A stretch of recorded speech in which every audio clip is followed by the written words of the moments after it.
Hello and welcome to Trial TV Live. I am the Squeegee of Justice. Thank you so much for joining us today as we are continuing our coverage of New Jersey versus Paul Caneiro. We are into day 12. Day 12, it is Monday. Hope you guys had a good weekend.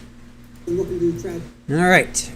I know it's cold out there for a lot of you, so I got Super Ball. It's Super Ball here on my lap. Or on the chair. I got a fire going. It's cold here, you guys. It is cold. I know it's cold for you too. Pammy, good to see you. Lily Wayne. Aussie, Clearview, good morning, good morning. Sweet Vampy, Sherry. Amanda, good to see you. Love the fire. Yeah, it's chilly. I even have this, I have this extra blanket too. Super Ball is gonna hopefully keep me warm today. So, Iowa Backyard, just a girl baking. Welcome in, Aussie Gardner. I hope you're doing well while we freeze. You're on fire, right? Allison, hello, good morning. Jenny G, Green-Eyed Cat. Lisa, good to see you. Sassy, good morning, good morning. Jad Ziadex, hello to you. Barry, great to see you in chat today. Christine, good morning, good morning. Nana, your father passed away 11 years ago. Aw. I think he's bringing the entertainment. Aw, that's sweet. Hi, Super Ball. Where are you going? You're gonna... All right, Super Ball's on the move. No, don't drink my water. That's my water. Keep it moving, kid. Yeah, I know. Keep it moving. All right. Sharon, good morning to you. Let's see, who else is with us? Did I miss anybody here coming in? Looks like I think I got everybody. Teresa, good morning to you. Hola, hello. Shoshana, Brett, good morning, Kathy. Crazy Mary Jo and Sharon, welcome in. JP Rabbit Suber, how are you? You got 2 kittens, wow. Little Lulu, Juliet, good morning to you. Crunchy, 37 where you are? Yep. It's chilly. It's chilly all over. It's just freaking cold. It's just cold. It's cold all over the place, except in Australia. Australia, where they're on fire. Go figure, right? Just crazy. Jane, good morning to you. Shirley Roth, good to see you. Mama of a Medic, good morning to you. All right. Yeah, Suber, we haven't seen you in a long time. Hope you're doing well. Sharon, hello. Narcoleptic, good morning to you. That fire looks so cozy. Yes, perfect for yet another chilly, wintry day. Absolutely. Yes. All right, let's check in where we last left off with Paul Caneiro. They were off on Friday. They had a scheduled day off on Friday. This week they're going Monday, Tuesday, and Wednesday, and then they may be off on Thursday, or they may be off on Friday. So we're waiting to find out. I believe it's from the defense with their scheduling. But we'll see. So, judge says they're moving at a good pace. So, and there's something with the issue of a stipulation. Let's see. It's about the defense, how they want to proceed at the charging conference. And about a lesser included.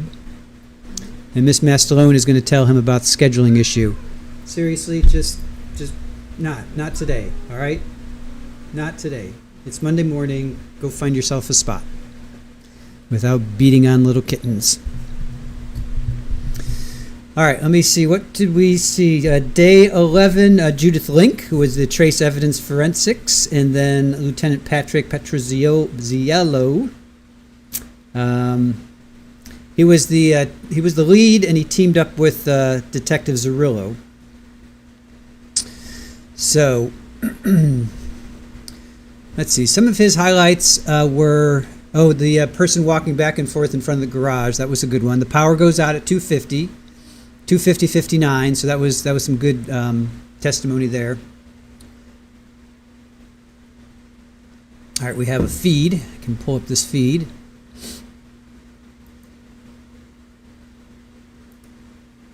All right, day 12. Day 12, February. Welcome to February, everybody. Welcome to February. Hope your January was good. Hopefully February will be a little bit warmer for everybody because it's cold. It's just cold. Hey, Joanne. Hope everyone is warm and safe. Thank you for the excellent coverage of this case. Well, thank you. Thank you, Joanne, for joining us. That's very nice of you to say. JP Rabbit, 36 in South Palm Beach. Yeah, it's just ridiculous, you guys. I have water water bowls out for the cats when they're outside and frozen. They've frozen. It was frozen all day yesterday. Let's see, Mary, come to Southern California. It's going to be 84. Don't tempt us. Oh, Joanne, thank you so much for that. For 5 Trial TV Live gifted memberships. Super, you got one. Awesome. Come on down. Thank you so much, Joanne. That was really sweet of you. Really appreciate that. And welcome in new members. All right, very cool. That's a nice way to start it off. Gina, good morning to you. Terry, good morning, welcome in. Betty, Super Bowl is being cantankerous. She is being very cantankerous right now. Let's see here. Tulips, good morning to you. McCormick family, hello. Robin, yesterday was your 68th, no longer 67.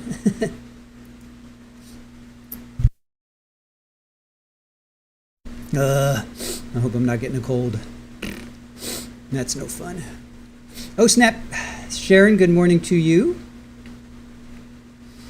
Yes, Suber, you are now a member. Thank you again, Joanne. That was really sweet.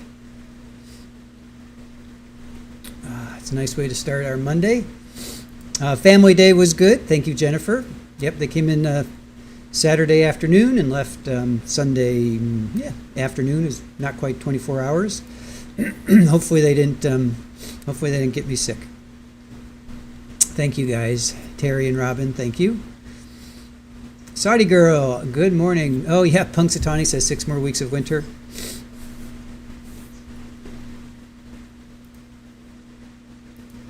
That's right, Groundhog Day. I never understood that. Poor little guy, he's hibernating. They pull him out of a deep sleep. They got a bunch of eyeballs staring at him and cameras flashing. I would be upset too. I wouldn't be happy if I got pulled out of a deep sleep. I would not be happy. All right. Yes, lazy boys, definitely spray me with Lysol. I'll try not to get sick. I'll try not to get sick for you guys. I'm usually pretty good. I don't usually get sick. Since I've moved to Florida, which is now 20 some odd years, I tend not to get sick. But if I do, it doesn't last very long.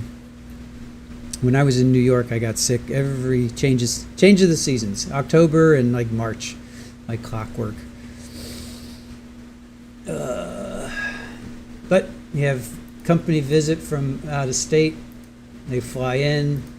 They bring a lot of germs. So hopefully, I will not get sick. Although right now, could go either way. Hey, 80s Music Man, good to see you. Sherry, you watched Groundhog Day yesterday? Nice.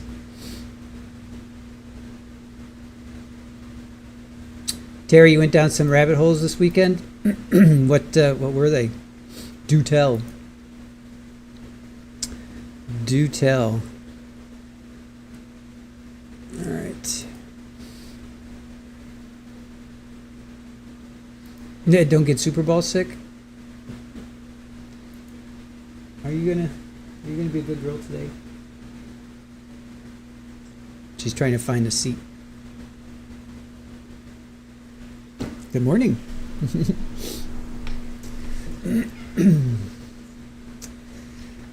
All right.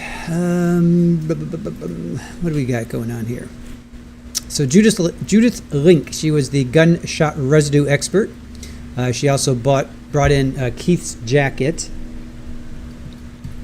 She talked about that.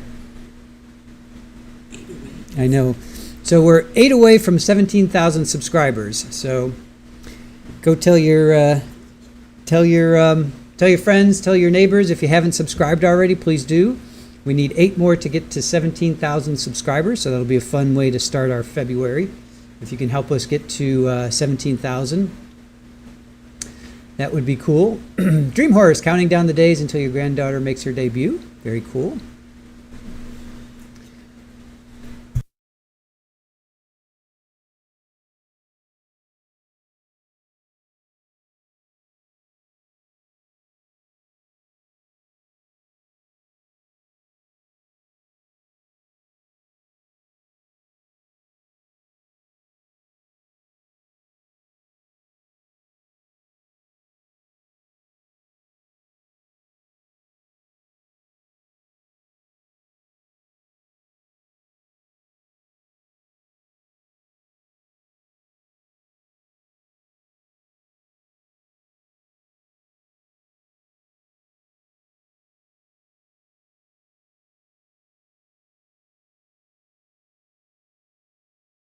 All right. JPC, good morning to you. Terry, we were right when we guessed he used night vision. How'd you figure that out? Fanny, good morning to you. Hope you had a lovely weekend as well. Yes, nearly 17,000. We're at 16,992. So, if you can help us get over the hump to 17,000, that would be awesome. That'd be a nice way to start our February.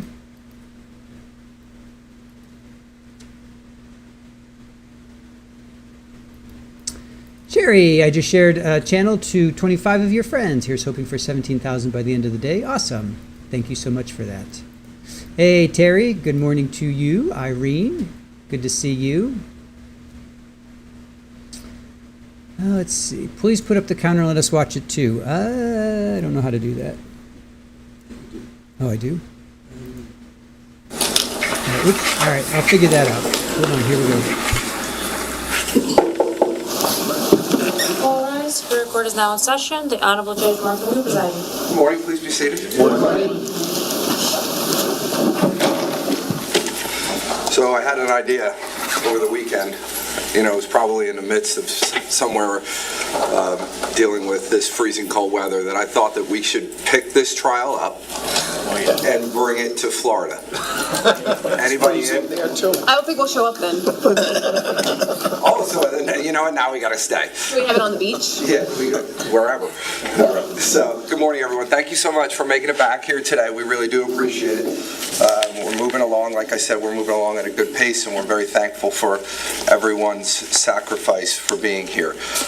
This is State of New Jersey versus Paul Caneiro. It's indictment 19-02-0283. Now the appearances of counsel for the record. Good morning, Your Honor. Assistant Prosecutor Nicole Wallace on behalf of the state. Good morning, Your Honor. Chris Decker, Assistant County Prosecutor for the state. Good morning. Your Honor, Monica Bastelot on behalf of Major Parents President. Good morning. Okay, good morning, everyone. Good morning, Mr. Caneiro. All right, so we're ready to call our next state's witness, prosecutor. Thank you, Judge. The state calls Allison Lane. Okay, thank you.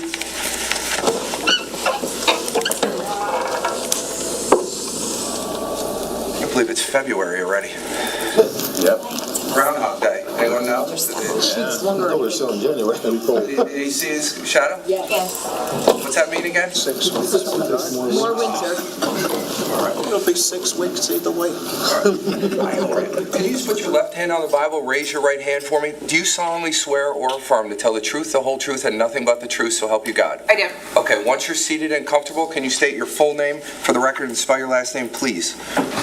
Allison Lane, L-A-N-E. Okay, prosecutor, whenever you're ready. Thank you. Good morning, Ms. Lane. Good morning. Where are you employed? The New Jersey State Police Office of Forensic Sciences. And what is your title there? I am a forensic scientist too, assigned to the Forensic Serology Unit. Okay, and which lab do you work out of in particular? Central Laboratory in Hamilton, Mercer County. In a nutshell, can you tell us what it is that you do as a forensic scientist too, particularly with regard to serological testing? I analyze evidence for biological fluids such as blood, semen, and saliva. Now, in that regard, what is your role in the process of DNA analysis? I try to identify and isolate potential biological stains that can be forwarded to DNA from potential blood, semen, and saliva. Because DNA cannot be found if there's no biological staining or material, is that right? Yes. So your job is essentially to look for that on a piece of evidence? Yes. Now, sometimes do you swab for something called E cells? Yes. What is that? E cells, it stands for epithelial cells, which are skin cells. Now, are there certain broad responsibilities that you have when you receive a case to work on, in particular with regard to the chain of custody? Yes. And what is that? We are required to maintain the chain of custody. It's an electronic document of where the evidence is at all times in the laboratory. Okay, and we'll talk more about that momentarily, but I'd like to discuss your educational and professional background. I'm going to show counseling you what's been marked as S438. Is this here? May I approach, Judge? You can. I'm showing you S438. Do you recognize that? Yes, I do. And what is it? This is my CV. Okay, and did you prepare that? Yes, I did. Is it 3 pages? It is. Can you provide the jury with the benefit of your educational background? I earned a Bachelor's of Science degree from the Pennsylvania State University in Science and a Master's degree from Rutgers University in Microbiology and Molecular Genetics. Now, chronologically, can you take us through your professional experience and summarize what you did in each role? I have always been employed in the Forensic Serology Unit at the New Jersey State Police Office of Forensic Sciences. I started in May of 2003 as a chemist trainee. Then I was promoted to a chemist, then to a Forensic Scientist 1, and now as a Forensic Scientist 2. Okay. And can you just explain the difference between a Forensic Scientist 1 and 2 with regard to your role? A Forensic Scientist 2 does the same as a Forensic Scientist 1, but is also required for doing peer review and administrative review of other analyst casework, and is responsible for training new hires into the unit that they work in. Now, what is peer review? The peer review is a review of the laboratory case file to make sure that all of the procedures and protocols were followed in that particular case. So, for example, when you do your work, do you conduct a report? Yes. And then does each report get peer reviewed by somebody else? Yes. And what is that peer reviewer looking for? They're making sure that they agree with all the analysis, that all the procedures and protocols were followed for a particular case, and if they were to analyze the case, they would follow the same testing scheme. Now, do you also peer review others' work? I do. Do you hold a certification in biological stain identification? I do. And when did you receive that certification? In March of 2004. What were the requirements to receive that certification? It was a 9-month to a year process where I learned all the procedures and protocols under a senior level forensic scientist. I had to do 2 written exams, 2 practical exams, and a moot court before I could do independent casework. Now, do you have to undergo periodic proficiency testing? Yes. And what is that? Proficiency test is a yearly test that is a mock case with a known target value. I treat it like a regular case, and I have to obtain the target value to maintain my certification. And are you in good standing with all of your proficiency testing to date? Yes. Now, is the New Jersey State Police Lab accredited? Yes. By whom? By the American National Accreditation Board. It's ANAB. Okay. And what does it mean, in a nutshell, to be accredited? It means that we are following all the guiding principles that the accrediting body, they come in, they look at all of our procedures and protocols and make sure that we're doing what they're saying that we should be doing. Are you a member of any professional organizations? Yes. What are those? I'm a member of the New Jersey Association of Forensic Scientists, as well as the New Jersey Homicide Investigators Association. Now, have you worked daily in the fields of serological analysis, specifically biological stain identification, since you became certified? Yes. Could you estimate the number of times that you've analyzed a piece of evidence for the presence of biological fluids and/or stains? It would be tens of thousands. Have you ever testified in Superior Court as an expert in the field of forensic serology/biological stain identification? Yes. In what jurisdictions? In 17 of the 21 counties in New Jersey and one time in Pennsylvania. Now, how many times have you qualified as an expert in Superior Court in that field? Over 165. Judge, at this time, the state would seek to offer this witness as an expert in the field of forensic serology, specifically biological stain identification.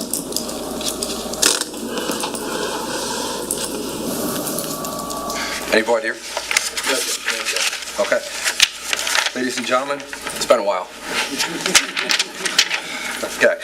As a general rule, witnesses can only testify to facts known by them.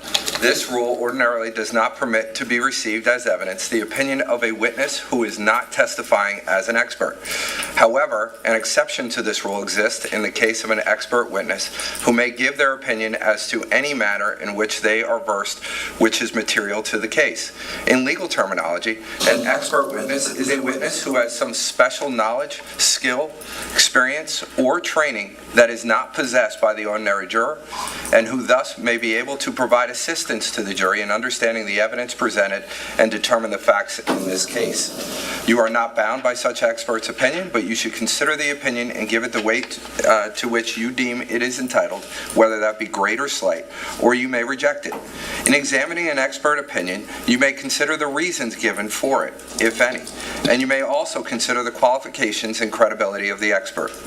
It is always within the special function of the jury to determine whether the facts on which the answer or testimony of an expert is based actually exist. The value or weight of the opinion of the expert is dependent upon and is no stronger than the facts on which it is based. In other words, the probative value of the opinion will depend upon whether, from all of the evidence in the case, you find those facts are true. You may, in fact, determine from the evidence in this case that the facts that form the basis of the opinion are true, are not true, or true only in part. And in light of such findings, you should decide what effect you should decide what effect such determination has upon the weight to be given to the opinion of the expert. Your acceptance or rejection of the expert opinion will depend, therefore, to some extent, on your findings as to the truth of the facts relied upon. You and you alone are the sole fact finders of the case. You must be persuaded solely by the evidence presented at trial while determining whether the state has satisfied its burden. Excuse me. My face must be frozen. I can't speak today. I'm sorry. As the sole judges of the facts, you are to determine the credibility of the various witnesses as well as the weight to be afforded to their testimony to determine whether the state has proven beyond a reasonable doubt all the elements of the crimes charged. With that being said, I'll accept this witness as an expert in the field of forensic serology, specifically biological stain identification. Go ahead, counsel. Could you tell the jury how evidence gets received into the lab? A law enforcement agency, such as a local police department or a prosecutor's office, brings evidence to the evidence receiving unit at the laboratory.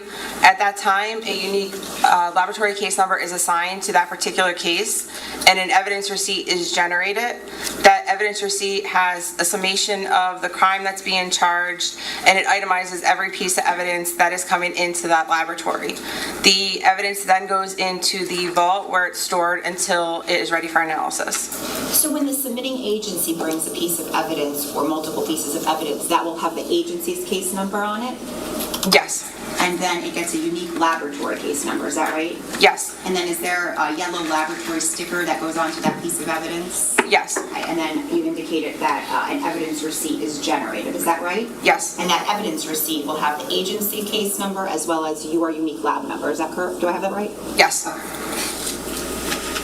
How is it that you, as the serologist, would be assigned a particular case? When I need cases to work on in the laboratory, I go to the case manager. I'm given that evidence receipt that was generated at submission. I take that receipt to the vault where an evidence handler gives me the evidence and scans it into my custody to maintain that chain of custody. And what steps do you take to protect the integrity of the evidence that you receive?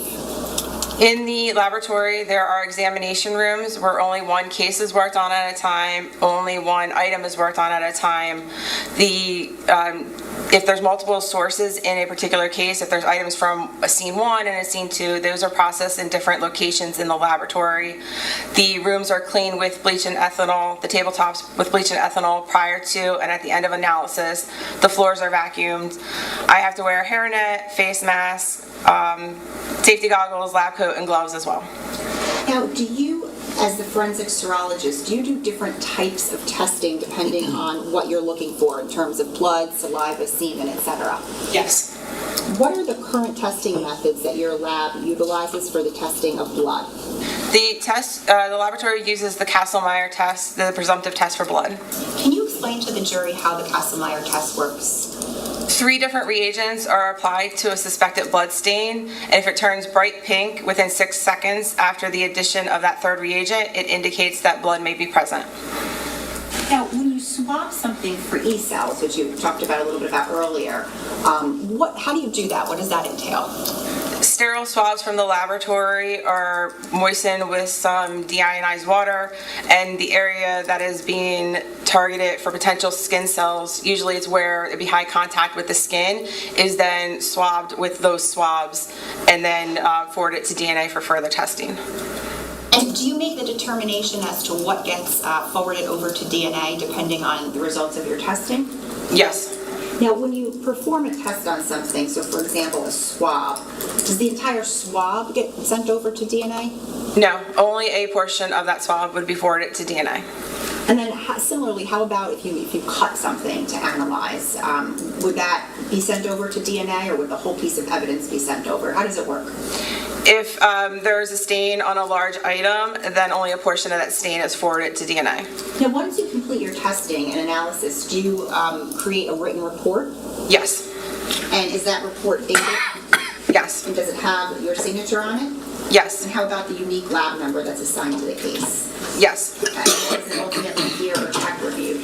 It is. Okay. Will it have that individual's initials on it, that peer or tech reviewed it? Yes. And do you take notes as well in addition when you're doing your testing?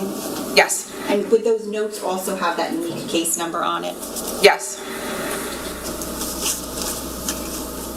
Are there times when certain items come to you that wouldn't necessarily be tested by serology but would nonetheless be sent over to DNA for testing?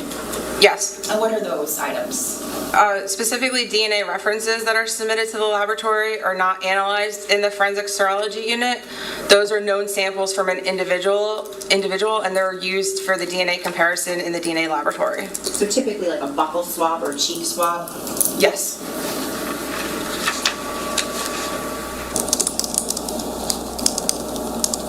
Now, when items come in from the submitting agency to the lab, are they itemized in terms of the chronology of the ordering of the numbers that they receive? So let me ask a better question. For example, if you get 5 pieces of evidence submitted by an agency, on the evidence property receipt that the lab creates, are those items itemized?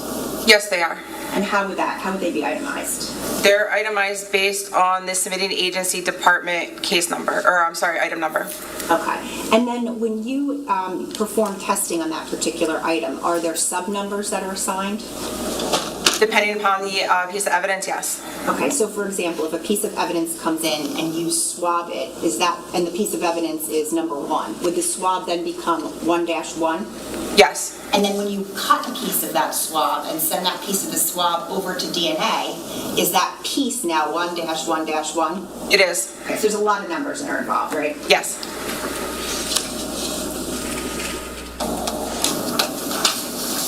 Now, did you have occasion to examine multiple items of evidence submitted to you by the Monmouth County Prosecutor's Office with respect to this particular case, State of New Jersey versus Paul Caneiro? I did. Was evidence submitted from the prosecutor's office under essentially 2 different case numbers? It was. Okay, and did one case number correspond to the Ocean Township scene? Yes. And did one case number correspond to evidence taken from the Colts Neck scene? Yes. Now, did evidence come in under each of these 2 different numbers on one day or multiple days? Multiple days. And did you prepare reports for each batch of evidence that came into you that you received? When I analyzed evidence, yes. So it's fair to say you have multiple reports in this case under each lab number? I do. I'm showing counsel, and I will show you what's been marked as S410, S439, and S433A.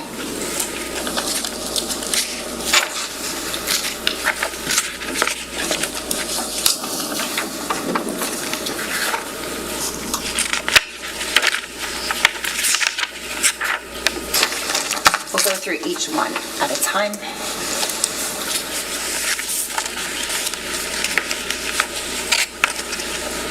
Well, if you could, let's start with S410. Do you recognize that? Yes. What is that? This is the evidence receipt for laboratory case number C18-10138, dated November 23rd, 2018. Does it indicate who the person was that dropped off the evidence listed on there? Yes. Who is that? Detective Nicholas Canalona. Now, how many items are listed on that evidence receipt? 9. Can you just go through each of them for us? Item number 1 is a FTA card from Jennifer Caneiro. Item number 2 is an FTA card from Jesse Caneiro.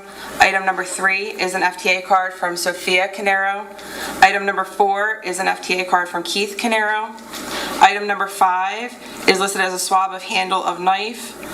Number 6, swab of handle of knife. Number 7, swab of handle of knife. Number 8, swab of handle from knife. And number 9, knife with black handle. An FTA card is what? It is another known sample. It's a blood spot card that is used for DNA comparison purposes. I'm approaching with items S339, 340, 341, and 342. If we could start with S339, I'm going to ask you if you recognize that.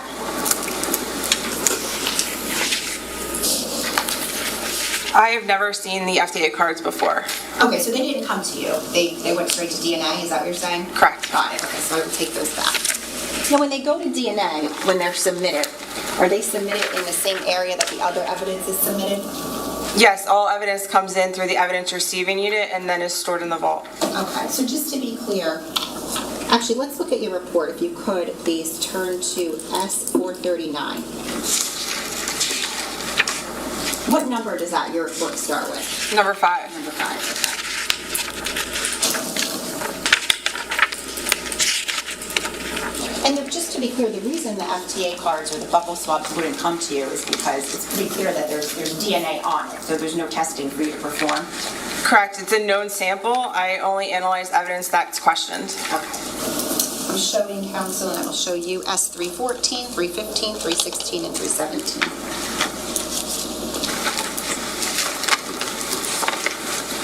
I'm going to ask you, just again, if you could, to take a look at S439.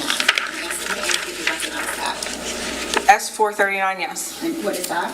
That's the laboratory report that I authored for C18-10138, dated November 26, 2018. Okay, and that was that peer reviewed? Yes. Okay, and in particular, what number does your lab report start with? 5. 5, okay. And 5 corresponds to what? Per S410, 5 is a swab of handle from knife. Okay, so I'm going to ask you, and I just showed you up there, if you can please look at S314 first. And what is that? This is laboratory number 8. Okay, and in particular, do you know what that is? It is listed as a swab of blade of knife on the packaging. Okay, and is it listed as A?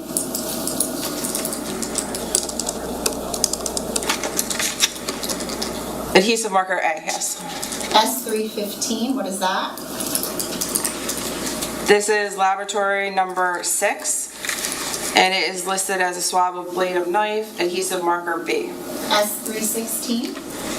This is item number 7, and it is listed as swab of handle of knife, adhesive marker C. Okay, and S317, please. This is laboratory number 5, and it is listed as swab of handle of knife, adhesive marker D. Okay, and the unique laboratory number that is on your report is what?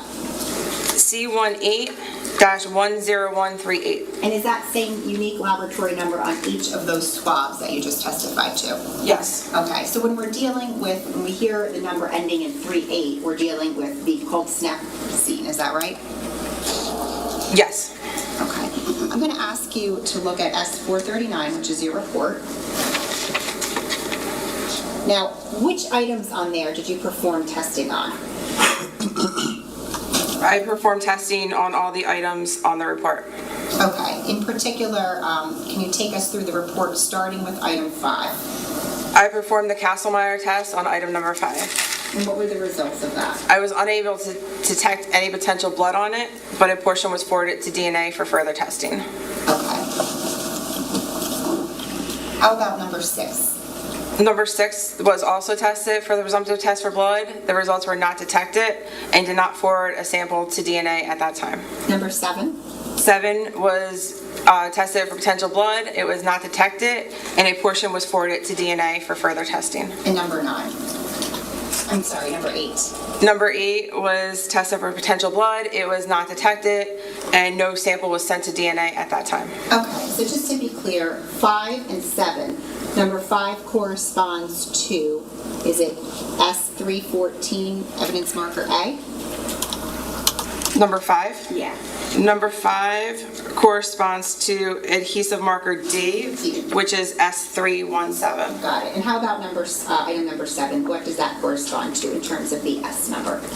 The S number, S316. Okay. Now, when you say you forwarded portions of those swabs to DNA, did you have to cut those swabs? Yes. So did number 5 become 5-1? It did. And 7 became 7-1? For the portions that went to DNA, yes. Now, what is number 9 listed as? A knife? I'm going to show you in council what's been marked as S313. Do you recognize the markings on this box? Yes. And what is that? This is laboratory number 9 for C18-10138. What, if anything, and actually I can refer you, and I should have asked you this, so I apologize, S443A, if you can look at that and just tell us what that is. I only have S443, not an A on here. There should be a tab on there that says A. Oh, sorry. Got it. What is that? That is page 1 of my laboratory case notes. Okay, now what, if anything, do you note about the dimensions of that knife that you examined? I have the dimensions as approximately 7.5 inches by 1.5 inches for the blade and approximately 5.5 inches by 1.25 inches for the handle. Okay, now even though the prosecutor's office took swabs of that knife and submitted them to you, did you take your own swabs? Yes. How many? I did 3 swabs from the blade and 1 swab from the handle. Okay, so 9-1, is that a swab that you took from the blade? Yes. Was Castlemeyer performed on that? Yes. What were the results? I got an inconclusive result. Okay, and nonetheless, was half of that swab cut and did it become 911? It did. Was that sent over to DNA? Yes. What is 9-2? Another sample from the blade. Was Castlemeyer performed? It was. And what were the results? That was inconclusive as well. Okay, and was half of that swab cut and sent to DNA? Yes. Did that become 9-1? Yes. How about 9-3? 9-3 was another sample from the blade. Was Castlemeyer performed? Yes. What was that? That was also inconclusive. Okay, and was half of that swab cut and sent to DNA? Yes. And did that become 9-3-1? It did. And how about 9-4? 9-4 was a swabbing of the handle. Okay, and was that for E-cells? Yes. Okay. And was Castlemeyer performed on that? Yes. And what was the results? Not detected. And was half of that swab cut and sent to DNA? Yes. Did it become 9-4-1? Yes. Thank you.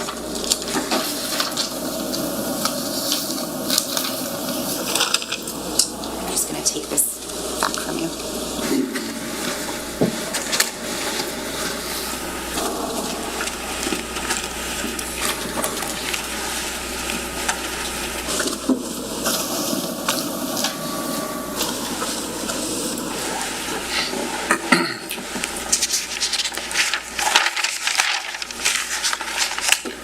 show you what's been marked as S 411, 450, and 457.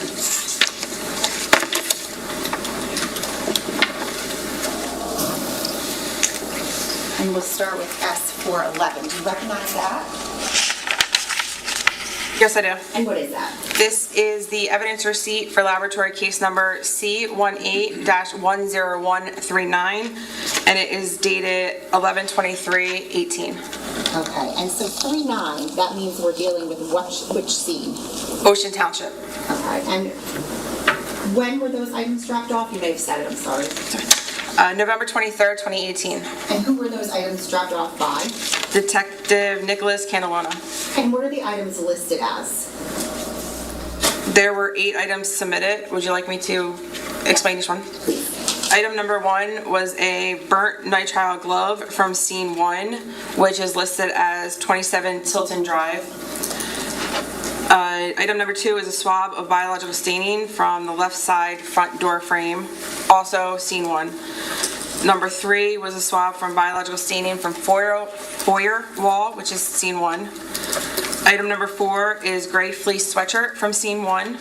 Item number 5 was piled charred clothing from scene 1. Item number 6 was pile of charred articles from scene 1. Item number 7 was a bandage from a cup holder from scene 2, which is indicated as a vehicle with registration plate NJ-DCJ3105. Now, did you start off your testing, I'll ask you, which item did you start your testing with? There was one more item that was Oh, submitted. I'm sorry. It's okay. Item number 8 was a piece of a black glove, also from scene 2, that vehicle. Thank you. Which of these items did you start your testing with? I'd have to refer to the laboratory case notes. Okay, so I'm going to refer you to S457, tab A, if you could. Do you recognize that? Yes, I do. What is that? Tab A is the first page of my laboratory case notes for C18-10139. Okay, and does it indicate what you started with in terms of which item? Yes. Which one? Item number 6, the pile of articles from scene 1. Okay, so you started with 6. I'm going to come back to that. I want to ask you about a couple of other items. So if we could start with item number 1. Could you just tell us what was that? Referring to S411, the evidence receipt, item number 1 was the burnt nitrile glove. Okay, and I'm going to ask you to take a look at S450, your report. You recognize that? Yes, I do. Okay, and what's the date on there? 11/26/2018. Is that the date you performed your testing? The testing compiled of several days. I started the analysis on November 23rd, 2018, and finished it on November 26th, 2018. Okay, and item 1 on your report is what? The burnt glove. I'm going to show you what has been marked as S156. Do you recognize this?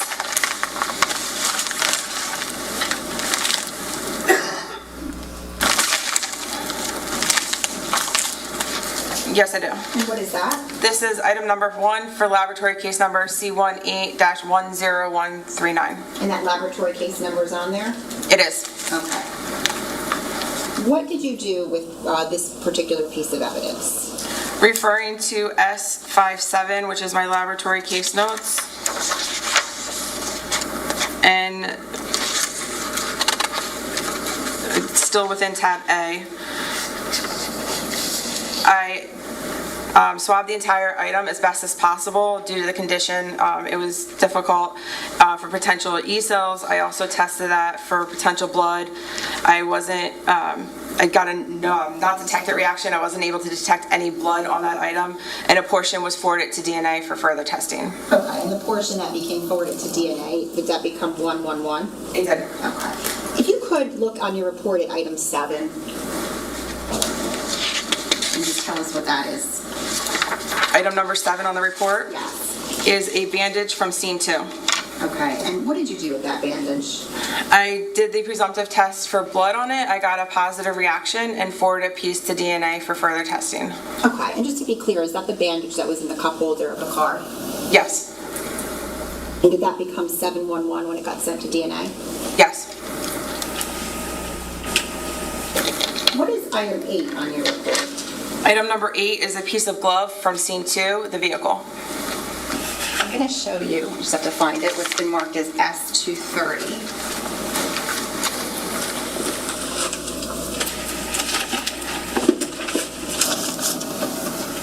Show counsel.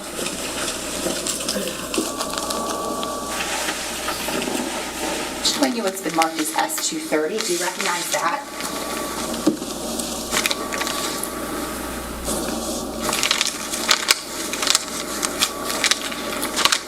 Yes, I do. And what is that? This is item number 8, laboratory case number C18-10139. Okay, is that the small piece of the glove? Yes. How do you describe that in your notes? Referring to S57, I indicate it as one small, approximately 1 1/4 inch by 1 5/8 inch piece of black material, possible piece of a glove. What did you do with that item? I swabbed the entire item with one swab. I did the presumptive test for blood. I got a positive reaction, and then I forwarded a piece of that swab to DNA for further testing. Okay, did that become 811, the swab that you forwarded to DNA, or piece of the swab? Yes. Take that back from you.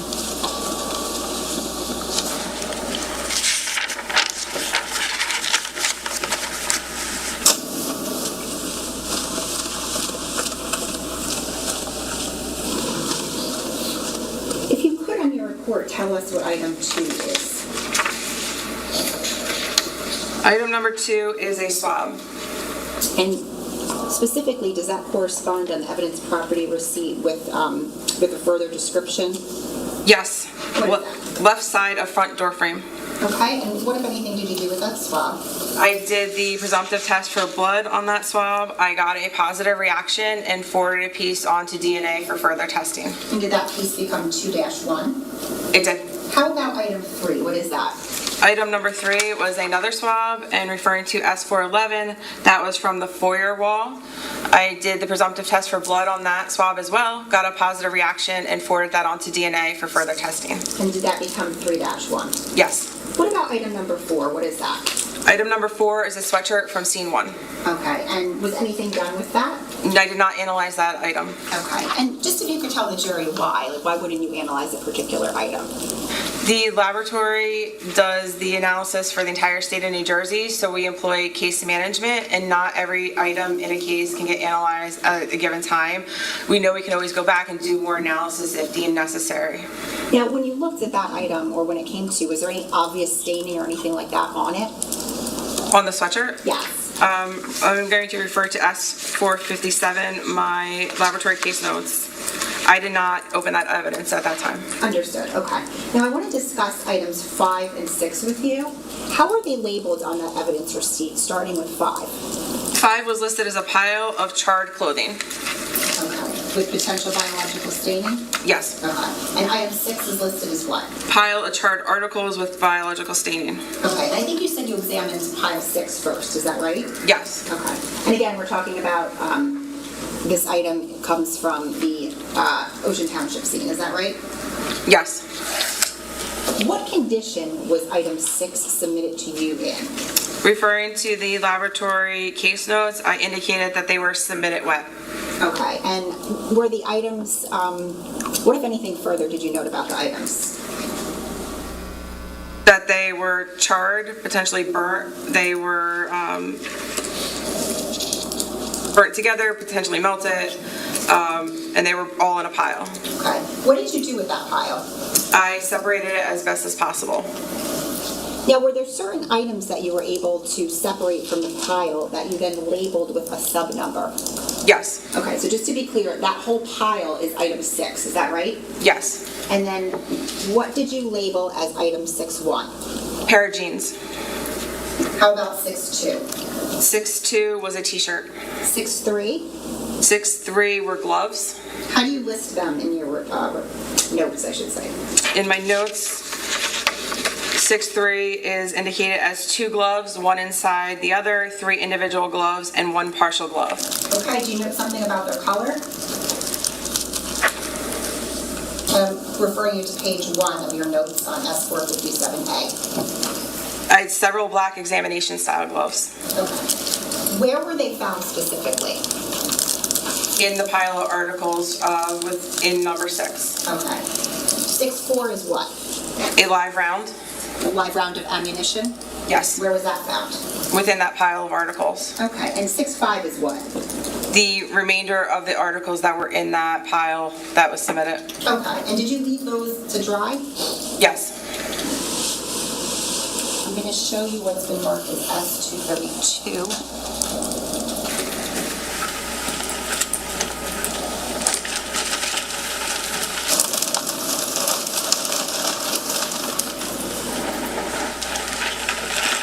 Showing counsel. I'm showing you what's been marked as S-232. I'm going to ask you if you recognize these.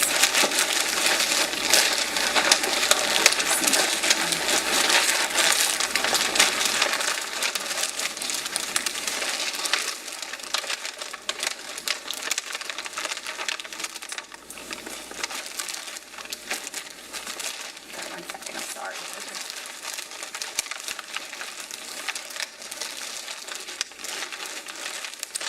Here's the lab casing.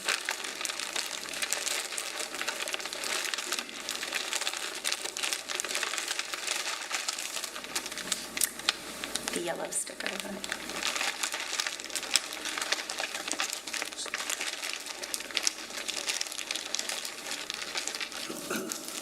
Here.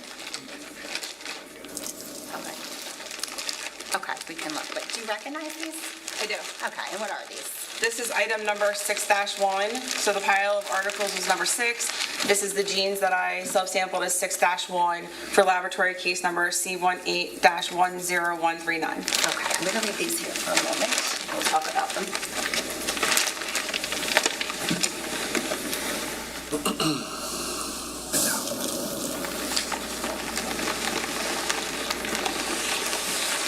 Now, you refer in your notes, I'm going to refer you to S-457H2. How did you note that this item looked when it came to you? I indicated that it was submitted in a charred, semi-burnt condition with rips and tears present. I'm going to refer you to where you say Levi's brand. Do you see that? Yes. Can you read all of that? One pair of jeans, Levi's brand, no size legible, submitted in a charred, semi-burnt condition, rips, tears present, orange-brown and red-brown staining present. Okay. And do you indicate that the rear of the jeans have several large tears? Further down in my notes, yes. Okay, and you indicate that there are 5 areas of staining. I indicated that I tested 5 areas of staining, yes. Now, did you actually take samples from 6 different areas on these jeans? I did stain testing on 5 of them and then an epithelial or skin cell swabbing on the 6th area. Okay, and did each sample that you took then become a sub-number? It did. Okay, so 6-1 is the jeans, right? Yes. And then the sample, the first sample would be 6-1-1, is that right? Yes. Did you perform the Kasselmeyer test on each of the areas of staining on the jeans, each of the 5 areas that you sampled? Yes. Okay, and what were the results of those? I got positive reaction for the 5 areas on the front of the jeans that I tested and then one on the rear. Now, the areas that you tested on the jeans, did you mark those areas from where you took the samples with anything? Yes. Okay, and what was that? White China marker? Okay, and did you also put little tags on there? Yes. And did those tags contain the sub-numbers? Yes. Okay, I'm just going to hold up.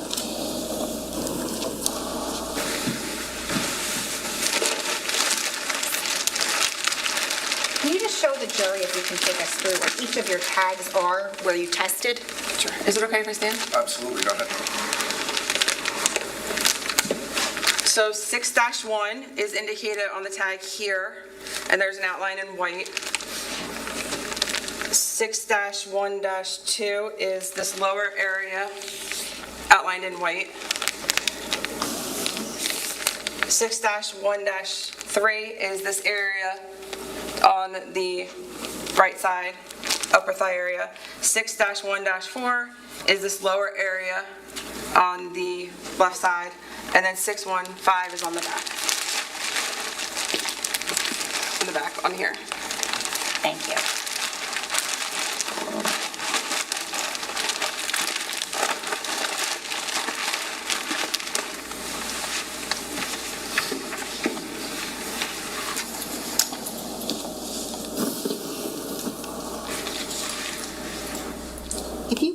look at S450, which is your report in this case. 611, which you showed us, what is that staining from? Front left thigh area. Okay, and did you take a sample from there? I did. Did that become 6111? Yes. And was that sent to DNA? Yes. How about 612? What is that? Staining front left shin area. Did you take a sample from there? Yes. And did that become 6121? Yes. Was that sent to DNA? Yes. How about 613? What is that? Front right thigh area. Okay, and what did you do with that? I got the positive reaction for the Castlemeyer test, and a portion was submitted to DNA. Did that become 6131? It did. How about 614? It was staining from the front right shin area. Okay, and did you take a sample from there? Yes. Was that sent to DNA? And Yes. did that become 6141? Yes. How about 615? That was the staining from the rear left calf area. What did you do with that? They got the positive reaction for the Castlemeyer test, and a portion was forwarded to DNA for further testing. And did that portion become 6151? Yes. Now finally, what is 616? That was a swabbing of the inside waistband to try and collect any potential epithelial or skin cells to determine who may have worn the jeans. And was a portion of that sent to DNA? Yes. Did that become 6161? Yes. Thank you. Now what is item 62 on your report? A t-shirt that was found in that pile of articles. I'm going to show you what's been marked as S231E.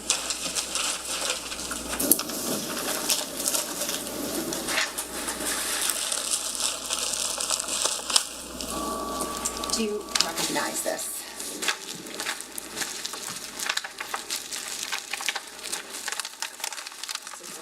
No. Yes. And what is this? This is item 6-2 for laboratory case number C1E-10139. Now, are there also tags on this item as well? Yes. Can you just indicate where those tags are and what the numbers are?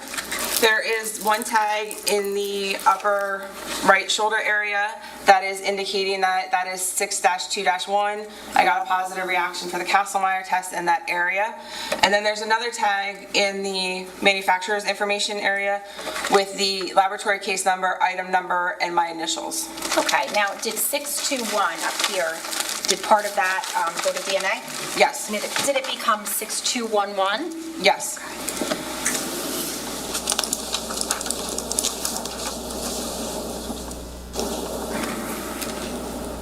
And then the swabbing that you performed for the E-cells in the collar, is that what you said? I didn't say that, but I did perform a swabbing of the inside collar to determine who may have worn that shirt as well. Okay. And in particular, did you send a portion of that to DNA? I did. And was that 6221? Yes.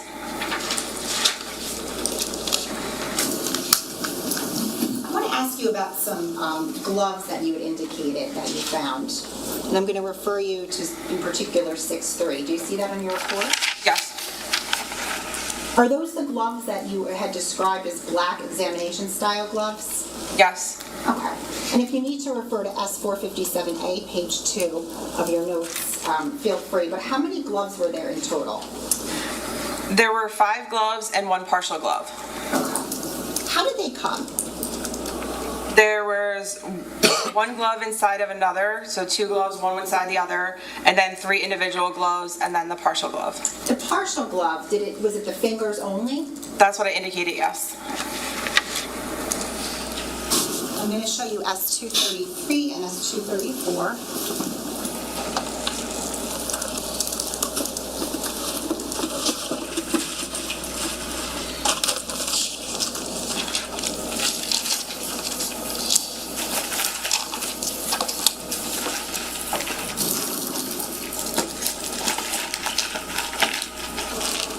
Show you first what has been marked as S233.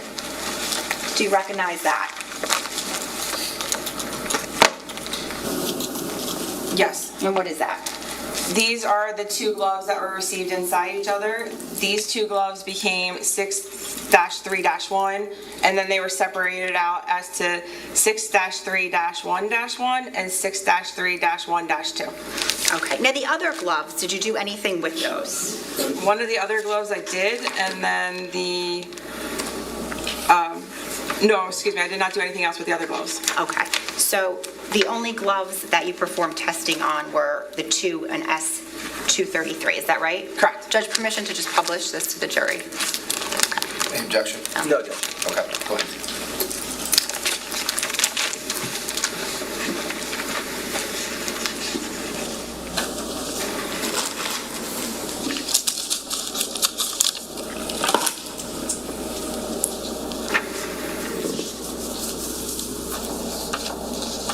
Now, the two gloves up there, S233, that you indicated one came inside of the other, is that right? Yes. What item do they correspond to on your report? On my report, they correspond to item 6-3-1, and then they were further subsampled out as to 6-3-1-1 and 6-3-1-2. Okay, so did one of those gloves become 6-3-1-1? Yes. Okay, let's talk about that one.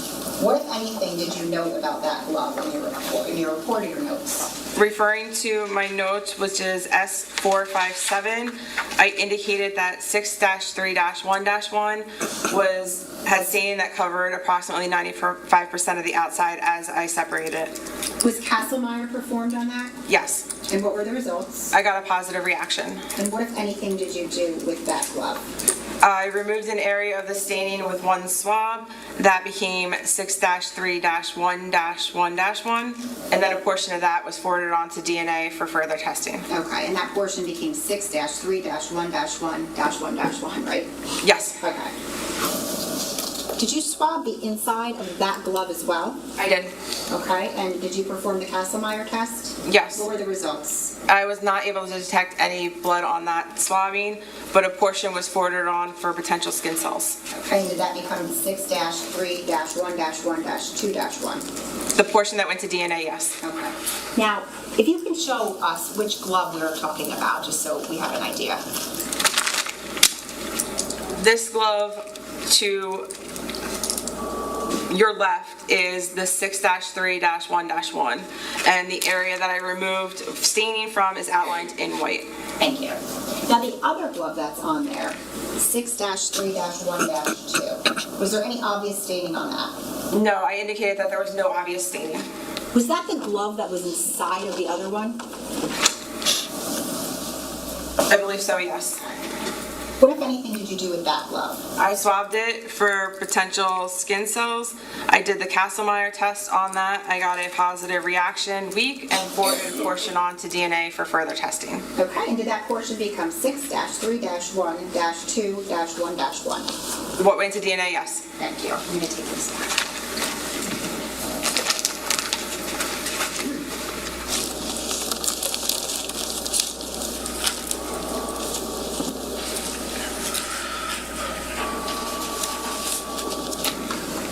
I'm going to show you what has been marked as S241.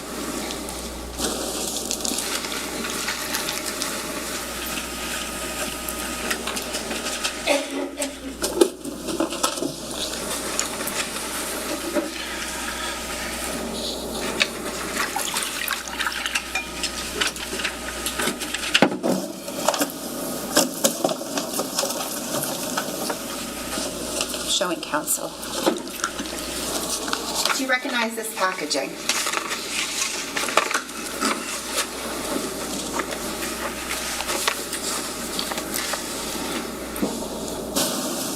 I recognize our laboratory barcode on it, yes, but I don't believe I saw this packaging before. Okay. What is the number on the laboratory barcode? It's item number 6-4 for laboratory case number C18-10139. And what item does that correspond to on your evidence receipt? Not your evidence receipt, your report, I'm sorry. The live round that was found within that pile of articles. Was there a head stamp that you note on that live round that was found in the pile of articles? Yes. And what was that? I indicated it as, referring to S457, my laboratory case notes, I indicated it as 10 GFL 10 9/19. Okay, and what, if anything, was done with that? I repackaged it into manila envelopes and preserved it for potential ballistics evidence. I did no analysis at that time.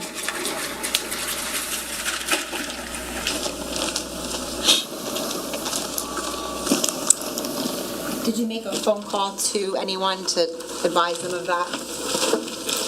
I believe so. Is that somebody from the prosecutor's office? Yes. Now, S231, item 6-5 on your report, what is that? Miscellaneous articles. What, if anything, did you do with those? I did not do any analysis on those articles. I'm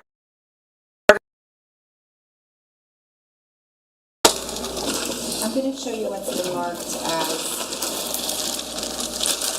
S231C,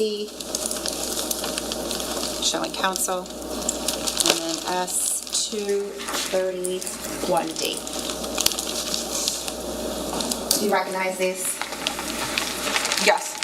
And are those miscellaneous articles? Yes. Can you just explain to us how this was found in regard to the jeans when the pile came to you? Do you remember? Everything was received in one packaging. That yellow plastic piece, everything was connected as one item, so I separated it out as best as possible into the 5 sub-samples that are issued on my report and just pulled apart everything that I potentially could. Thank you.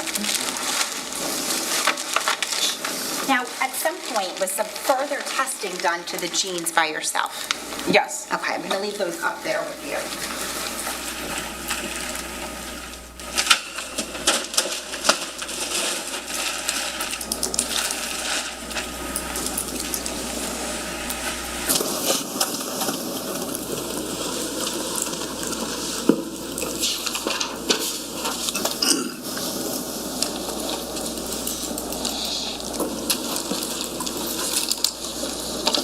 Show you what's been marked as S39 and S440, showing counsel. Starting with S349, do you recognize that? S349? Yes. This is another evidence receipt from the ballistics unit for laboratory case number C18-10138. Okay, and how about S440? Do you recognize that? Yes. And what is that? This is a laboratory report that I authored dated 11/28/2018 for C18-10138. Okay, so 38, are we talking about evidence that was taken from the Colts Neck scene? Yes. Do you have S443B up, or 443 up there with you? I think you might have had it from before, the notes. 443? Yes. I do. Okay, and those notes, are they, specifically subsection B, do those notes go along with this particular report, S440? Yes. Now, what is the date of your report? November 28th, 2018. Okay. And does a swab come to you from the ballistics unit? Yes. And what is that swab from? It is a swab for E-cells from item number 13, 14, 15, 16, 18, 19, and 21. And what are those items that you just listed? Referring to the evidence receipt, which is S349, those are cartridge casings from the property, the grass, and different areas of that location. In Colts Neck? Correct. Now, do you perform any testing on that? On the swab, no. I cut a portion and forward it to DNA for their testing. Okay. And in particular, that swab is a swab, one swab of each of those items that you listed? Correct. And that swab, or that portion that you cut to send to DNA, is that 13-1-1? Yes. I'm going to show you what's been marked as S350 and S451.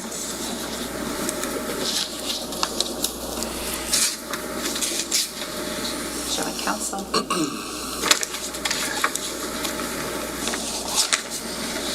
start with S451. Do you recognize that?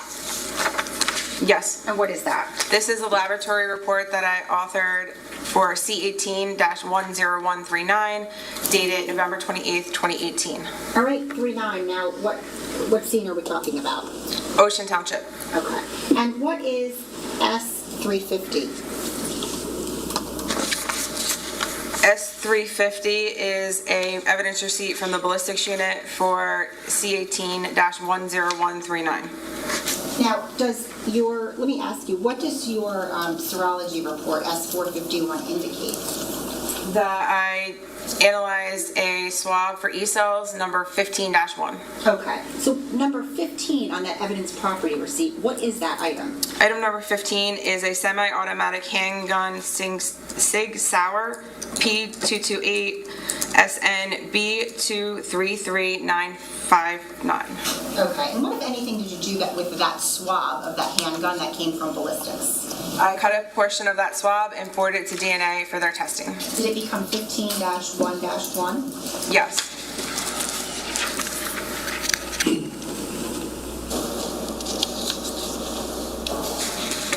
I'm going to show you what's been marked as S442. Show the council. Do you recognize this? Yes. And what is that? A laboratory report that I authored for laboratory case number C18-10138, dated January 17th, 2019. Okay, now, if I could refer you to S349, which we just previously discussed. Do you have that up there? What was the state number? I'm sorry, S349. 349? Yes. Okay. Now, on your report, does it list an item that was sent to you? My report, yes, 10-1. Okay, and what was 10-1? A swab for E-cells. Now, on the evidence property receipt, what is item 10 that was swabbed? A cartridge from the paved deck. Okay, and again, this is number, it ends in 38.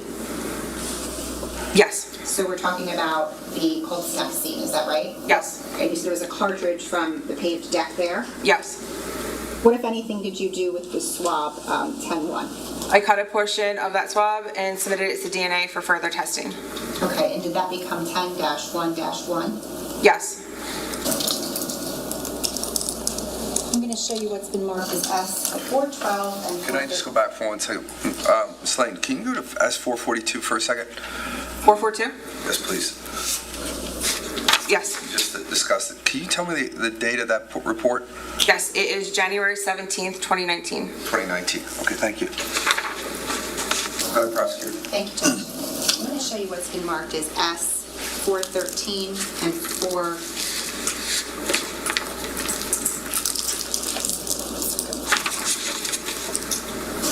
I'm going to show you S412 first and S242. Let me show you what's marked as S412. Do you recognize this?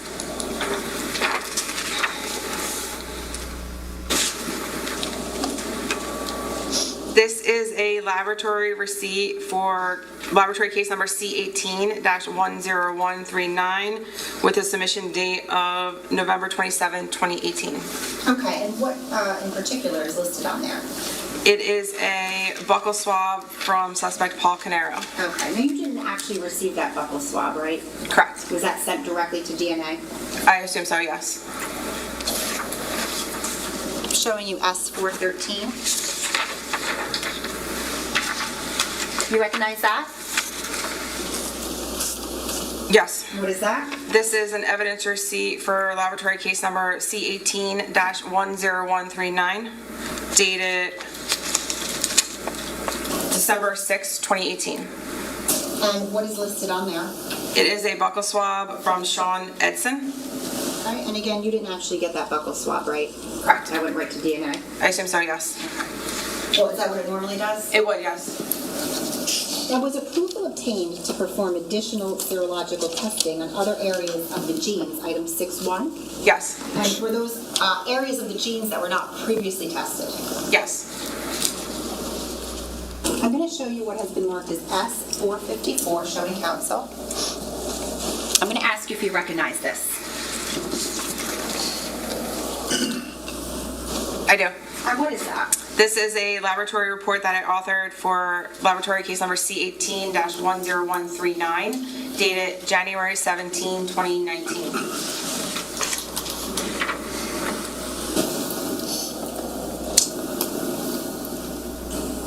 Now, do you have S457 up there with you still? I believe you do. Yes. Okay.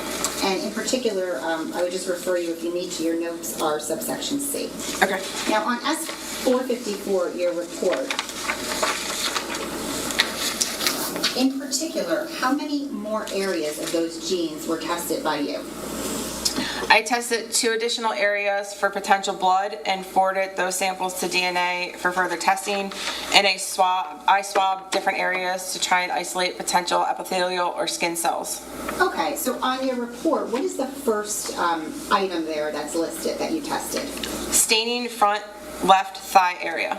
And does that correlate to 6-1-7? Yes. Did you submit a portion of that? And I think you said you did, but did you submit a portion of that to DNA?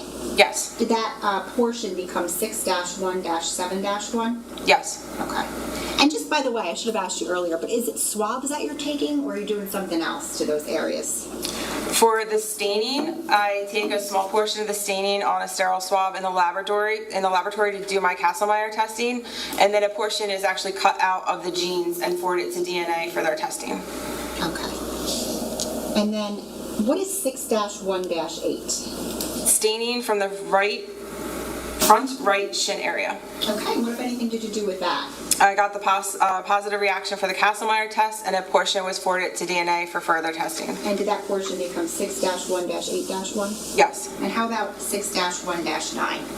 I did a swabbing of the inside pockets and knee areas to try and collect any potential skin cells from who may have worn or used the jeans, and did the Kastle-Meyer test on that swabbing. I was not able to detect any blood, but a portion was forwarded to DNA for further testing.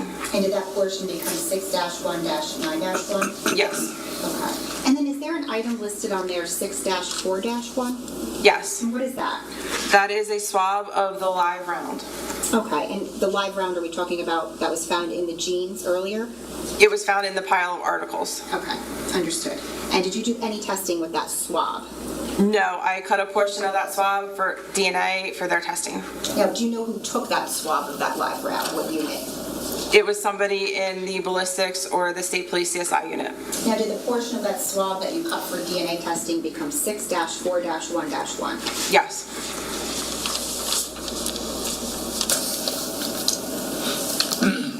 Now, finally, I'm going to show you what has been marked as S414 and S414.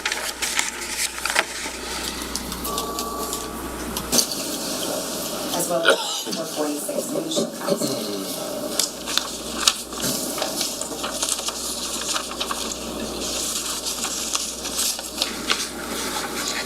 We could start with S414. Do you recognize that?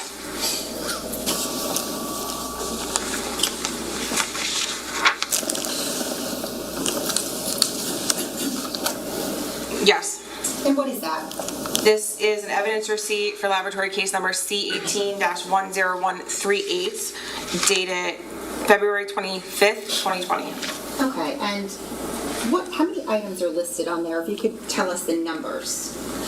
There are 5 items, laboratory numbers 28, 29, 30, 31, and 32.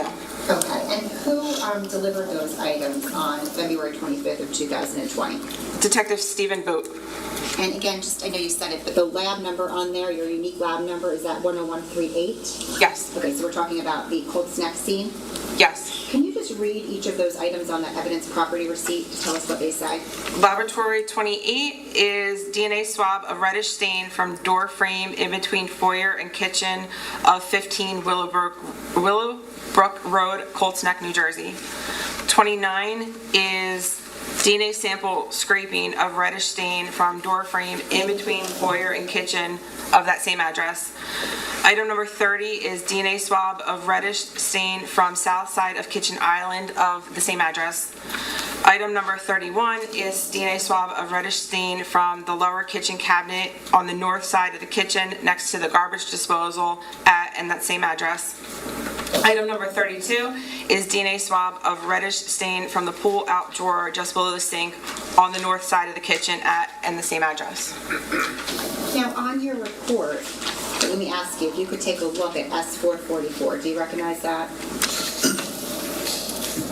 S444, yes. And what is that? That is a laboratory report that I authored for C18-10138 dated March 9th of 2020. Okay, and do the items that you just read on that evidence property receipt correspond to items listed that you tested on your report? Yes. So item 28 on your report is what? Item 28 is the swab of the reddish stain from the door frame in between the foyer and the kitchen. Show me counsel S334, 335, 336, 337, and 338. Okay, I'm approaching you with those items. I'm just going to leave them here for a moment. But if you can just, I'm sorry, go down the line. So you indicated item 28. What is item 29 in your report? 29 is the DNA sample scraping of reddish stain from door frame in between foyer and kitchen.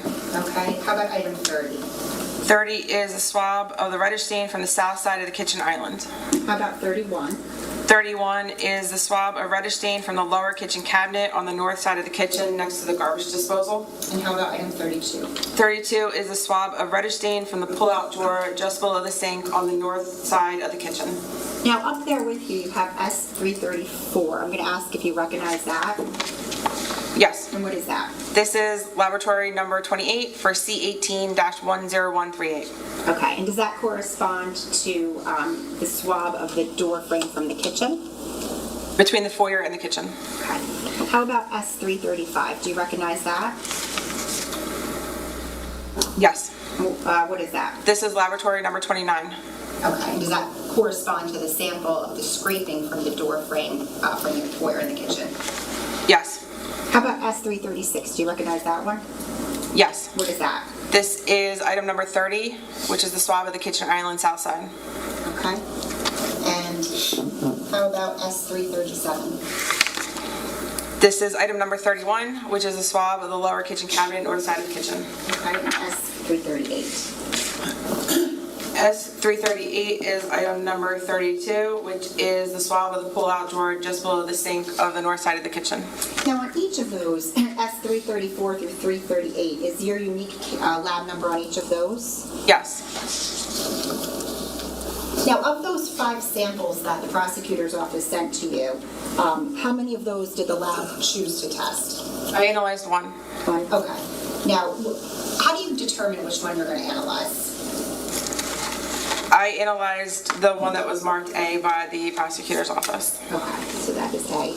And now, if Detective Vogt had taken 10 more samples from all around the kitchen and sent them to you, would you have tested all 10 of them? No. Okay, why not? It goes back to that case management that I spoke of earlier, where we have limited resources and can always go back and do more testing. Now, let's talk about the one that you did test, item 28, the swab of the door frame from the foyer in the kitchen. What did you do with that? I performed the Castlemeyer test on that swab. I got a positive reaction and forwarded a portion on to DNA for further testing. Okay, and did that portion that you forwarded, was that 28-1? Yes. Lastly, I'm going to show you what has been marked as S416, S447, and S449, and that was your counsel.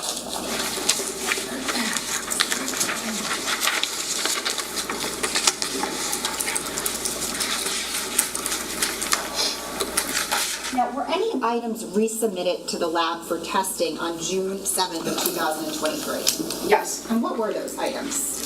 There was item number 6 and item number 8 from laboratory case number C18-10138. All right, I'm going to ask if you can look at S416 and ask if you recognize that. Yes. What is that? That is the laboratory receipt for C18-10138 dated June 7th of 2023. Okay, and what are the items listed on there? Item 6 and item 8.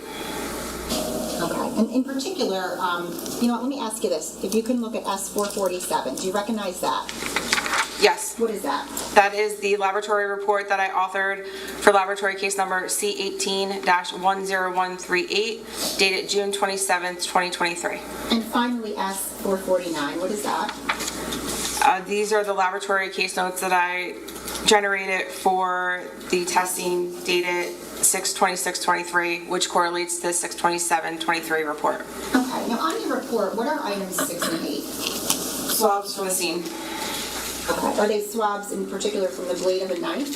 Yes. Okay, and are those the swabs that were not initially tested from that blade that you discussed earlier? They were the swabs that I did not initially forward to DNA. Understood, okay. And was it agreed that those would be retested or re-forwarded? It was agreed that they would be submitted to DNA. What did you do with item 6? I cut a portion of the swab and forwarded it to DNA for their testing. And did that become 6-1? Yes. And then how about item 8? What did you do with that? I cut a portion of that swab and forwarded it to DNA for their testing. Thank you.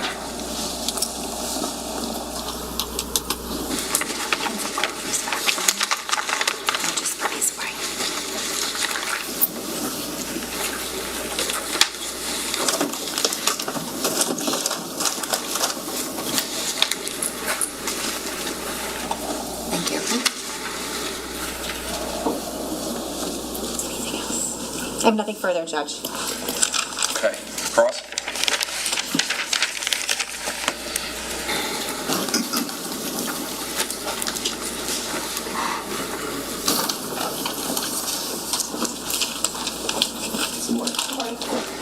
So, okay, what you were doing in this case obviously was cataloging a lot of evidence that you were getting in from the prosecutor's office, correct?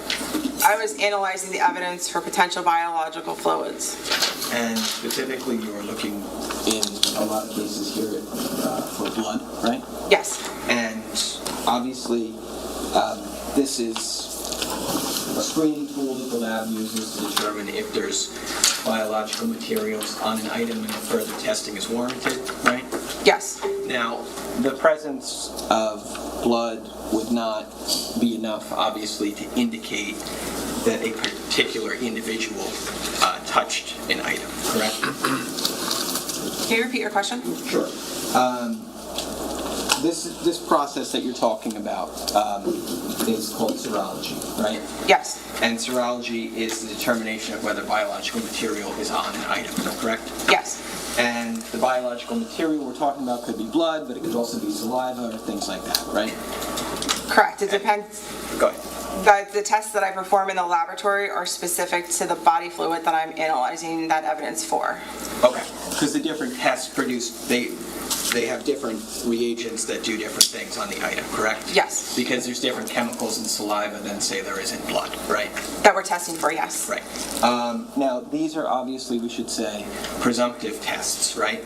Correct. These are not confirmatory tests. Correct. Now, the difference between a presumptive test and a confirmatory test is that a confirmatory test confirms that the substance is in fact blood or saliva or whatever the case may be, right? Yes.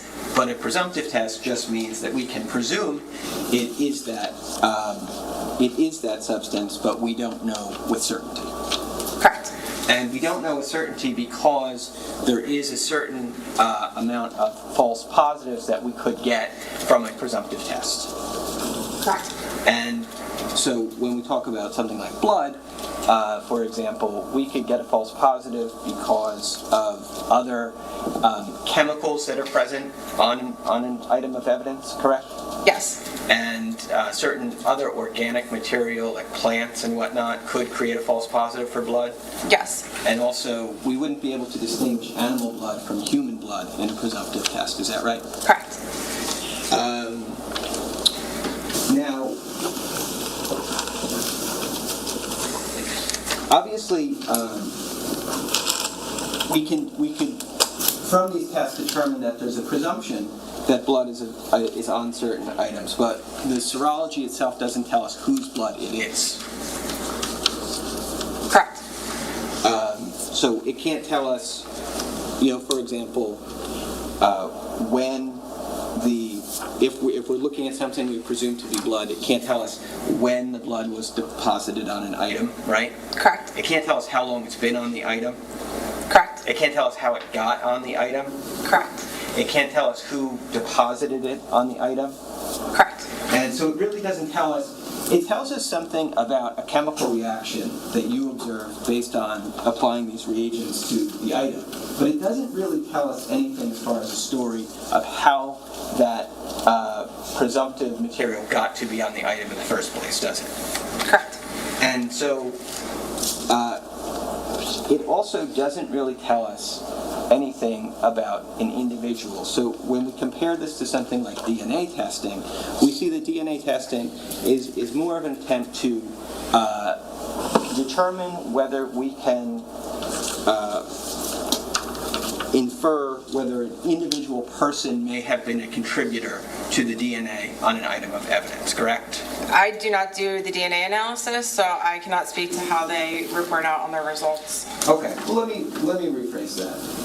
Obviously, I think that in terms of DNA analysis versus serology is kind of broader in the sense that what we get as far as results are blood in general, but not a conclusion about a particular person's blood.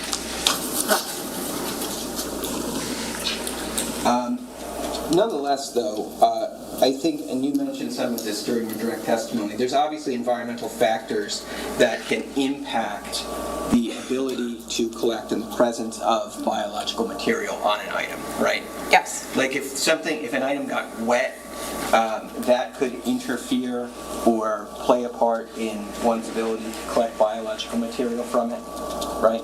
Yes. If an item got burnt, that could interfere with one's ability to collect biological material from it. Yes. If there was cleaning or attempted cleaning of an item prior to it arriving at your laboratory, that could impact your ability to obtain results. Yes. These factors obviously can weaken or alter the reactions that you would see when you perform those reagent tests, correct? They can, yes. Now, handling of evidence can also affect potential results that you would otherwise get. Is that fair to say? Yes. That multiple handlers can increase the risk of contamination on an item? It's possible, yes, but if what I'm looking for is potential blood on a lot of this, those people would have to be bleeding to actually put their potential blood on the item. Well, let's say that they don't have to be bleeding necessarily, because obviously biological materials can be transferred from item to item indirectly, right? It's possible, yes. Like through contact either with another person or another object, biological materials can be transferred to that other object, right?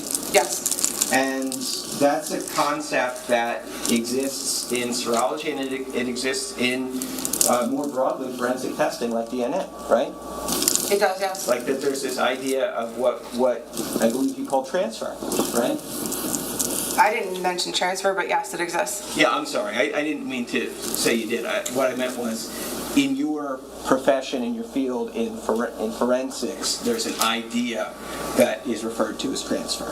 Yes. And transfer is about how biological material goes from one item to another item without the actual source of that biological material touching that second item, right? That is one use of transfer, yes. And I think that's what's referred to as secondary transfer. I believe yes. Okay, so like if I was to, let's say, shake hands with you and my skin cells get onto your hand and then you touch the Bible and my skin cells get onto the Bible, that's an example of secondary transfer, right? Correct. Now I never touched the Bible, but because I touched your hand and your hand touched the Bible, my skin cells got onto the Bible. Potentially, yes. So, One of the ideas I think that's supported then by this concept of transfer is that my biological material can get onto an item which I never touched because it got on there through means other than me actually touching it. Possible, yes.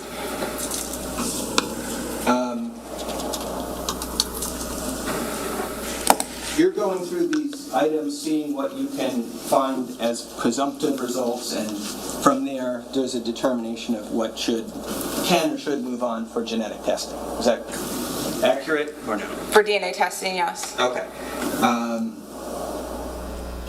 Now, obviously, you followed all laboratory protocols in this case. Yes. And those protocols, you mentioned some of them, they include being gloved at all times when you're handling an item of evidence. Yes. They include a hairnet. Yes. They include a post-cleaning of the entire work surface and area Yes. with chemicals like bleach. Yes. And that's to kill any biological material or eliminate any biological material that was otherwise on those surfaces. Yes. And obviously, when you're working on something, you're working on only a single item of evidence at one time. Yes. There's never a situation where you would be handling, say, the jeans that you saw today and the t-shirt that you saw at the same time. Well, that's all one item when it came into the laboratory as item number 6. So those were out at the same time in the laboratory. Okay. So when they came to you, they were in a pile, right? Yes. And there was a pile of, it's referred to as a pile of charred items. Articles. And obviously you have no control over how things come to you and how you receive them, right? Yes. It would be fair to say that the way you received that pile of charred articles was far from what we would call laboratory conditions, right? It was the first time I received articles like that, yes. Okay. Where everything was all kind of mashed together, right? I've received items in direct contact before, but not wet like that. Okay. And so these items were wet, you mentioned. They were also burnt? Yes, I've received burnt items though before. Okay. But I think what I'm trying to say is, I'm sure you have, but I'm trying to say that in this particular instance, these items were wet and they were also burnt, right? Yes. And they were also in actual physical contact with each other? Yes. And they had also been that way for some unknown amount of time before they got to you, right? Yes. And you don't know how they came to be in that arrangement, but it certainly wasn't the lab that did that, right? Correct. And that's kind of my point, is what I'm saying is you're not really in control of how the item comes to you, right? Correct. You can only do what you can as far as following protocols once you get the item, right? Yes. But if the item has been contaminated prior to its arrival at the lab, there's nothing that you can do about that, right? Correct. You can't unring the bell of transfer or contamination that's happened to an item prior to its arrival at the laboratory, right? Right. I can only control what's happening in the laboratory.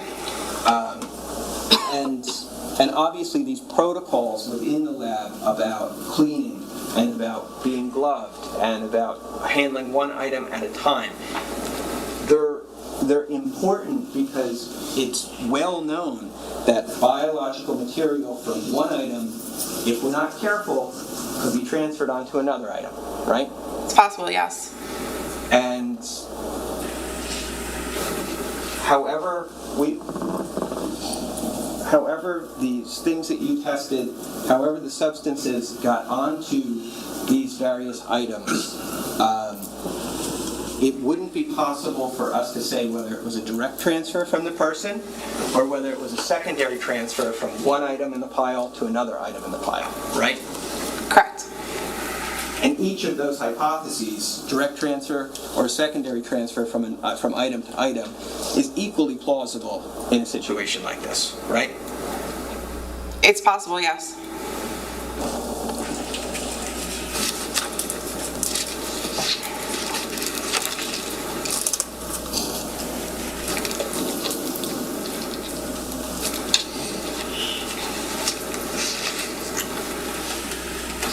Now, you tested, there were gloves that you had listed in, I believe it was S-411. There were 8 items received. And there was item number 8 was a piece of a black glove from a rear passenger seat? Yes. Okay. Now, that item you ended up forwarding for further genetic testing, correct? A portion of the swabbing that I took from that item, yes. Okay. And then, in item S-410, that's another property receipt where we saw the swabs, what are referenced as the buccal swabs from Jennifer Caneiro, Jesse Caneiro, Sophia Caneiro, and Keith Caneiro? Those were FDA cards. Their references were FDA cards. Okay. And those FDA cards, were those the items that you said you had not seen before today? Correct. Okay. So you didn't have anything to do with processing those items? Correct. Okay. And then S-450, I think, was your report on the presumptive results that you received regarding the jeans, item 6-1, and the gloves, item 6-3? I issued a report. I don't know what the state number was. Okay. Okay, but you remember that during your direct testimony, I think you said that on sample 6-3, there was a presumptive result for blood? 6-3, I believe, were the gloves, and then they were subbed out as to 6-3-1, and then 6-3-1-1 was one of the gloves Right. that had the presumptive test for blood. Right. And then 6-3-1-2. I believe I have the numbers right. I don't have it in front of me.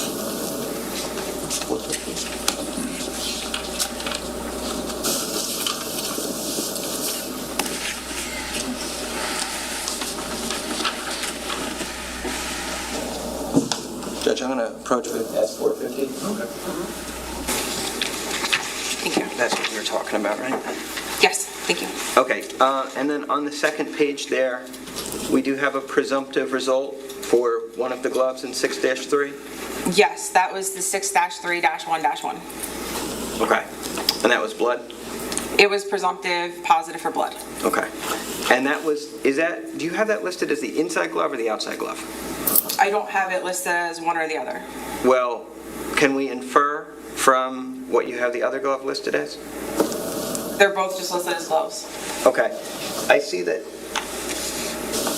you have the word inside in quotation marks? Yes. What does that word mean? That was referring to the one glove, 6-3-1-1. The inside of that glove is what was swabbed versus the outside of that glove. Okay. So that word is not indicative of that glove being inside the other glove? Correct. So which of those two gloves was inside the other? Based on this, I'm not sure. Okay.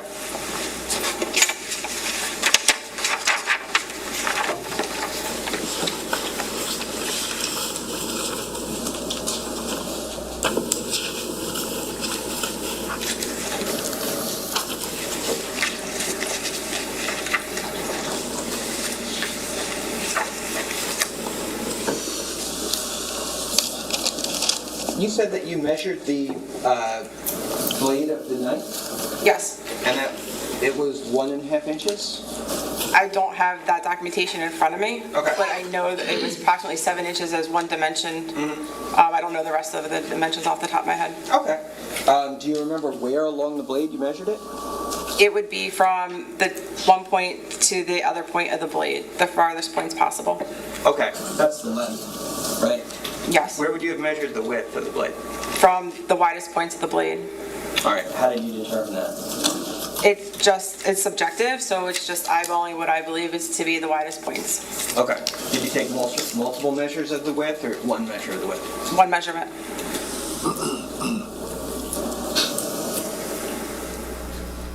And that was, I should clarify, that was item 9, correct? That was the knife from the foyer? I believe it was item number 9, yes. And that was found in Colts Neck, correct?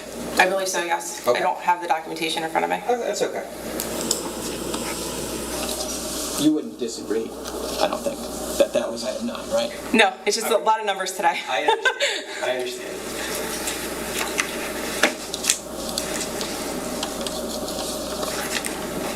Okay, thank you. I don't think I have anything further, Judge. Okay. Redirect. Nothing, Judge. You may step down. Thank you. Thank you. Have a good day. You as well. Ladies and gentlemen, we'll take our morning break now. If prosecutors, if you don't mind just moving the evidence, please, I'd appreciate it. We're going to take our 15-minute break. We'll stretch it to 20 if you guys need it. Just let us know when you're ready, and we'll come back out and we'll continue with the testimony. Thank you. Please don't discuss this case or do any research.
looks like we might be back.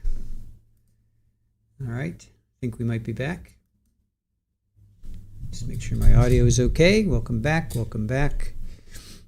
Seems like whatever issues we have might be okay now. Looks like we might be back. All right. Seems like we are back, whatever that was. Hopefully it will stay away. All right, so Allison Lane, forensic scientist, DNA expert. She tested Jennifer, Jesse, Sophia, Keith, knife handle, and the knife. She said there was no blood detected on the knife. Now remember, it was charred and burned and all that stuff. The blade was 7.5 inches and the handle was 5.5 inches. So that's literally like a 13-inch, knife altogether. She said the glove had blood on it from scene 2. Not sure which one was scene 1, scene 2, scene 1 or scene 2. I missed that. She tested jeans, t-shirt, gloves, and a live round. They were all found in a pile. That's the pile that was found in the basement. She tested 5 areas of staining from the jeans. 5 gloves, and then 1 partial. So there were 3 individual, and then there was 1 inside another. So that's the 5. And then the partial was only a finger, was a finger only. She tested a 9mm handgun. The cartridge, the live cartridge that was from the paved deck was tested. She swabbed Paul. She swabbed this person named Sean Edson. I'm not sure who the heck Sean Edson is. I've never heard that name before. So that was a new one on me. And then the kitchen cabinets were swabbed as well. Now, she doesn't do the testing per se. She just collects them. They come to her. She swabs them, collects them, documents them, and then sends them off. So probably next up, we're going to hear from the person who actually did the analysis. And then Cross came in, Mr. Murray. He talks about transferring, cells, transferring if he puts his hand on the Bible, transferring if somebody else touches it. He talked about DNA transfer. Then he talks about her cleaning process at the lab. She doesn't have control over how the items come to the lab. It was a pile of charred items. It's the first time she has received items that were wet, though. She said she has received burnt items in the past. She has received burnt items in the past, but this is the first time that she's received items that are wet. So, all right, so that's that. So next up, I have a feeling we're going to hear from the person who actually did the testing, but we'll see. We'll see who's up next. So, oh, is it Sean Hickson? I heard Edson. All right, maybe that's who it was. Sean Lillywayne. Yeah, that could have been. Hazel probably is the firefighter. All right, that makes sense. All right, that makes sense. Possible firefighter. Yeah, that makes sense. Possible firefighter. Because he did cut himself. He did cut himself in the at Paul's house. So that makes sense.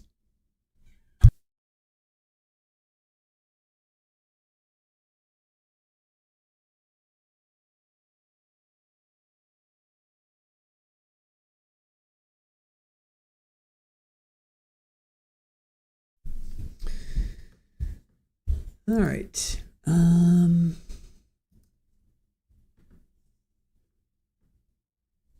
right, so we're 34 witnesses in. Day 12.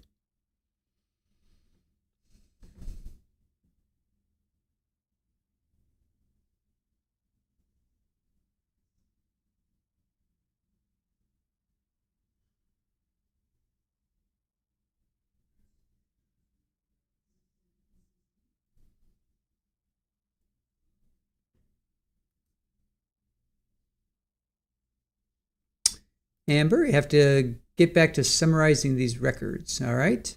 Sounds good. Yes, Fanny, we are back. We never went away. It's just our internet was having an issue, and hopefully they fixed it.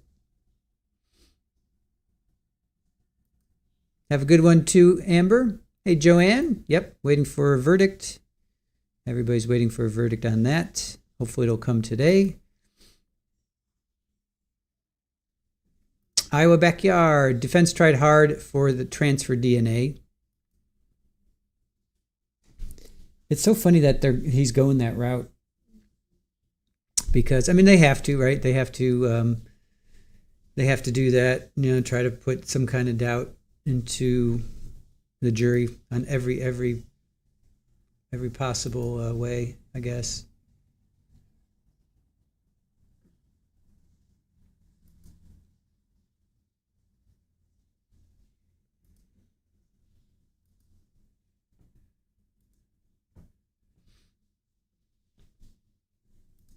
I9, good morning to you. Joanne, good to see you. Green Eyed Cat, you're on hold at your doctor's office. Never good. Never good.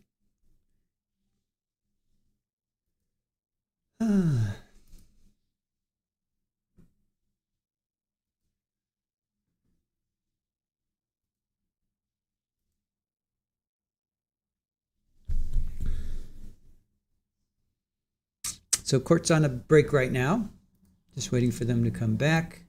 They took a long sidebar there. That was a good 5-minute sidebar. So hey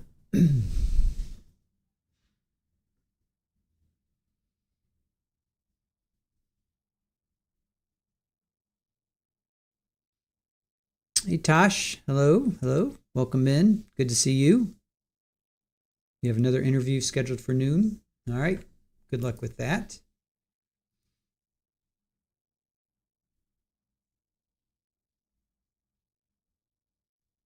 Sidebar. Exactly.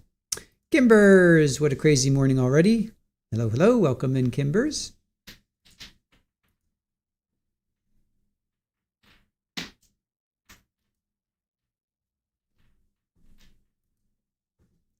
Seems like it's a busy day for everybody today.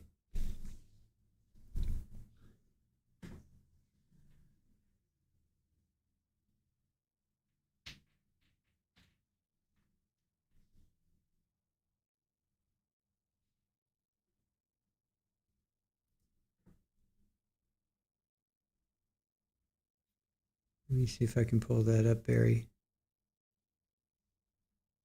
I believe so, yes. Okay. I don't have the documentation in front of me. That's okay. You would disagree, I don't think, that was at 9, right? No, it's just a lot of numbers today. I understand.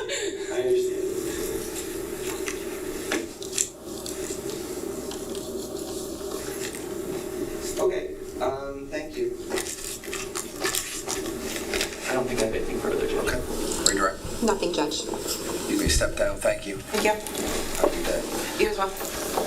Ladies and gentlemen, we'll take our morning break now. If prosecutors, if you don't mind just moving the evidence, please, I appreciate it. We're going to take our 15-minute break. Stretch it to 20 if you guys need it. Just let us know when you're ready, and we'll come back out and we'll continue with the testimony. Thank you. Please don't discuss this case or do any research.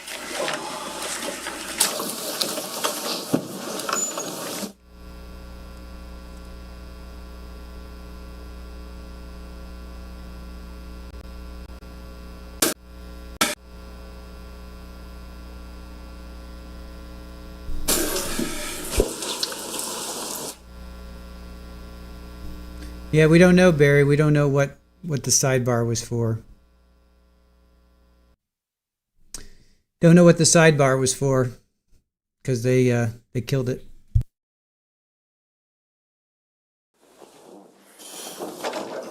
Mr. Decker. There's a piece still up there. Still a little slow at the switch over here. Coffee? Come on. Oh, I agree with you there. Okay.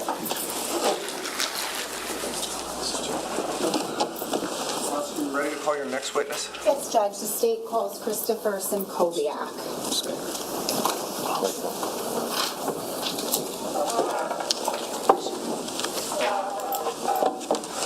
Hello, sir.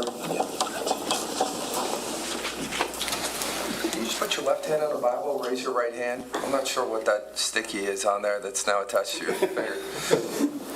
Just getting your DNA. No, I'm just kidding. All right. Do you solemnly swear to tell the truth, the whole truth, and nothing but the truth, so help you God? I do. Sir, when you're seated and comfortable, can you state your full name for the record and spell your last name, please? You get comfortable first. Christopher Simkowiak, SZYMKOWIAK. Okay, thank you, sir. Prosecutor, whenever you're ready. Thank you, Judge. Good morning, sir. Good morning. Where are you employed? I'm employed with the New Jersey State Police Office of Forensic Sciences. What lab do you work out of? I'm currently assigned to the drug unit. Okay, and what is your title there? I'm a forensic scientist too. How long have you been in the drug unit for? Just over 6 years. Now, prior to that, did you work in the DNA unit? I did. And what was your title there? I started my career at the OFS in the DNA unit as a forensic scientist 1, and I progressed to a promotion to the forensic scientist 2 level. Now, as a forensic scientist 1 and 2 in the DNA lab, were you essentially a DNA analyst? That's correct. All right, I'd like to discuss your professional and educational background as it relates to your profession as a forensic DNA analyst. And I'm going to show you what has been marked as S475, showing counsel. Do you recognize that? I do. And what is that? This is my resume or CV. It's 2 pages. Did you create that? I did. Okay. Now, can you tell the jury about your educational background? Yes. I started my education at Penn State University. I was there for 2 years before I transferred to Drexel University, where I obtained a Bachelor of Science degree in biology. Now, chronologically, could you take us through your professional experience and just summarize what you did in each of those places and those roles? Yes. Upon graduating college, I had my first job at Merck Research Laboratories. That was in 2000. I worked there for 4 years until 2004. I was a biochemist there, where I was working on vaccine research, utilizing techniques that I utilized techniques at Merck that I utilized in the DNA laboratory. Upon my completion at Merck, I started my career at the Office of Forensic Sciences. I started in the DNA laboratory, where I was a forensic scientist 1, and progressed into the forensic scientist 2 level. And both titles, I was generating DNA profiles, preparing a report of my findings, and testifying in court as needed. When I obtained my forensic scientist 2 promotion, I had some additional duties that were including peer review of case files, training other scientists, and a supervisory role as well. At the end of 2015 is when I transferred to the drug unit as a forensic scientist 2. In this laboratory where I'm currently assigned is where I'm identifying evidence for potential CDS compounds. I'm reviewing case files again. I'm training scientists in drug testing and testifying in court as needed. Now, the jury has heard about peer review in terms of serological testing in that unit. Does that also apply, and I think you said it, to the unit, the DNA unit? It does. Okay, and can you just tell us what peer review is, or technical review? Is that another term for it? That's correct. So peer review or technical review can be used interchangeably. Once a scientist completes a case file, prepares a report of their findings, another scientist will review that case file for correctness, completeness, that the protocols were filed, and the conclusions support the data that was generated. Now, when you were in the DNA unit as a forensic scientist 2, did you perform peer review of others? I did. As a DNA analyst, were you required to take specific courses? I was. And what were those? To be in the DNA laboratory, you had to have a Bachelor of Science degree in sciences, but specifically 4 courses were required as well, which included genetics, biochemistry, statistics, and molecular biology. Now, was there a program that you had to also complete to become a forensic DNA analyst in terms of certification? Then what was that? Excuse me, sorry. So in order to work in the DNA laboratory and before you can touch any casework, you had to complete a training program that took about 8 months to a year to complete. That included reading literature regarding the testing. I had to observe the procedures in the laboratory and then demonstrate and perform those procedures as well. I had to take a written test of theory. I had to take a laboratory test and perform a moot court as well. Now, as a DNA analyst, a forensic scientist 1 or 2, is there any type of continuing education that is required? Yes, in the DNA laboratory, there is required 8 hours of training in DNA testing every year. How about proficiency testing? What about it? I'm sorry, what is that? A proficiency test is a test that's administered by an outside agency to test any certified scientist in the DNA laboratory, their ability to accurately generate DNA profiles. So in addition to that 8 hours of continuing education, there's also proficiency testing, is that right? That's correct, twice a year. Okay. And were you, when you were in the DNA lab, the last date that you were there, were you current and successful with all of your proficiency testing? Yes. In total, over the course of your career, approximately how many cases have you worked on where you have processed and analyzed DNA samples? I would say multiple thousand of cases. When we're talking about cases, could there be more than one sample that you're testing per case? That's correct. There could be one item submitted or several items submitted. Okay. Now, how many times have you testified in Superior Court with regard to the results of the DNA analyses you've conducted? Approximately 70 times. And what jurisdictions? I testified in most of the counties throughout the state of New Jersey. Now, in those instances, how many times were you qualified by the court as an expert in the field of forensic DNA analysis? Every time. Judge, at this time, the state would seek to qualify this witness as an expert in the field of forensic DNA analysis. Anybody here? No, Judge, thank you. Okay. Ladies and gentlemen, I just read it to you this morning. Not well.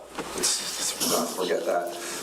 But I'm not going to read it to you again. Obviously, you know the charge as it relates to expert testimony and how you evaluate an expert's testimony here. But I will find this defendant to be an expert in the field of forensic DNA analysis. Prosecutor, go ahead. Thank you, Judge.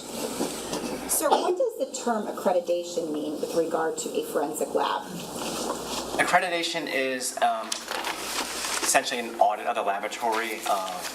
We have an agency called ANAB that comes out and audits the laboratory, and what they essentially are doing is they are checking that we say what we do and we do what we say, so they're ensuring that we have protocols set in place, that we're following them. We have employees that meet the requirements to be employed by the state of New Jersey as a forensic scientist.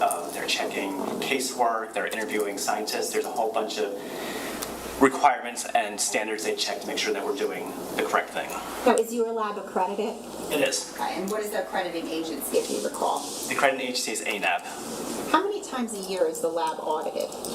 We are audited once a year.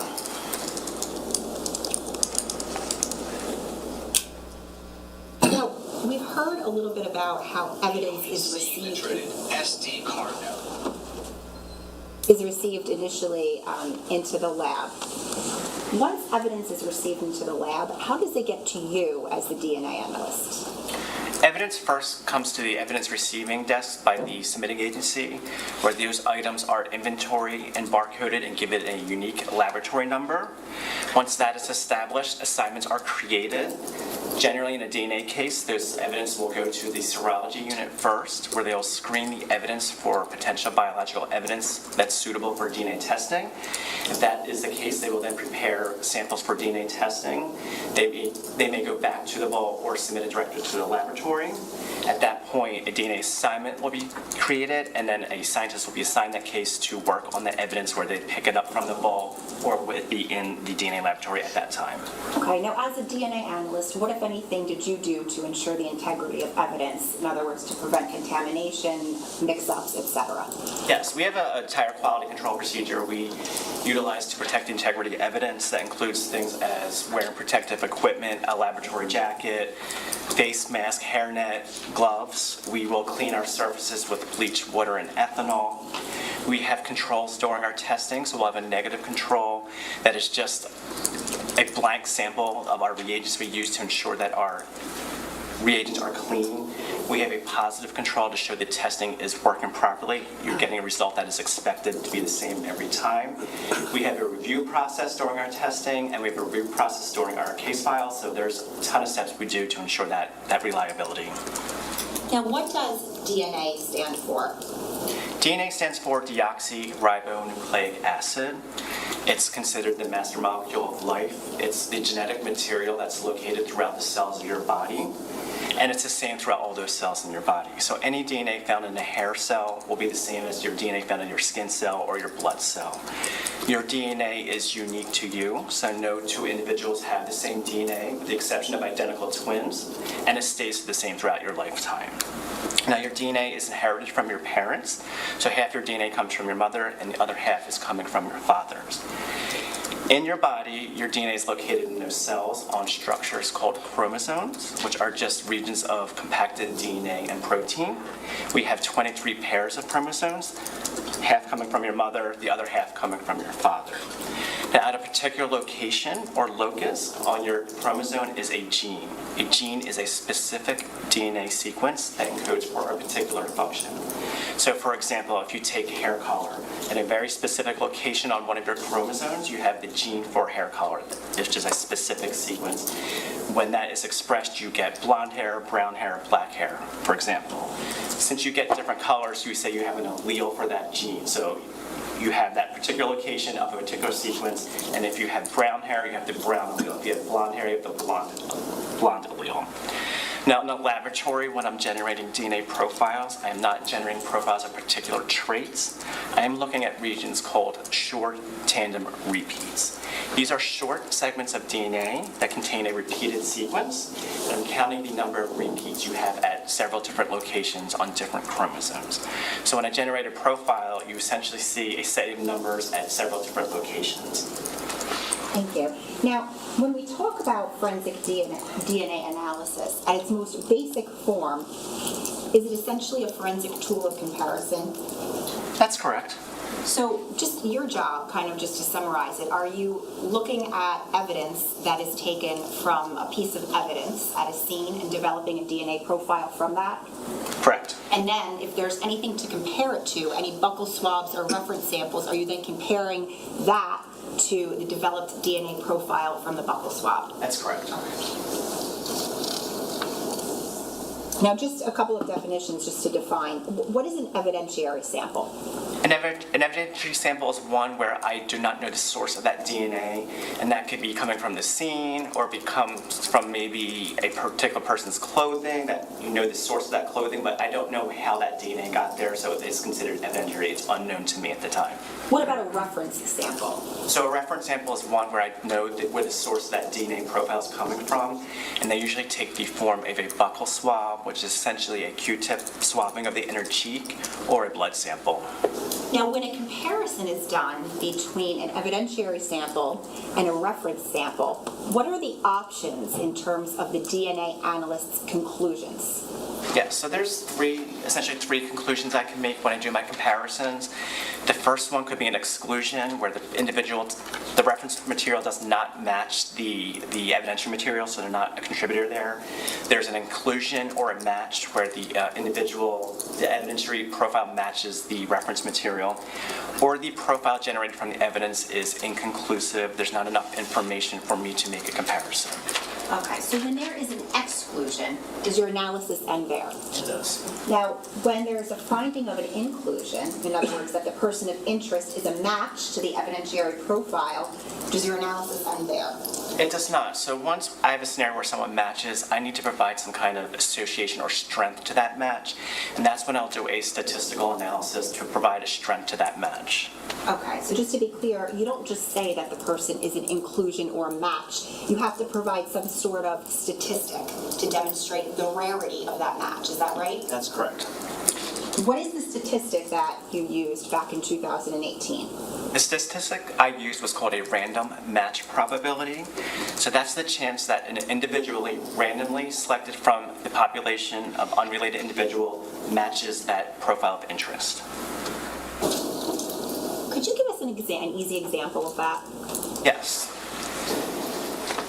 Let's say, for example, I did a comparison and I generated a profile, and that profile then matches the reference material. So I have a match. I decide what I have to do with that match now as my statistic, provide a weight.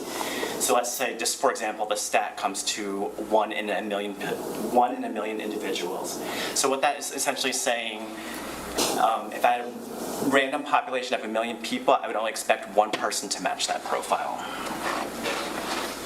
Now, in terms of the reason for providing a statistic, is it fair to say that you can have a match, and the statistic, though, for the match could be very different in terms of the strength of that? Is that Correct. right? So, for example, you can have a match, and the statistic could only be 1 and 2. Is that right? That's correct. That is very different from a match where you have a statistic of 1 in 1 quintillion. Is that right? Correct. Okay.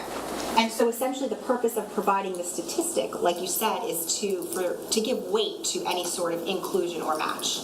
Correct. Now, as human beings, how much of our DNA is the same? In other words, how much DNA do we all share with one another? Over 99% of our DNA is similar between individuals. And is that why we all have, for example, 2 eyes, 2 ears, nose, etc.? That's one way of saying it. So if so much of our DNA is the same, and I know you touched on this before, but if so much of our DNA is the same, then how is it that forensic DNA analysis is able to be used as a tool of comparison?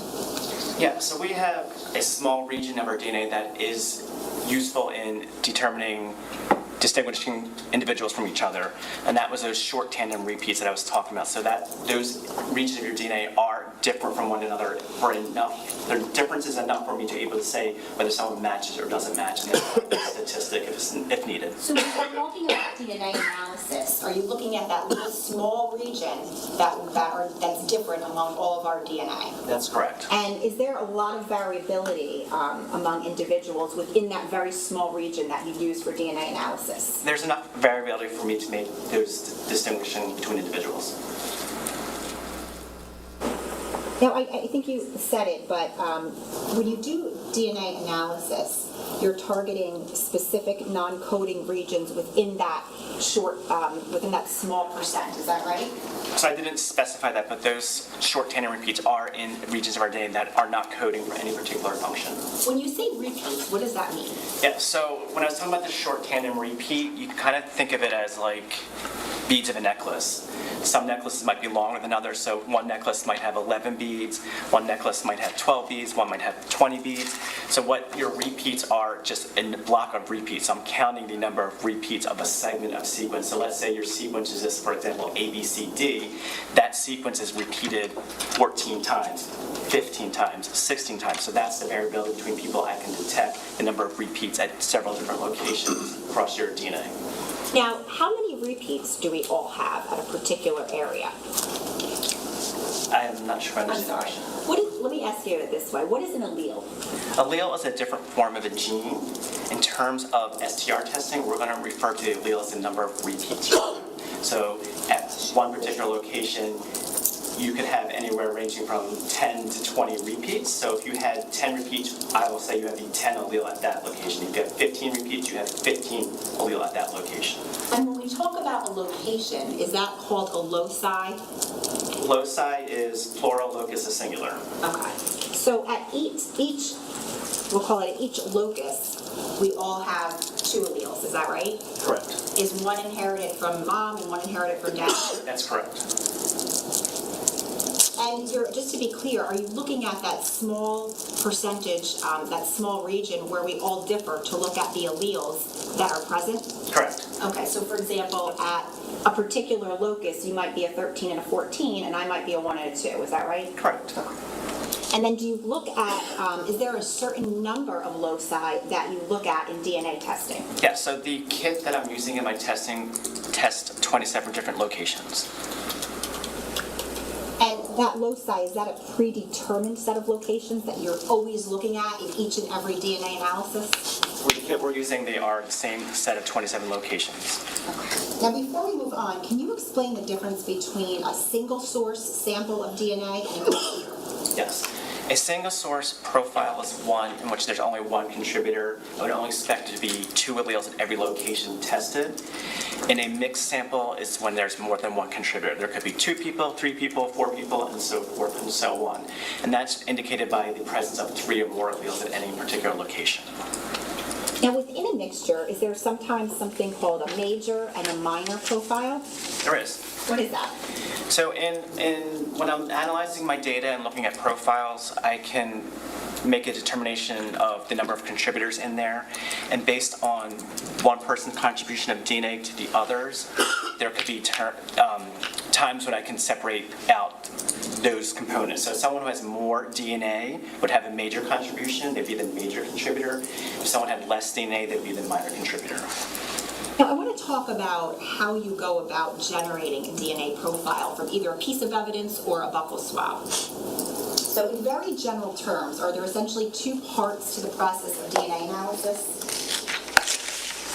You're talking about in the way I generate a profile? I guess I'll ask it this way. Is there a laboratory process? Yes, there is a 4-step procedure to generate a DNA profile in the laboratory, and that is the same for both the reference material or any evidentiary material. The first step in that process is extraction.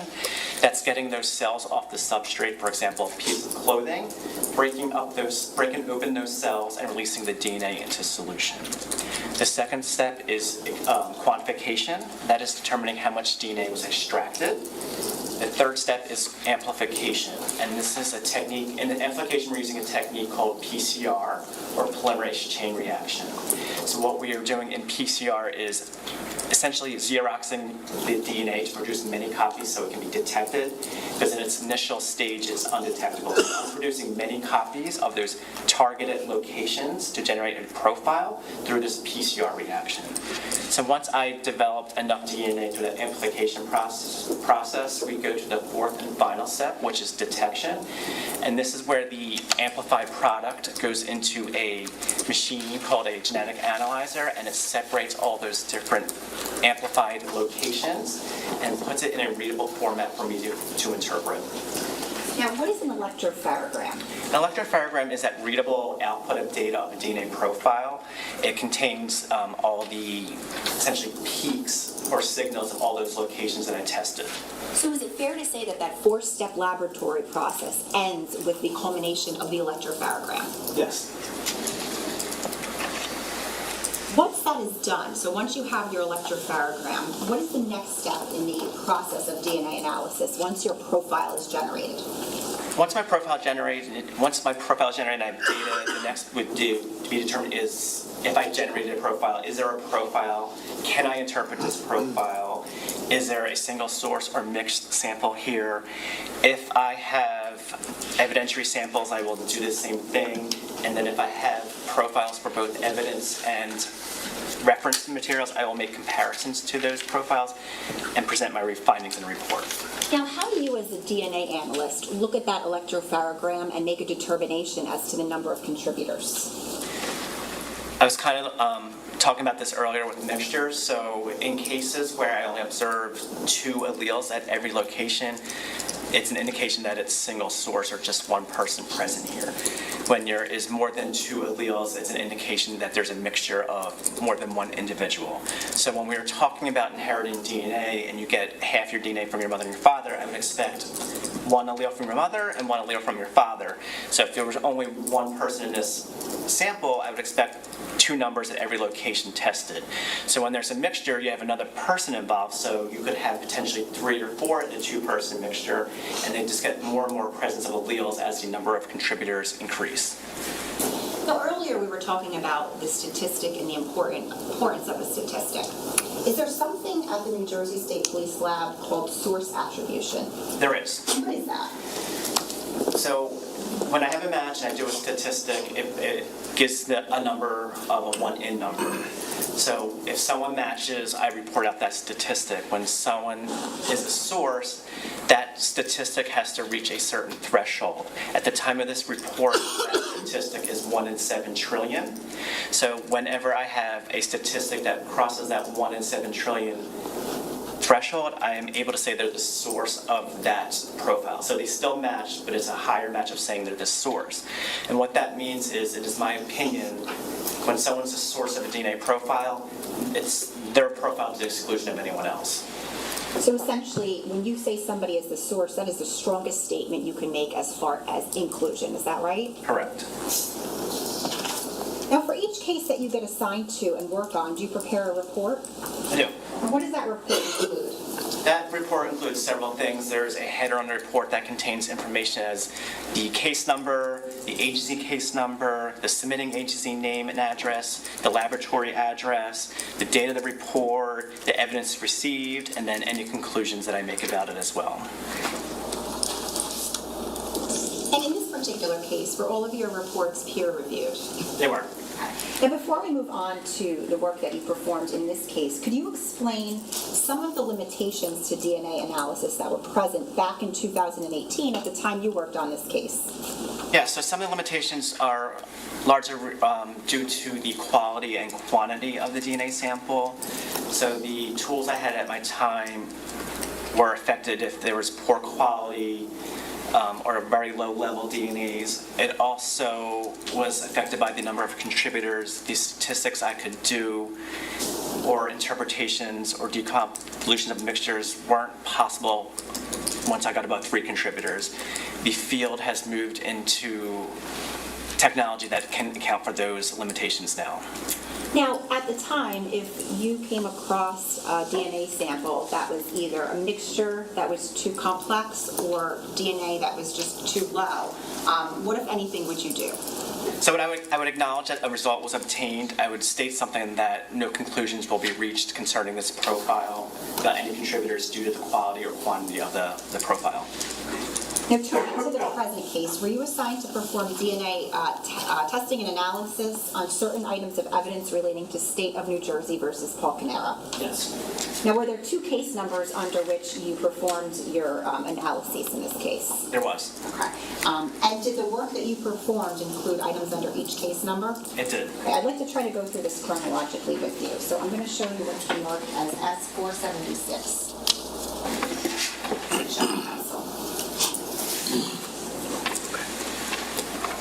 All right, do you recognize S476? I do. And what is that? S476 is a copy of a report. It's a 1-page report for laboratory case number C18-10138, and the report is dated 11/27/2018.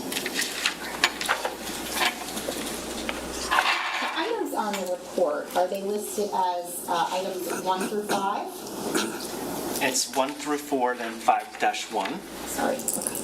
And then what are the other items listed? 7-1, 9-1-1, 9-2-1, 9-3-1, and 9-4-1. Now, items 1 through 4, what are those? Items 1 through 4 were reference materials. Item 1 was a reference material for Jennifer Caneiro.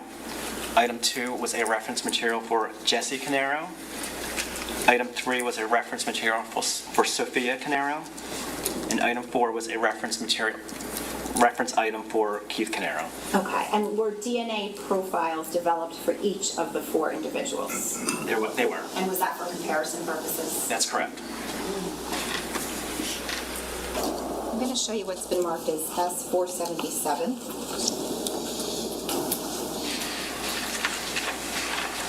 Do you recognize that? I do. And what is that?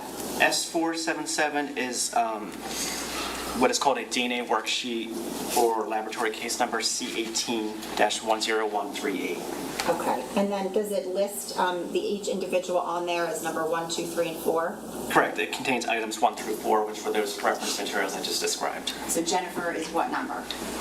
Jennifer is number 1. Is 2. Jesse Caneiro. 3. Keith Caneiro. Sophia Caneiro. And 4. Keith Caneiro. So when you developed the profiles for each of the 4 victims, did you essentially have to develop electropharograms? That's For correct. each of them? I'd like to use this just as an example. I'm not going to do this for each item, but I'm going to show you what's been marked as S478. Do you recognize that?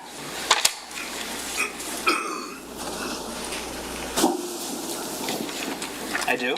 And what is that? S478, it is 2 pages. It is an electropharogram for item number 3 from case number C18-10138. So is that Sophia Caneiro's electropharogram? That's correct. So essentially that is her DNA profile. Correct. Judge, permission to publish? Any objection? No, thank you. Okay, you can. Thank you. Can we get back table, please? Okay. Sir, what you see on the screen here, can you just explain to us what we're looking at? Maybe it'll help just to see it. You explained it in the electropharogram before, but just to see it in context. Yeah, so this is the first page of the electropharogram.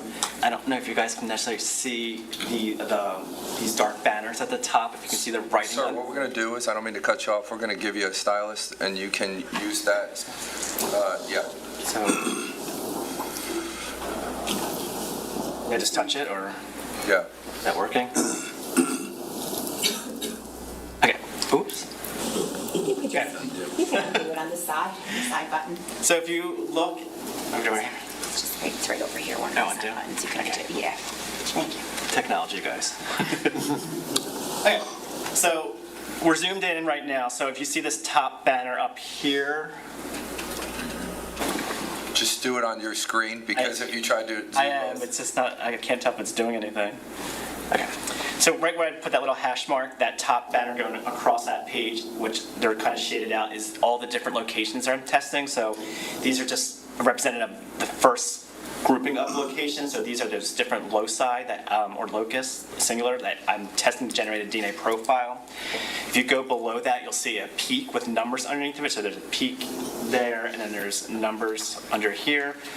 That first one technically isn't a number. That's called a melogenin. That's the sex-determining chromosome. So XX would be female, XY would be male. So you see one single X here, technically two X's, because you got an X from each parent.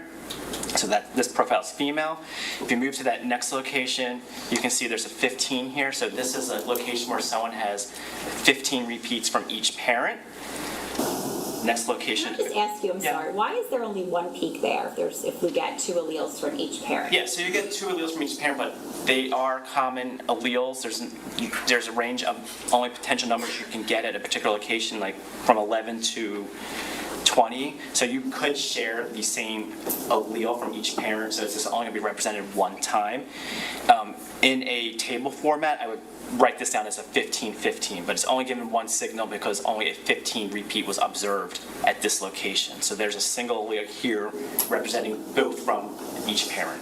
That next location, you can see there's actually two, so they got a 16 from one parent and a 17.3 from the other parent. So what you see here as you go across, there's a set of peaks that represent your DNA profile at a particular location. And when I interpret this profile, I put it into a table format saying at one particular location, that first one you're 15-15, that second one you're 16-17.3, and going and so forth and so forth across every location. I just notate those numbers in this single source profile. Thank you. Now, if there was another contributor here, what would you expect to see? I'll try to draw this in for you towards the other end of the table or electropharogram. You would see potentially 4 peaks, maybe 3 peaks. So I would expect to see a third peak somewhere in this profile, if not at multiple locations, to indicate the presence of another contributor. Okay. But just to be clear, this is Sophia Caneiro's single source, that's her profile. Correct. Thank you. Rich, can we preserve this? Sure. Are This we is reading? 478. Oh, I'm sorry. Do you want me to draw them back in? If you can. Yeah. That'd be great. So, there. It has to be exact. Okay, I'm sorry No, about I'm just that. kidding. I I know think what that you was mean. really mostly what was important. Sorry about that. Okay. All right, we're going to, 478.1. Thank you. We can put this down. Now you can undo it. Yes or no? Yes, you're good. Thank you. I'm going to show you, you mentioned an allele table. Yes. So that electropharogram, the DNA profile on there, does that get converted over into an allele table? That's correct. Does that just make it easier to look at, essentially? Yes, it makes it easier to look at and then to compare profiles from evidentiary to reference materials. I'm showing council S479. Sorry. I'm going to ask if you recognize this. I do. And what is that? So S479 is the allele table I generated for case number C18 10139 or references 1, 2, 3, and 4. So is Sophia Caneiro's allele table listed under number 3 there? Yes, her profile's under number 3. Okay, and just for pedagogical purposes, Judge, permission to publish this as 479. Mr. Murray? No objection. Okay, you can. You can zoom in a little bit. Okay. So if you could point out to us where you see Sophia's allele chart.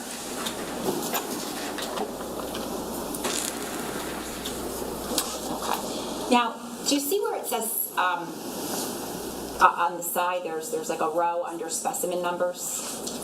Yes. Are each of those a locus? Yes. Okay, so each of those represents a location on that small percentage of DNA that differs among all of us. Is that right? Correct. Okay, so now at the first locus, how do you say that? Melagenic, Okay, what is Sophia? an XX. And is that mean she's a female? Correct. Okay, so for example, if we look over at victim 4, which is Jesse, he's what? An XY, And that would represent what? male. Okay. And just to, if you could explain, just to, where we look at D3S1358, that locus, what is Sophia? 1515? Okay, and it's essentially, you go down the line, is that right? Correct. Okay.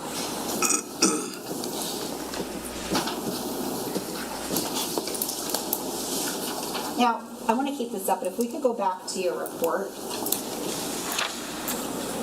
Can you please go through, we went through numbers 1 through 4. What are the rest of the items on there? I'm going to refer to my report. That's You fine. can. Just the one, like, Thank you. Item 5-1 was a portion of a swab of a handle from a knife.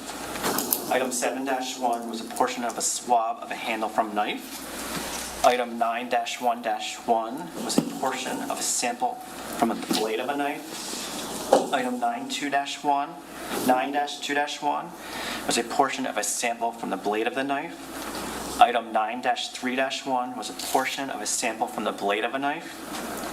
Item 9-4-1 was a portion from swabbing from a handle of a knife. Now, items 1 through 4, the reference samples. Next to that, where it says comments, what does it say under those comments for each of them? Results obtained. Okay. And then, what about item 5-1, the swab of the handle from knife? What is the comment there? Results obtained. Okay. What does that mean, results obtained? That means I got some kind of data, some kind of profile for that item. Okay. Now, when you have results obtained, it doesn't necessarily mean you're able to make any comparisons, right? Correct.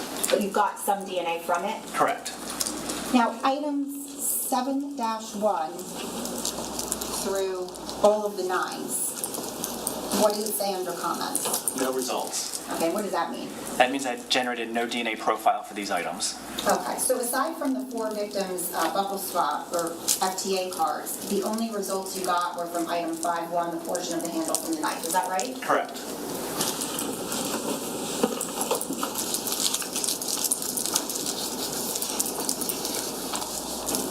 Was there an allele chart created for that? That evidentiary sample 5-1? Yes. Okay. And prior to that, did you have to, obviously, your work, did that culminate in an electrophoregram? It did. I'm showing counsel what's been marked as S480. I'm showing you what's been marked as S480. Do you recognize that? I do. What is that? S480 is the allele table I generated for item 5-1 for laboratory case number C18-10138. Okay. So if you could, can you explain to us, let me ask you this first.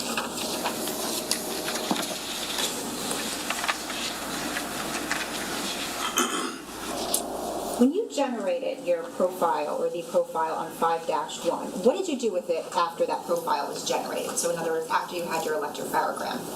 So once I had my electrophoregram, I determined, was there DNA present?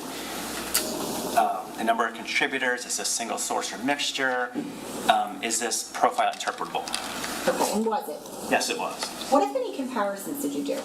So I took the profile generated from 5-1 and compared it to any reference material that was available for this case. Okay, so just to be clear, you compared that profile from 5-1 to Jennifer Caneiro's profile? Correct. And each and every of the 4 victims, is that right? That's correct. Okay, what, if any, conclusions did you make? Yes, I'm going to refer to my report if that's fine. Okay, just tell us the number. Yes, so for State Exhibit 476, with regards to item 5-1, my conclusion was that the STR DNA profile of Sophia Caneiro matches the STR DNA profile from item 5-1. The calculated frequency of the STR DNA profile is 1 in at least 726 million for randomly selected unrelated individuals. I also concluded that Jennifer Caneiro, Jesse Caneiro, and Keith Caneiro are excluded as possible contributors to the as possible contributors to the STR DNA profile obtained from item 5-1. Can you, by using this allele table, can you explain how you would exclude somebody from the profile on the evidentiary sample? Yes.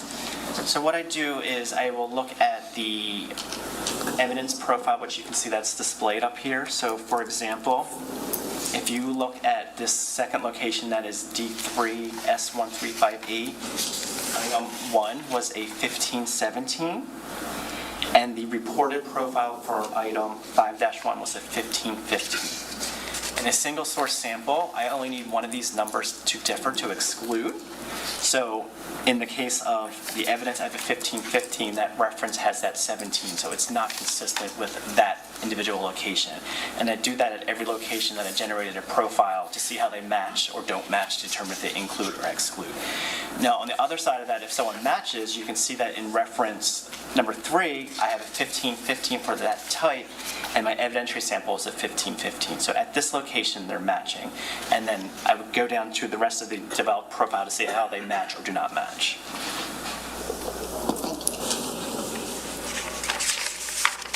No, I'm going to leave that with you just to conclude on this particular, on your report, your conclusion was you included Sophia Caneiro on 5-1. Yes. And you gave a random match probability of at the 1 in at least 726 million. Correct.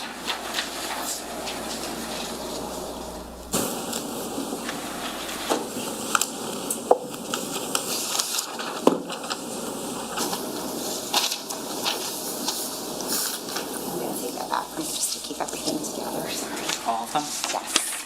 Thank you. We're going to print what's on the screen, which is S480.1.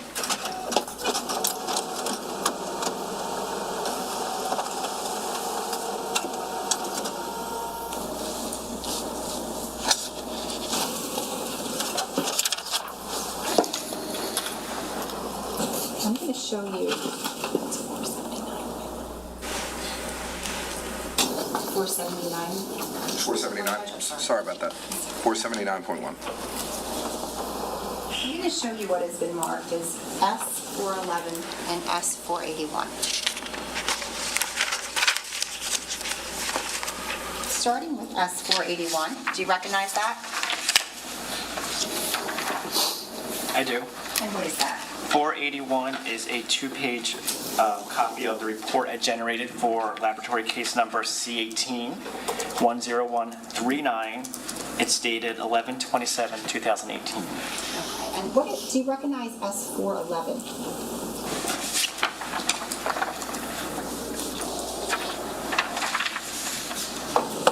I do. And what is that? S411 is the evidence receipt. It is 2 pages for case number C18-10139 that is dated as received 11/23/18. We can take this off the screen. Thank you. All right, so I'm going to ask if you can look at your report, item 1-1-1. Do you see that? I do. What is that? That's a portion of a swabbing of a glove. And what does that correspond to on the evidence receipt? Item number 1. What is that? Item number 1 is a burnt nitrile glove, black. Okay. And were any results obtained? Yes. Can you explain?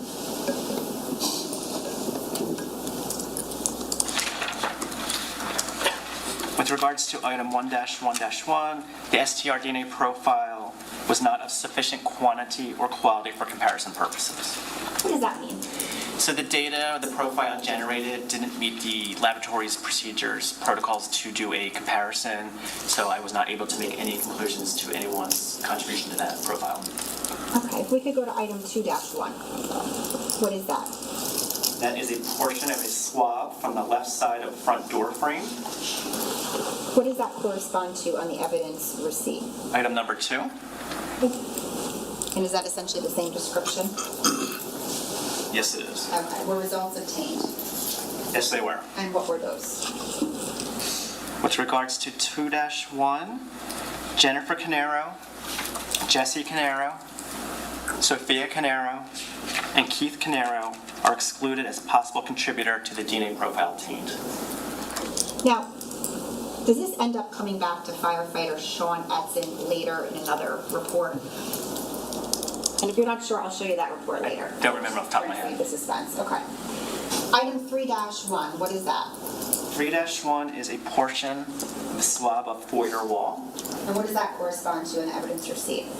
Item 3 with the same description. Okay, any results? Yes, results were obtained. Okay. What were those? For item 3-1, Jennifer Caneiro, Jesse Caneiro, Sophia Caneiro, and Keith Caneiro are excluded as a possible contributor to the DNA profile from item 3-1. What is the next item that you have on your report that you tested? 6-1-1-1. That is a portion of the staining of a front left thigh area of jeans. Now, on the evidence receipt, does that correspond to item 6? It does. Okay, and that just says 1 paper bag of chart articles. Correct.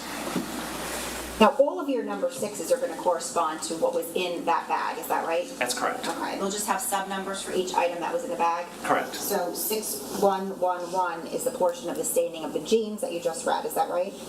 Correct. What, if any, results were obtained?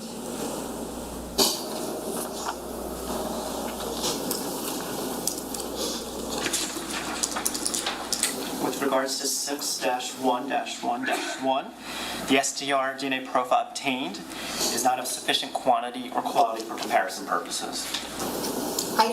The next item is what? 6-1-2-1. And what is that? That's a portion staining of front left shin area of jeans. Were results obtained? They were. And what were those results?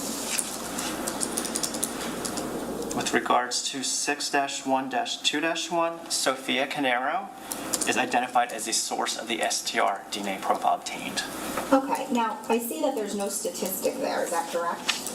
There's no statistic directly under this conclusion statement. It is covered by a footer at the end of the report. And again, why is that?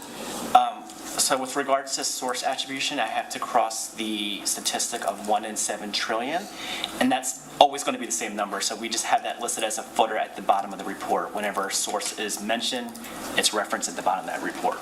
And here, are you identifying Sophia Caneiro as the source? That's correct. What is the next item? 6-1-3-1. That was a portion staining of front right thigh area of jeans. The results obtained. They were. And what were they? With regards to 6-1-3-1, Sophia Caneiro is identified as a source of the STR profile obtained. How about 6-1-4-1? That is a staining of the front right shin area of jeans. Were results obtained? They were. And what was the conclusion of that? The STR profile obtained from 6-1-4-1 was not of sufficient quality or quantity for comparison purposes. And what is the next item listed? 6-1-5-1, that was a portion of staining of rear left calf area of jeans. Were results obtained? They were. And what was the conclusion? Sophia Caneiro is identified as the source of this STR DNA profile obtained from 6-1-5-1 6-1-5-1. And again, just to be clear, the no statistic is given because these have actually reached source attribution, is that right? The statistic is given, but it's in the footer of that report. How about the next item, what is that? 6-1-6-1, that was a portion swapping of inside waistband of jeans. Any results? No results were obtained. Now, what is the next item? 6-2-1-1, that's a portion staining of front right shoulder area of t-shirt. Okay, any results? Yes. And what was that?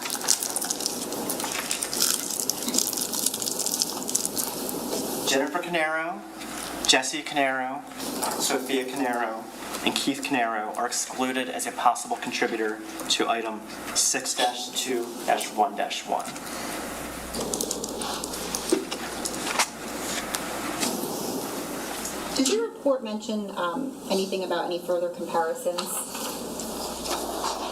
Or anything being needed for further comparison? Yes. What is that? So on page 2, I stated that no conclusions can be reached concerning another possible contributor to the STR DNA profiles obtained from the items examined without submission of a buccal swab reference. I'm showing counsel what's been marked as S482 and S483. I'm going to show you the same, and if we could start with S482, what is that, if you recognize it? I do. S482 is the DNA worksheet I generated for laboratory case number C18-10139. It is item 20, and it's a reference sample from Paul Caneiro. From Paul Caneiro? Correct. And what is the date on there? Or is there a date? The date on my worksheet is 11/27/18. Okay. S481, do you have that in front of you? Yes. All right, and do you recognize that? S481 is the report I was just talking about for C18-10139 that was dated 11/27/2018. Actually, I should ask you, what is item 20? What is that listed as? So, item 20 was from State Exhibit 483, which was a report I generated for C18-10139. That report date is 11/29/2018, and that is for item 20, the DNA reference from Paul Caneiro. Okay, are there any conclusions on that report made by you? There are. What is that? Paul Caneiro is identified as a source of the STR DNA profile obtained from items 6-2-1-1 and 7-1-1. I also concluded that Paul Caneiro is excluded as a possible contributor to the STR DNA profile obtained from item 2-1 and 3-1.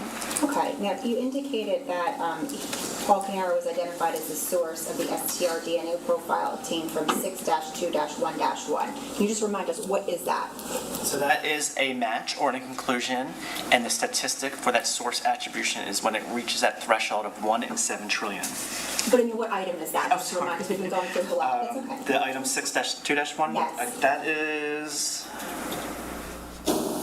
the swab, the portion staining of front right shoulder area of the t-shirt. Okay, thank you.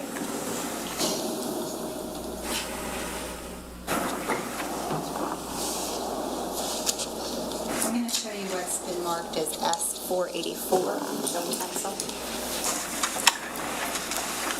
Do you recognize this?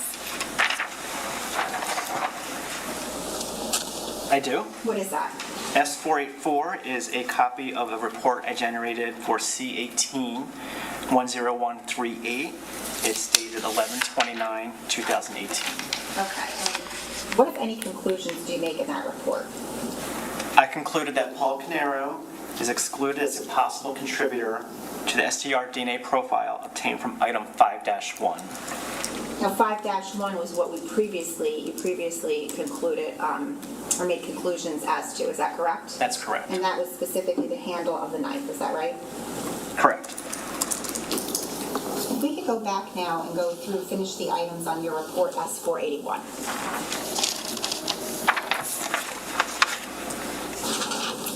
We left off with item 6-2-1-1, which was the front right shoulder of the t-shirt, which you already told us about.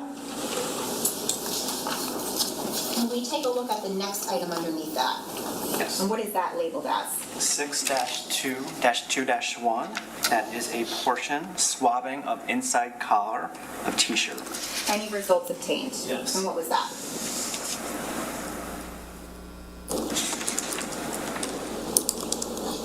The STR DNA profile obtained from item 6-2-2-1 is not of sufficient quantity or quality for comparison purposes. And just to be clear, 6-2-2-1, that same t-shirt that you previously got results from the shoulder on? Correct. What is the next item in your report listed? 6-3-1-1-1-1. And what is that? A portion of a sample of a glove. Okay. And again, this is, just to be clear, it's from item 6, so it's that pile. Correct. Were results obtained? They were. And what are those results?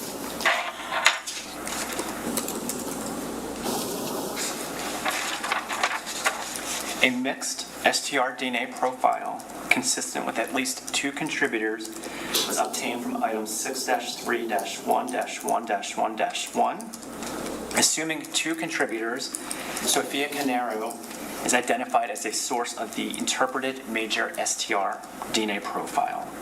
The minor STR DNA profile is not of sufficient quantity or quality for comparison purposes. Okay. What is the next item listed?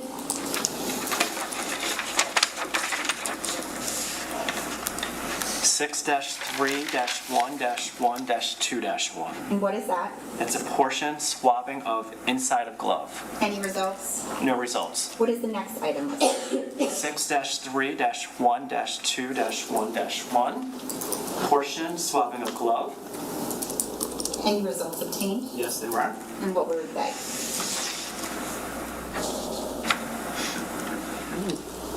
The STR DNA profile obtained from item 6-3-1-2-1-1 is not of sufficient quantity or quality for comparison purposes. What is the next item listed on your report? I think we're at 6-3-1-2-1-1. Okay, and what is that? That's a portion swabbing of glove. Okay, any results? Just did. Yeah, I think we. Okay, so we're going. That was the Just one. did. My fault. I apologize. Is it, Got it all on my head, right here. I'll ask you this. Is the next item 7-1-1? It is. Okay, what is that? That is a staining of the bandage. Okay. Any results obtained? Yes. And what is that?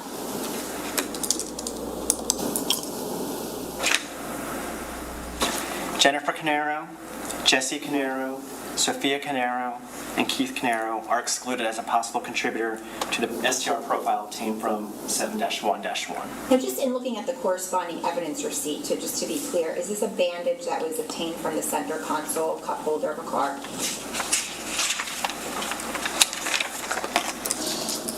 That's correct. Okay.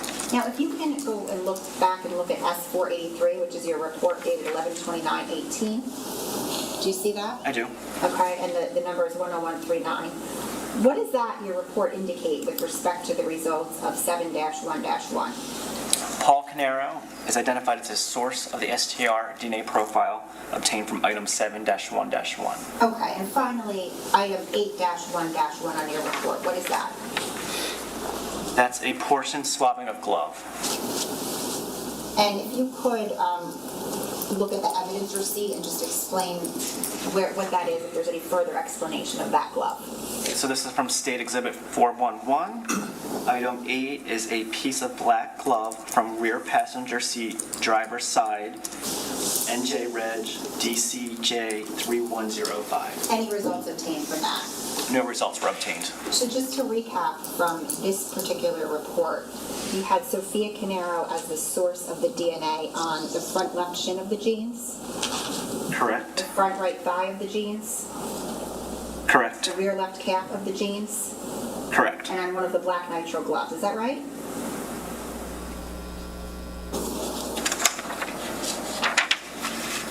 Correct. I'm just gonna. I don't have a specific objection, but I'm just going to say that obviously these are all leading questions that are coming from the state's direct. Okay. I I agree that they are leading. However, I'm going to allow it based on the fact that just trying to get through these numbers sequentially and making sure that the jurors can understand it, I'm going to allow the leading form of these questions for now. Obviously, when we get beyond this, Mr. Murray, if you want to stand up again and object, I'll make sure that I listen carefully on that. Okay? Thank you. All right, thank you, sir. I'm going to show you. Hold on, I'm going to take this back from you. Sir, can you just hit the undo on there, if you don't mind? We just have a random circle. Thank you. Show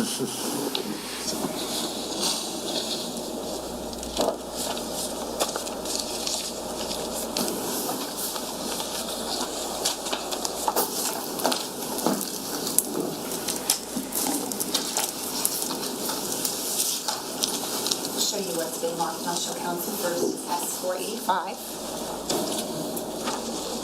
Do you recognize this? I do. And what is that? S45 is a copy of a report I generated for laboratory case number C18-10138. It is dated 12/4/2018. And what in particular is that? This is a report for item 13-1-1, which was a portion of a swab.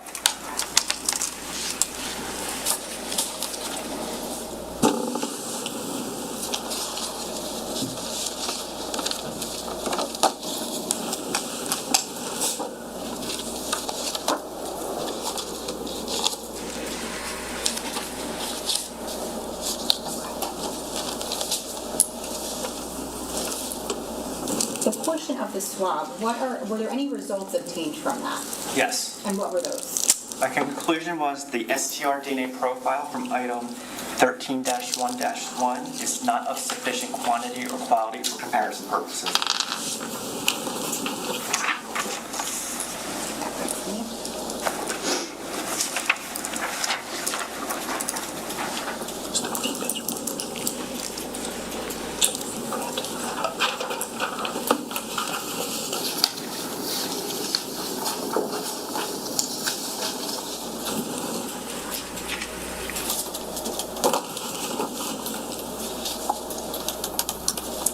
I'm going to show you what's been marked as S486.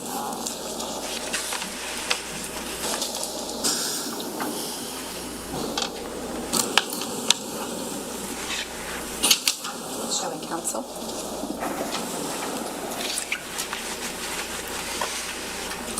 Do you recognize that? I do. What is that? S486 is a copy of a report I generated for laboratory case number C18-10139, dated 12/4/2018.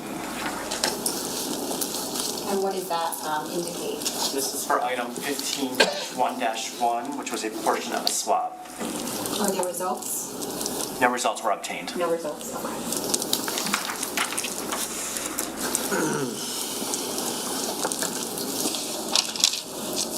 I'm going to show you what has been marked as S487, showing counsel. Do you recognize this? I do. What is that? S487 is a copy of a report I generated for laboratory case number C18-10138, dated 2/11/2019. Okay. Specifically, are there any item numbers listed on there? Yes, there are. What is that? Item 2, the DNA reference from Jesse Caneiro. Item 4, the DNA reference from Keith Caneiro. And item 10-1-1, which was a portion swab for E-cells cartridge. Okay. And the case number on there is, but what is the case number, if you could tell us? C18-10138. So we're talking about the Colts Neck scene, is that correct? I don't remember off the top of my head the locations. Were any results obtained nonetheless from that swab? No results were obtained. Thank you. Just so we don't mix them up.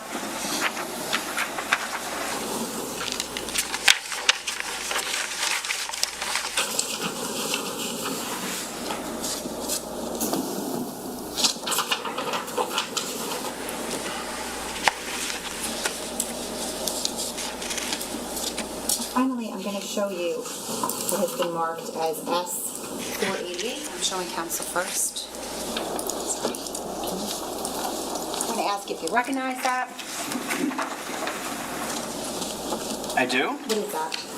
S488 is a copy of a report I generated for laboratory case number C18-10139, dated 2/11/2019. Now, the first item that's listed there, can you tell us what that is? Item 6-1-7-1 is a portion staining jeans front left thigh area. Okay, and just to be clear, you said the date on here was 2/11/19? Correct. Okay, so was this additional testing from areas of the jeans? Yes. All right, so 6-1-7-1, portion staining of the jeans front left thigh area. Were any results obtained? There were. What was that? A mixed STR DNA profile consistent with at least 2 contributors was obtained from item 6-1-7-1. Assuming 2 contributors, Sophia Caneiro is identified as a source of the interpreted major STR DNA profile. The minor STR DNA profile obtained is not of sufficient quantity or quality for comparison purposes. What is the next item listed? 6-1-8-1, that was a portion staining jeans front right shin area. Were results obtained? Yes. And what were those results? Sophia Caneiro is identified as a source of the STR DNA profile obtained from item 6-1-8-1. What is the next item listed? 6-1-9-1, this was a portion staining jeans inside pockets and knee areas. Were any results obtained? No results were obtained. And what is the last item on there? 6-4-1-1, portion swab of live round. Okay, any results obtained? No results were obtained. Judge, I have nothing further. Okay, cross.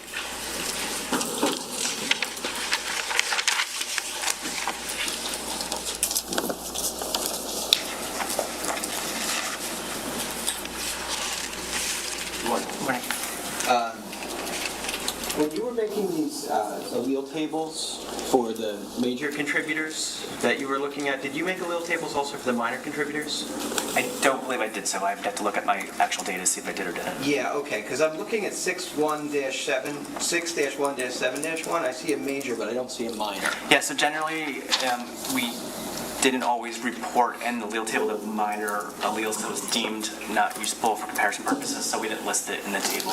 Okay, so places where we've heard you testify, I think it was in 6-3, 6-1-7, where there was not enough information at the time, at least, to engage in further testing.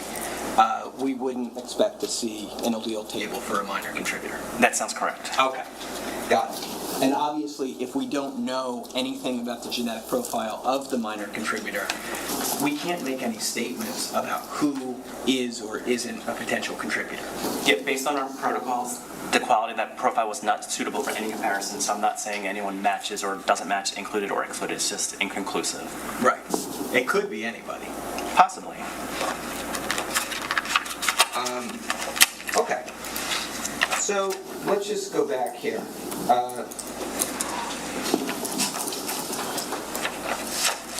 What you were doing here, and this is back in 2018, is this is a more, I don't want to say more traditional method of analysis, but obviously the method of analysis has changed somewhat in your laboratory and laboratories across the world since 2018. Would that be fair to say? I'm understanding properly, our procedure of generating the profile is the same. It's the interpretation of that profile that has changed. Right. Because now there's a computer program that wasn't available in 2018 that is widely used. It was available in 2018. It wasn't utilized by the state police New Jersey State Police at the time. You're right. I'm sorry. I misspoke. The state police was not yet using it. That's correct. Okay. When you were doing this testing back in 2018, you had to do the analysis and interpretation of these samples. You had to first determine whether there was enough of the sample to engage in further testing, right? Correct. And if there was enough of the sample, you had to determine whether it was a single source or whether it was possibly a mixed profile. Correct. And mixed profile means that we have reason to believe that there's more than one person who contributed to the sample. Correct. And we believe that sometimes based on these electropharograms that we saw today. Correct. Right? Because if we see on the electropharogram that there's a place where there should be two alleles and there's evidence of more than two, we know for a fact that more than one person had to contribute to that sample. Yes. There's also, we see in those electropharograms, and we saw one electropharogram today, and that was from a direct sample, a reference sample of a person, right? Correct. And when we get a reference sample, what we saw in that was that we had a very clear genetic profile coming across the electropharogram, right? Correct.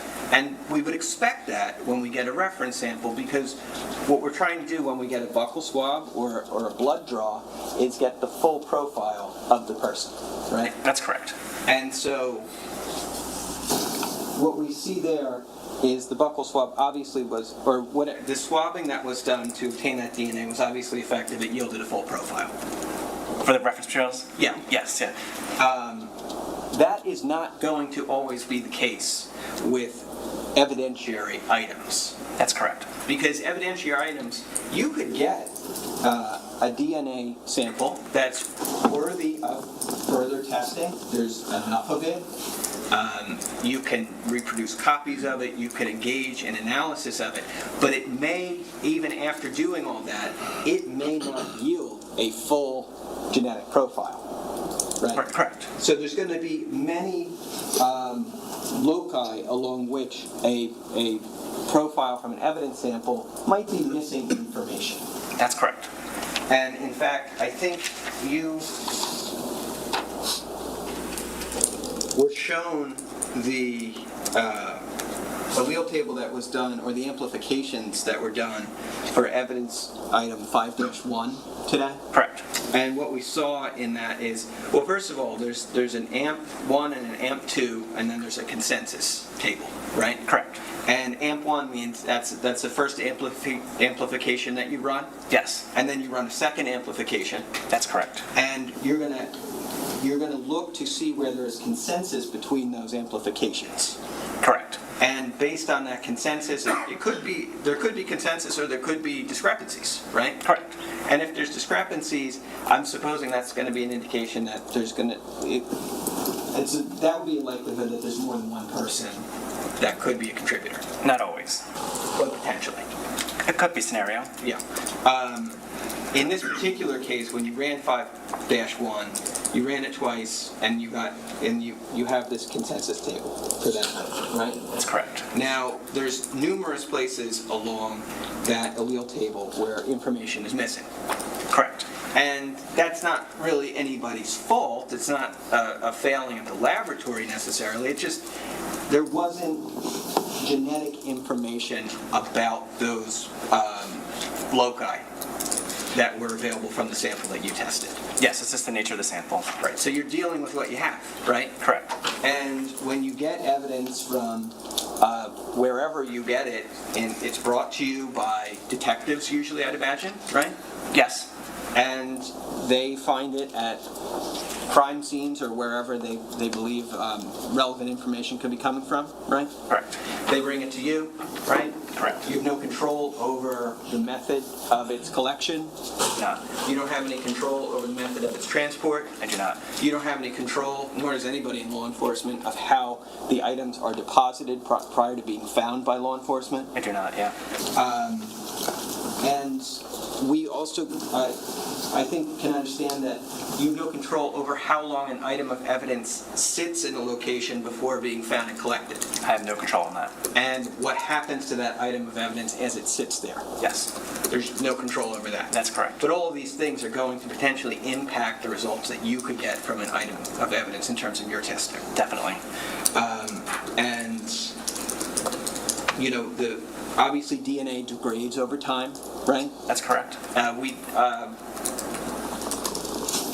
We also know that DNA can accumulate on items that sit in a particular location for a period of time? It's a possibility. I mean, one of the things that happens with our bodies is that we grow new skin, right? Mm-hmm. And Yes. and it's like a big. They say I think it's like the biggest organ in our body. I believe so. And what it's doing is it's constantly regenerating itself. Right? Correct.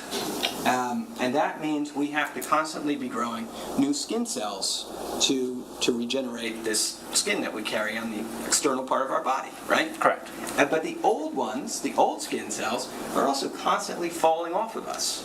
It happens. We don't really know how often it happens, right? I'm not aware of that. But we can surmise that it is fairly constantly happening. Right? I'm not familiar with the rate of shedding and how it differs between people, so that's outside my area of expertise. Okay. Okay. But you would agree that it's a pretty, for all people with skin, right? Skin shedding is a phenomenon. Correct. And when we shed skin, we wouldn't necessarily be aware it's even happening, right? Correct. I mean, we're talking about very small amounts of our body, of our genetic material, potentially flaking off and going wherever they land, right? Possibly.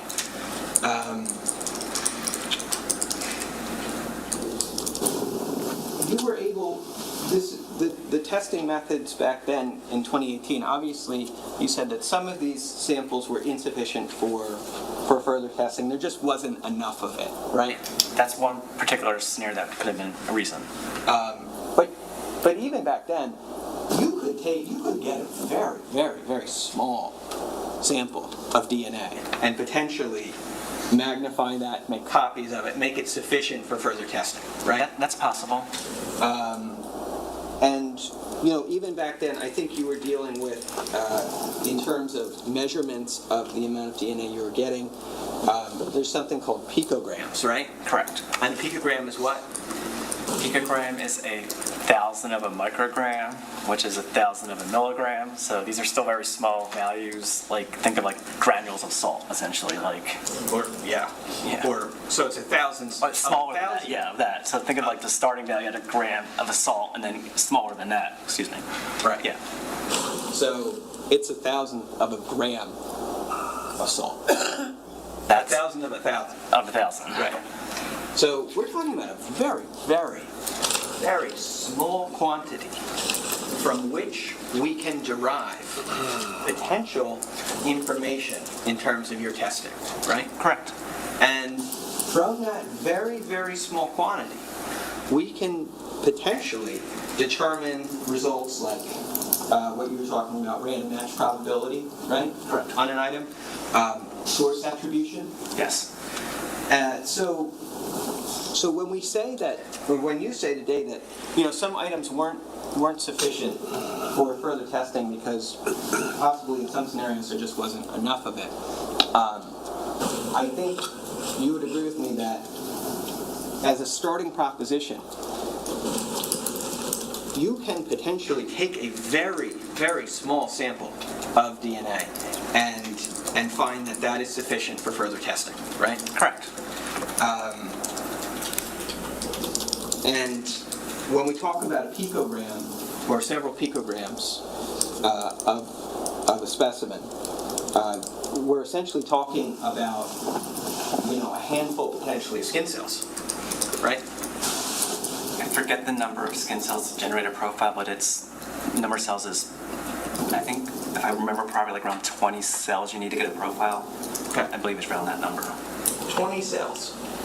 And 20 cells, obviously we can't see a skin cell. No, to naked eye. We would need, obviously, magnification to even look at something like that. Correct. If we deposited skin cells, 20 skin cells on an item that we touched, we would never even know that we did that. Right? We wouldn't be able to see it. Yes.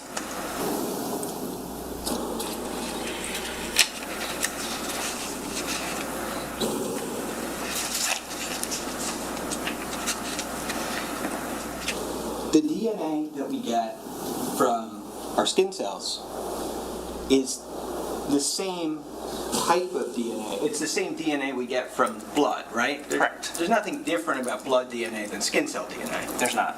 And you could get a full profile from skin cell DNA, potentially, right? Potentially. And you could get a partial profile from skin cell DNA, right? Now, would you say that it's more likely that you get a full profile from blood DNA versus skin cell DNA? No, it's just the amount of cells that are there. So it's not easier to get from like a skin cell or blood cell. It's just the quantity of cells that are there that will generate the quality of that profile. Okay. So, for example, something could be presumptively looked at as blood and yet not be sufficient for genetic testing because of the cell quality in the sample. Yes.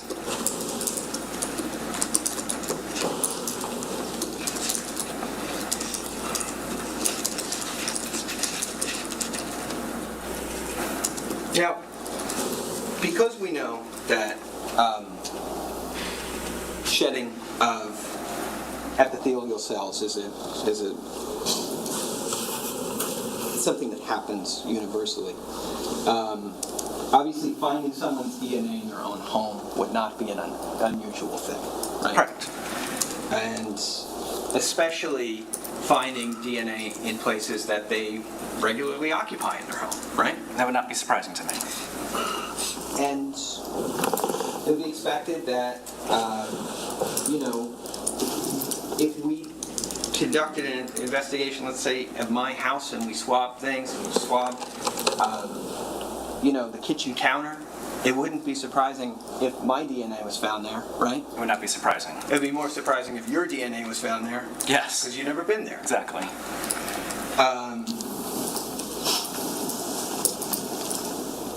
When items are kind of forced in some way or placed in contact with one another,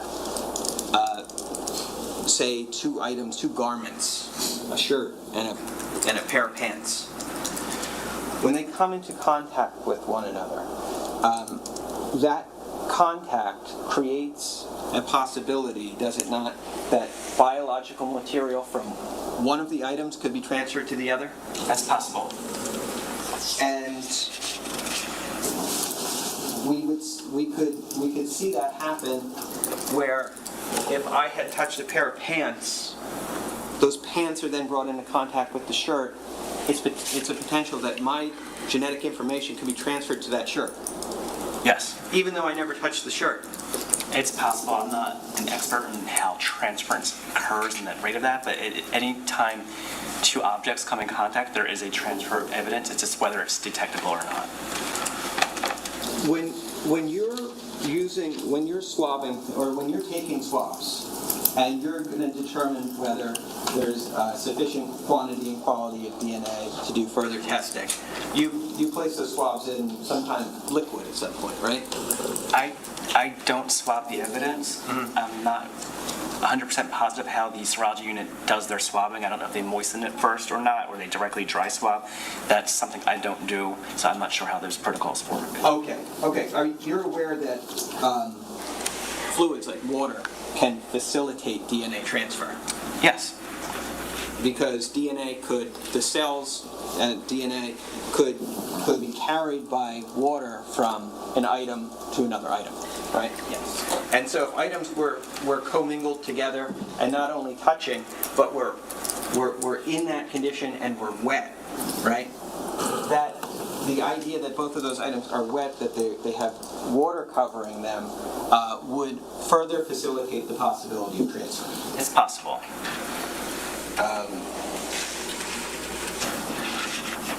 Now, the length of time that, obviously, we wouldn't know, based on your testing, how long the genetic information or the DNA that you obtained from these samples, we wouldn't have any idea of knowing how long they had been on those items. Yeah, I have no idea how long anything was on there, how it got there. I have no knowledge of how DNA got an item, or how, when, or how long it's been there. So that's outside of my knowledge. I'm just receiving items in an attempt to generate a profile that was deemed suitable for DNA testing. Right. So it's obvious, of course, but this is not a statement about whether these items were involved in a crime or not, from your perspective, right? I have no knowledge of the items and how they were obtained or how DNA was even deposited on them. Right.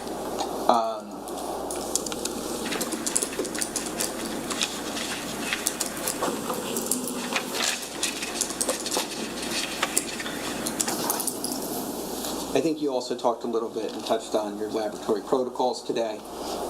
Correct. And all of that is because you want to ensure that the results that you're getting are reliable, right? Correct. And those laboratory protocols are also a significant part of accreditation.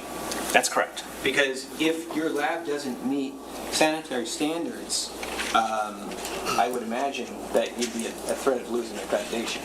That's correct. When we're talking about items like DNA that can, in such small quantities, can impact the results of your analysis, you want to be very careful that you're being very thorough in your cleaning of the lab, right? Correct. Because, like you're saying, even 20 skin cells were allowed to remain on a laboratory surface. Those could become commingled with an item of evidence that they had nothing to do with, right? Correct. And that could potentially bias your results completely, right? It could change my results and my interpretation. I'm there to develop a profile and interpret it, so. Right.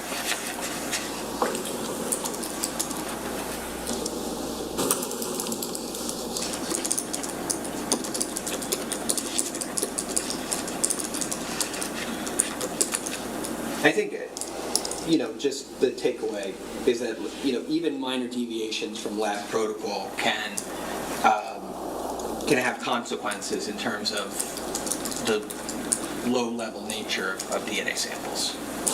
Yes, that's why we have protocols, and that's why I follow my protocols to ensure that my results are reliable and accurate.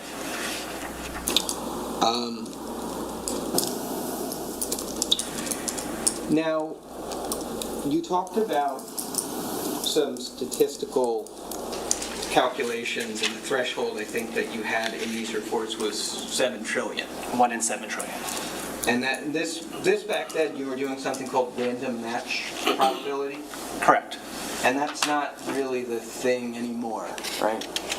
It's still a statistics that's utilized. I believe being out of the unit for several years too, I'm not as fresh on the current technologies, but it is a statistic that can be used. They are moving towards this probabilistic genotyping that is using the computers and using different types of statistics. So it's still valid. It's still an accurate representation. It's just the trends moving to a different type of analysis and interpretation and statistic. Gotcha. When we're talking about a random match, what you're basically saying is the expectation that somebody in a given population would share the profile that you're seeing developed through your interpretation of the DNA. Not exactly worded properly. It's the chance that a randomly person chosen from the population matches that profile. Right. And a random person obviously would the assumption there is that we're dealing with unrelated individuals, right?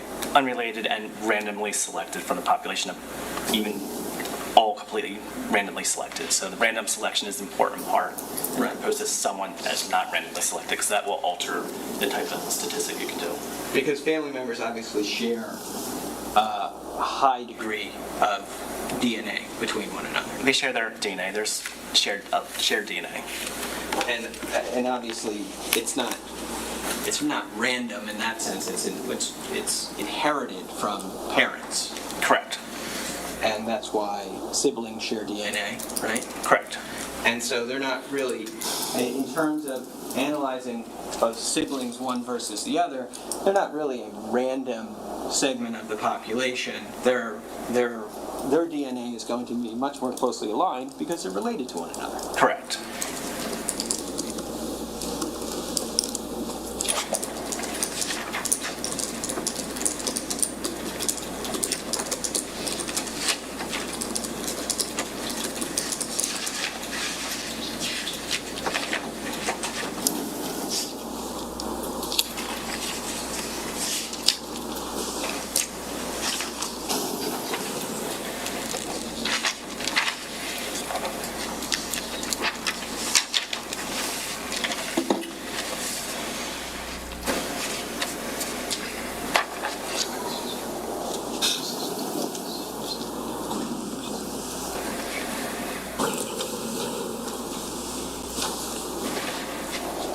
I just wanted to show you 479 that was published previously.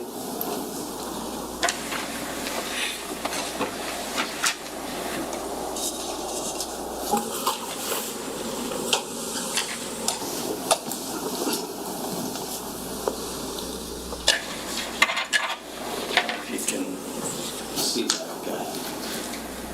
it's fine for me. It's fine for you? Yeah. Okay.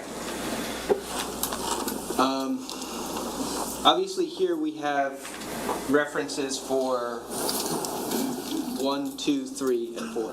Person 1, 2, 3, and 4, right? Correct. And these are associated with Jennifer Caneiro, Jesse Caneiro, Sophia Caneiro, and Keith Caneiro. I believe so. And we see Keith is the last. He's V4. I don't have it memorized off the top of my head. If that's what you're telling me, I'll take your word for it. Okay. When these assignments are made, V4, for example, being Keith, does anybody in the lab ever change those, or are they permanent?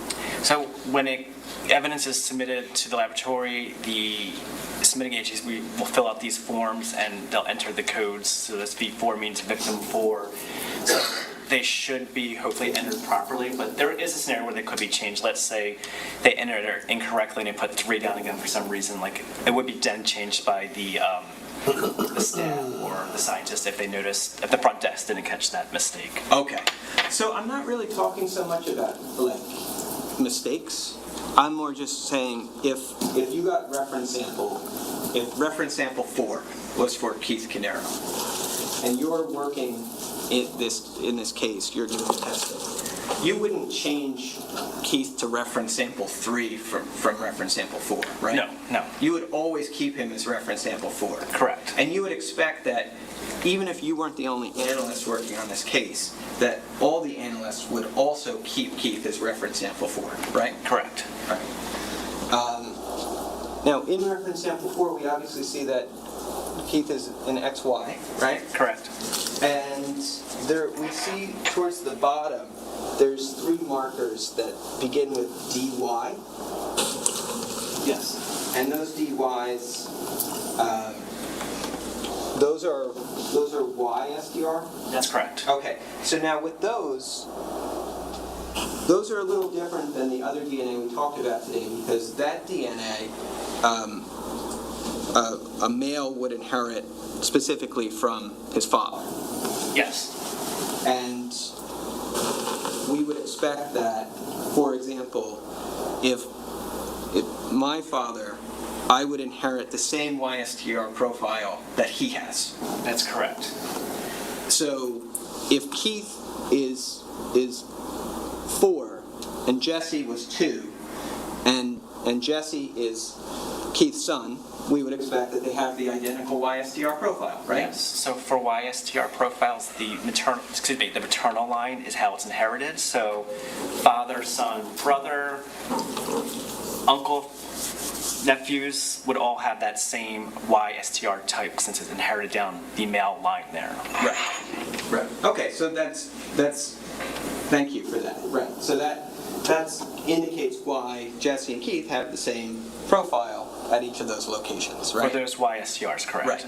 And then, as you said, we would also expect that any siblings of Keith that share the same father would have that identical YSTR profile.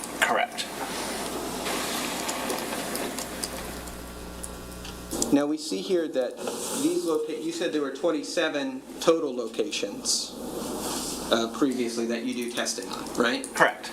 But if we take out those YSTR locations, then we have essentially 24, right? Correct. And then if we take out the melanogenin section, we're at essentially 23. Correct. Okay.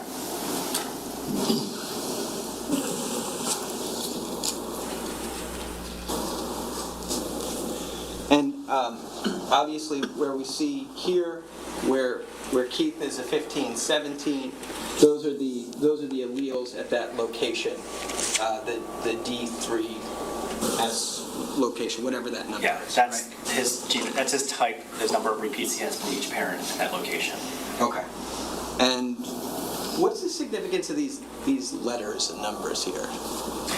So we were talking about the locations on different chromosomes, so loci, locus is singular. So D is a designation for on chromosome 3, and then at point location 1, I think it says 135, to say 8 after that, it's a little blurry on my screen.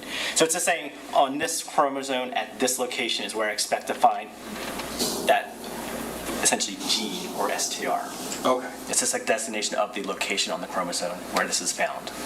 And all the testing in this case, in terms of these locations, the laboratory used these same exact locations, is that right?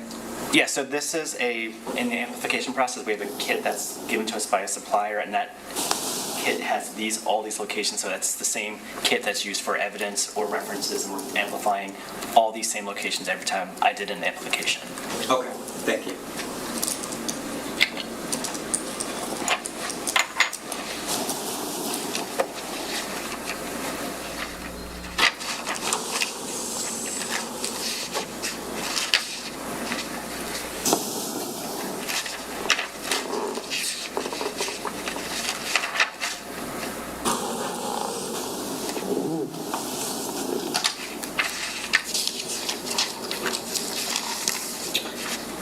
Judge, I don't think I have any further questions. Okay. Redirect. Two quick things. Sir, you just heard on cross-examination, and you discussed how family members share some alleles. You have to answer. Now, in the instances in this case where you were able to conclude that Sophia Caneiro was the source of the DNA on certain items, were you able to exclude her brother Jesse? Yes, And how about her mother and father Jennifer and Keith? they were excluded. Okay. And then I'm going to show you what's been marked, and you've already seen this S479, the allele table. If we could just publish this. Get on the back table, please. Any objection to that? No objection to that. Yeah. Yep, just making sure. Can you scroll up a little bit? I want to look at VWA. You see locus VWA? I do. Okay, and under Sophia, she's the third one over. What are her alleles there? She's a 17-18. Does she appear to have a mutation at that particular locus? If you look at her parents, Which ones are her parents again? 1 and 4. Yes, she does. Can you circle her VWA alleles? Yes. Both of them are? The whole thing? Okay. Box. And if we could just have this preserved, please. Did you want the whole box or just the circle of the one? Oh, just, Like, that's fine. That's fine. Just her mutation. okay, just the one. So that's 479.1 or 2? 2, that's what I thought. 479.2. Thank you. I have nothing further. Mr. Murray? No, thank you, Judge. All right, thank you. Sir, you can step down.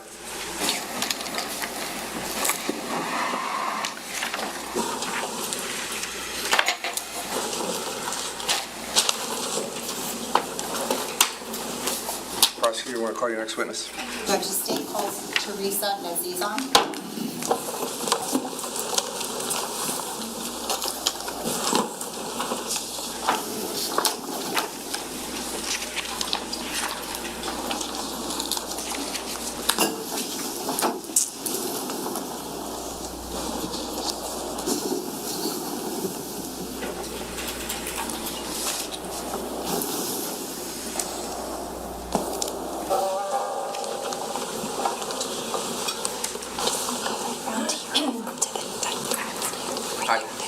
come around here.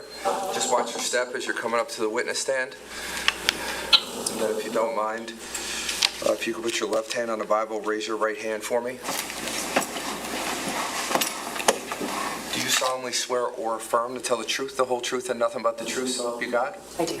Once you get seated and comfortable, can you tell us your full name and spell your last name, please? Absolutely. My name is Teresa Nezazon. Last name Nezezon. Okay, thank you so much. Prosecutor, go ahead. Thank you, Judge. Good morning, Ms. Nezazon. Good morning. Where are you employed? I am employed by the New Jersey State Police Office of Forensic Sciences DNA Laboratory. Okay, what is your title there? I am a Forensic Scientist 3, and I'm also the Assistant Laboratory Director. What unit did you say you currently worked in? I work in the DNA Laboratory. Okay. I'd like to discuss your professional background and education with you. I'm going to show you what's been marked as S489, Showing Counsel. Do you recognize that? Yes, that is my CV. Could you tell the jury about your educational background, please? Absolutely. I have a Bachelor's of Science in Microbiology and Immunology from the University of Rochester, in Rochester, New York, and I have a Master's of Science in Forensic Science from the John Jay College of Criminal Justice in New York City. Now, could you take us through your professional experience chronologically? Yes, absolutely. Would you like me to speak to the jobs that I had before this, or just the current? If you could start with your CV lists, the jobs that the first job that you took out when you graduated, so start there. After I graduated from college, I worked in a vaccine immunobiology lab in Rochester, New York, where we worked on pathogens that cause ear infections in children. After that, when I was working on my master's degree at John Jay College, I worked in one of the labs as a laboratory assistant, doing ordering and making sure the lab functioned correctly. And after that job, I did obtain a job at the New Jersey State Police Office of Forensic Sciences. Now, how long have you been with the New Jersey State Police? I have been with the state police for about 23 years. How long have you worked in the DNA unit? All of those 23 years. Okay, can you take us through the different roles and titles that you've had while you were there? Sure. I began my career as a Forensic Scientist 1. During that time, I was mostly doing lab work and authoring of case files. I then was promoted to a Forensic Scientist 2, and in that capacity, I was performing technical reviews of case files as well as lab work and authoring case files. And finally, I was promoted to Forensic Scientist 3, which is a supervisory title, and in that capacity, I still author lab reports, and I still peer review lab reports, but I also supervise a team of scientists. Now, was there a program that you had to complete to become a forensic DNA analyst? Yes, the New Jersey State Police Office of Forensic Sciences DNA Laboratory has a very extensive training program. It usually lasts about a year. During that time, I was required to watch case-working scientists perform all aspects of our job. I then had to demonstrate that I could perform those techniques independently. I also underwent a laboratory practical and a written exam, and finally a mock court before being certified. Do you have to keep up with any continuing education for your profession?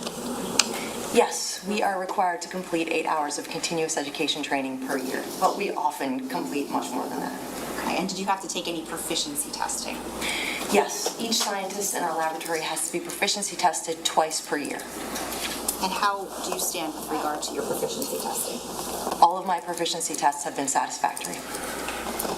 Now, you indicated that you're the Assistant DNA Laboratory Director? Yes, that's correct. What does that role entail? That role is a bit of a jack-of-all-trades kind of role. I assist our laboratory director. There are a lot of administrative tasks that have to be carried out. I help with that. It could be anything from doing the meat and potatoes of what we do, like so writing up cases, reviewing, all the way up to taking care of building and maintenance issues. So. Now, in total, over the course of your career, about how many cases have you worked on where you've processed and analyzed DNA samples? Many. I would estimate maybe 2,500. Okay. Now, when we're talking about cases, can a case have more than one DNA sample? Yes, absolutely. How many times have you testified in Superior Court with regard to the results of those DNA analyses that you've conducted? 35 times in different courts throughout the counties of New Jersey.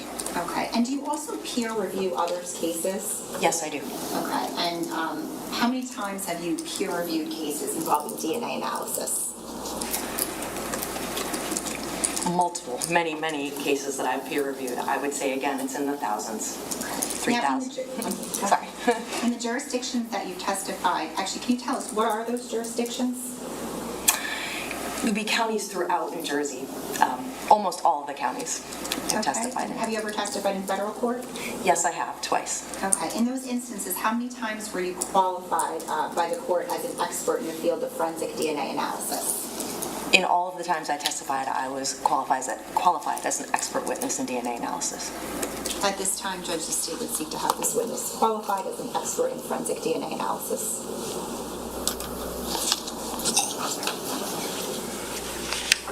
Mr. Murray? No idea. Okay. Ladies and gentlemen, again, the same exact charge as it deals with expert testimony. You have to evaluate the expert's opinion. You evaluate that based on the information that they're relying upon, just like I've told you in the past. You would decide their credibility. You decide the facts on which that their information that they're using, whether it exists or not.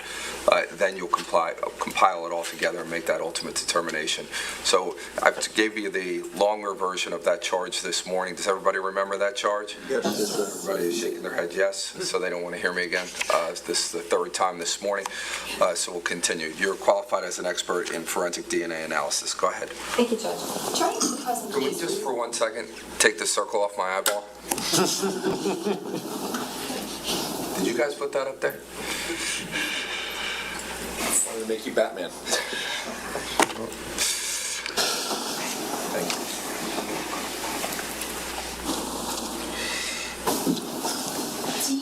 Did you have occasion to perform DNA testing and analysis of certain items of evidence with regard to this case, State of New Jersey versus Paul Caneiro? Yes, I did. I'm going to show you what's been marked as S414 and S490, showing counsel. Let's start with S490. If you could, do you recognize that?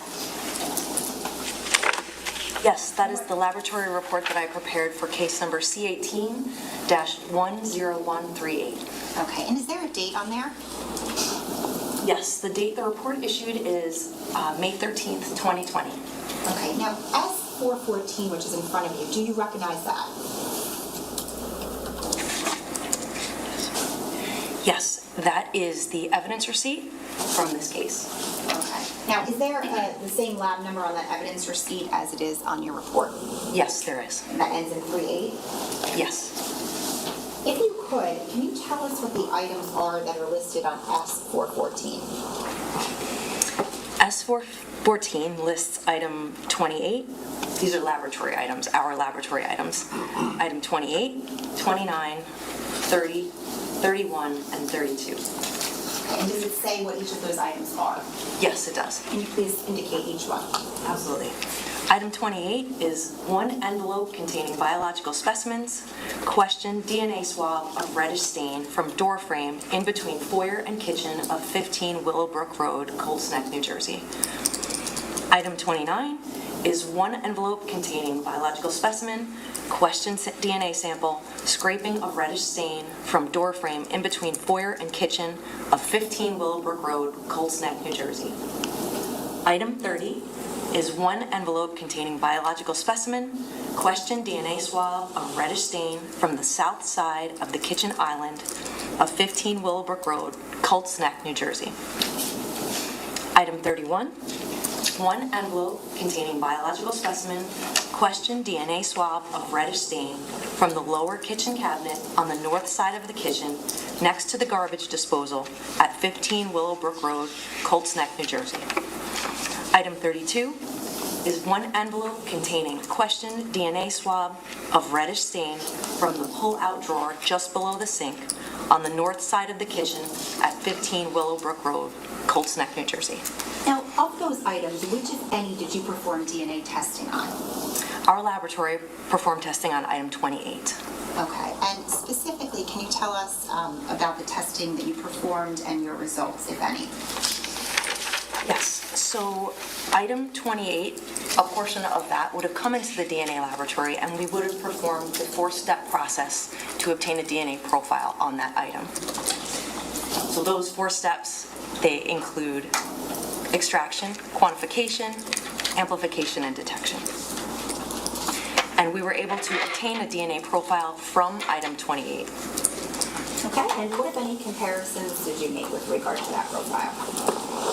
The STR DNA profile of Sophia Caneiro matches the STR DNA profile obtained from item 28-1. Okay, now, what, if any, statistic did you assign this? The calculated frequency of the STR DNA profile is 1 in at least 2.18 million for randomly selected unrelated individuals. I'll take that back. Yes, I can take it. Thank you.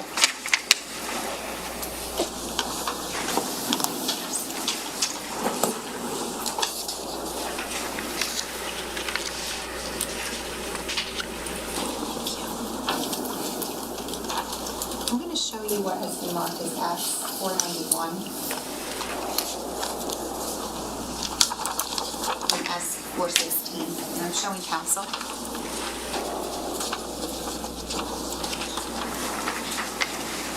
We could start with S491. Do you recognize that?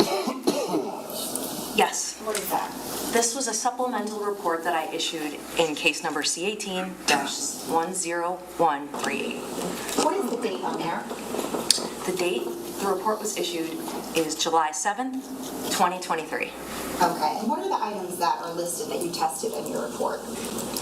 So item 6-1, which is a portion of a swab of a knife blade, and item 8-1, which is a portion of a swab of a knife blade. Okay, and specifically, do those correspond to items on S416? Yes. Okay. When you say you performed testing on there, can you just tell us what you did specifically for each of those? Yes. So each of these items was subjected to the first and the second step of the 4-step process. So the first step, extraction, the second step, quantification. And quantification is when we're trying to figure out how much DNA we have on an item. So when we got to the second step of the 4-step process with both items 6-1 and 8-1, it was determined that these samples had a quantification value of 0. So basically, there was no DNA on either of these items. No detectable DNA on either of these items. Thank you. I'll take this back. Judge, I have nothing further. Mark, across. Yeah, thank you.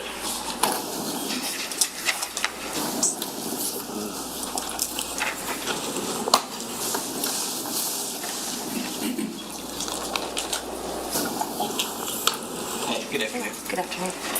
So S414, I think, was the evidence receipt in this case for items that included item 28.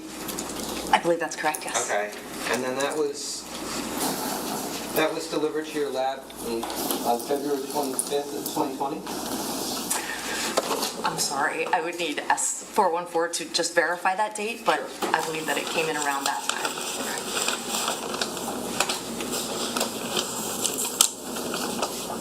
Wait.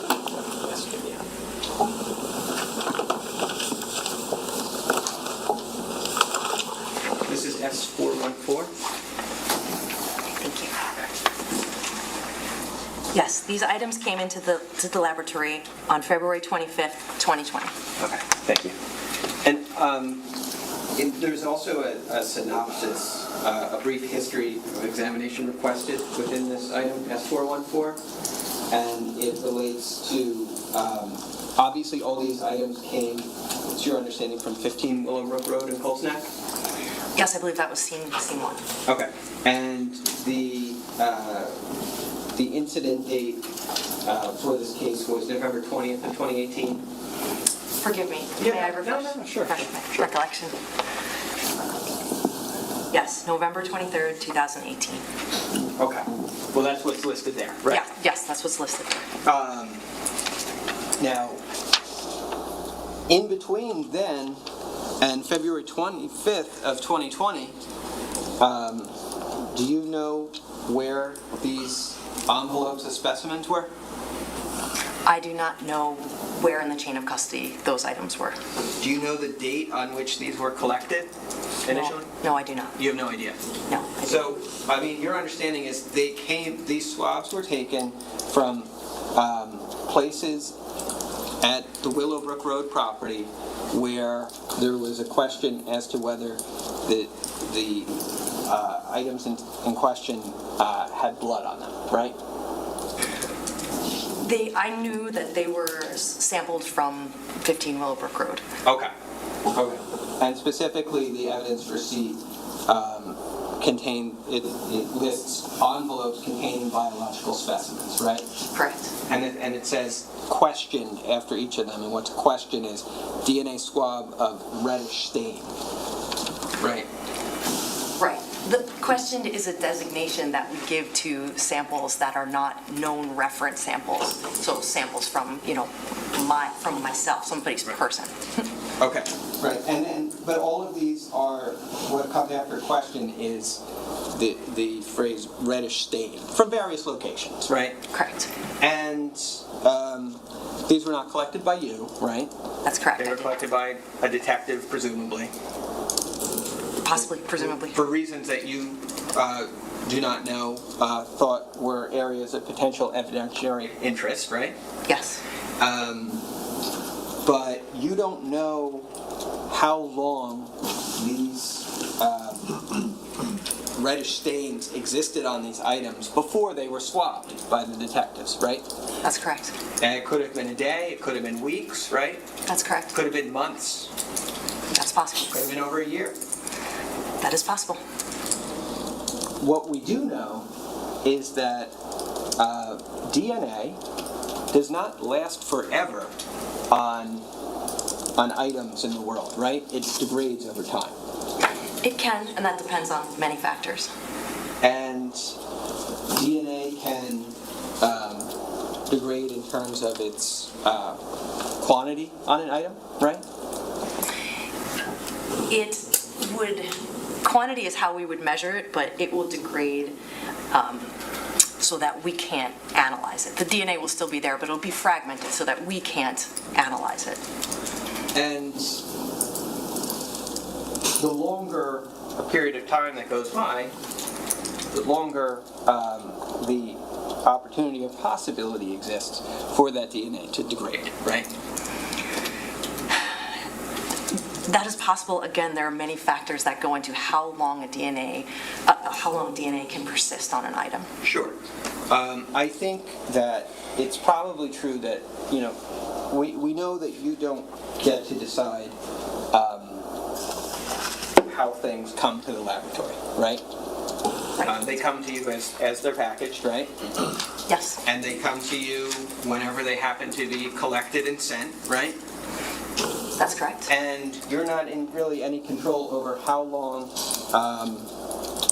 and some DNA could potentially sit on an item before being swabbed, and those swabs are sent to you, right? That's correct. But ideally, you'd want that swab taken of an item as soon as possible in relation to an important event in the case, right? Ideally, but I can't, again, speak to how long the DNA, specifically in this case, was sitting there and what conditions it was subjected to and whether that would cause degradation or not.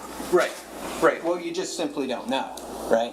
That's correct. But in the abstract, let's take ourselves away from the specific circumstances of this case for a second. In the abstract, you would want the DNA swabs to be taken and delivered to you sooner rather than later, right? That's correct. Because, these possibilities exist for the DNA to degrade over time, right?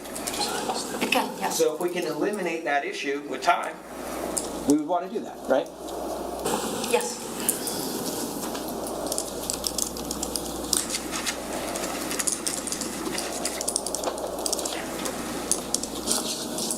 The results you got for item 28, I believe you said it was a match to Sophia, right? Yes. but then the likelihood ratio was somewhere around 2 million? That was the random match probability, so not a likelihood. Sorry. 2.18 million of randomly selected unrelated individuals.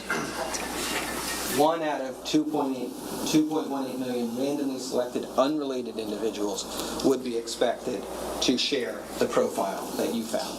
Yes, that's correct. Now, you did not get a full profile from item 28. That's correct. You got a profile where many locations, many loci did not return any information whatsoever. Yes, there were some that did not have a result. Right. You actually got information from only 7 of them in terms of that sample, right? Yes, there were 7 complete loci that I could report.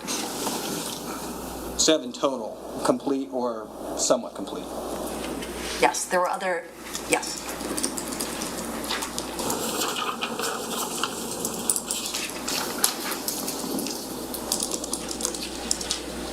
And so,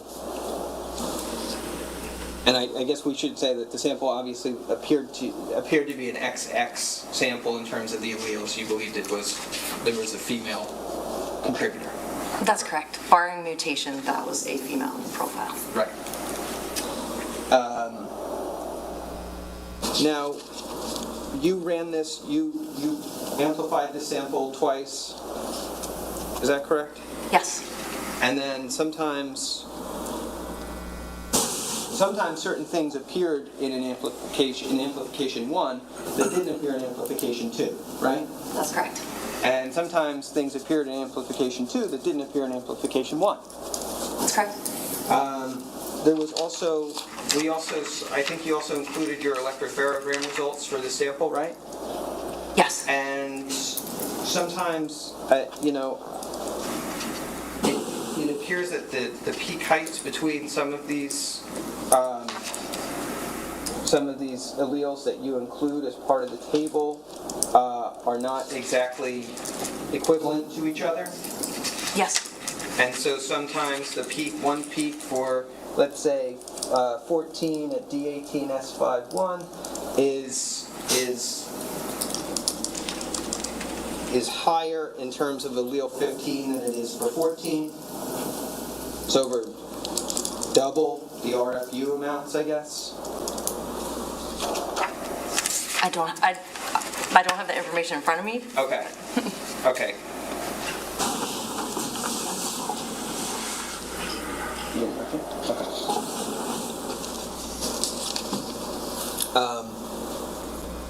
What would that be though? If there was a 14, 15, and 15 was showing as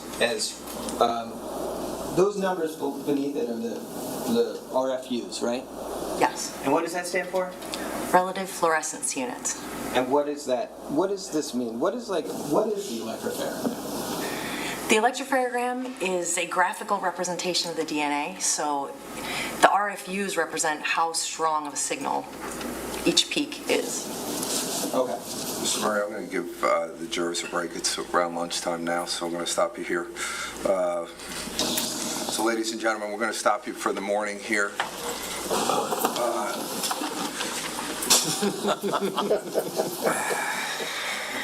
I didn't say anything, though, this time. Don't discuss this case. Don't do any research. I'll bring you back at about 1:35. I do have one thing that I have to do during the lunch hour, so if I'm running 5 minutes.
I wish they would keep the audio going. I mean, he's just, I guess if it's not on the record, we're not going to hear it.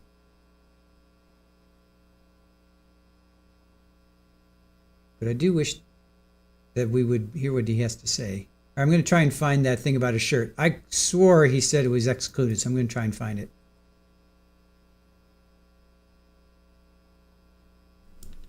All right, so they're breaking. All right, let's do well, no, let me find that, and then because I can't do a recap, because some of you heard it as it was included, some of you heard it as excluded. All right.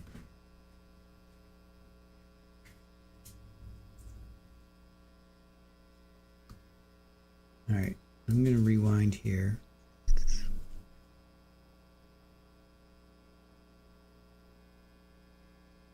All right, I have it queued up here. All right, I have it queued up. Let me see. Let's hear it.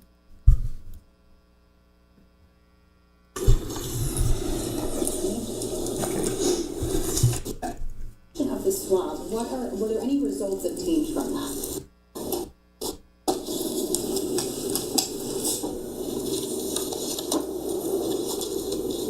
All right, it's like an hour and 4.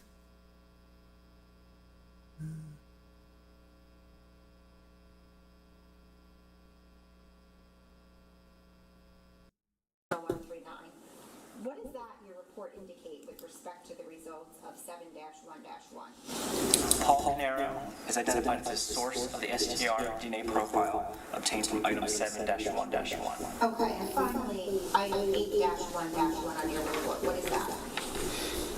That's a portion swabbing of glove. And if you could look at the evidence receipt and just explain what that is, if there's any further explanation of that glove. So this is from State Exhibit 411. Item 8 is a piece of black glove from rear passenger seat, driver's side, NJ Reg DCJ 3105. Any results obtained from that? No results were obtained. So just to recap from this particular report. So, item 20 was from State Exhibit 483, which was a report I generated for C18-10139. That All right, hold on. I have it queued up here. The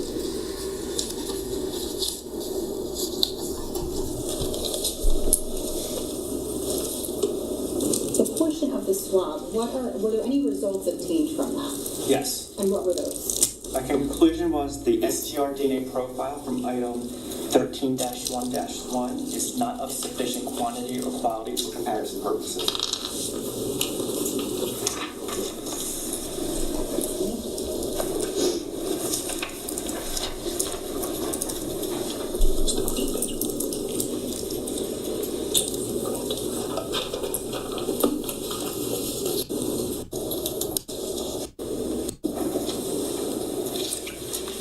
All right, I think here it's coming. I think this is it. Do you recognize that?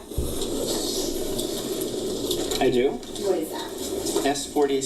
S486 is a copy of a report I generated for laboratory case number C18-10139, dated 12/4/2018. And what does that indicate? This is for item 15-1-1, which was a portion of a swab. Are there results? No results were obtained. No results.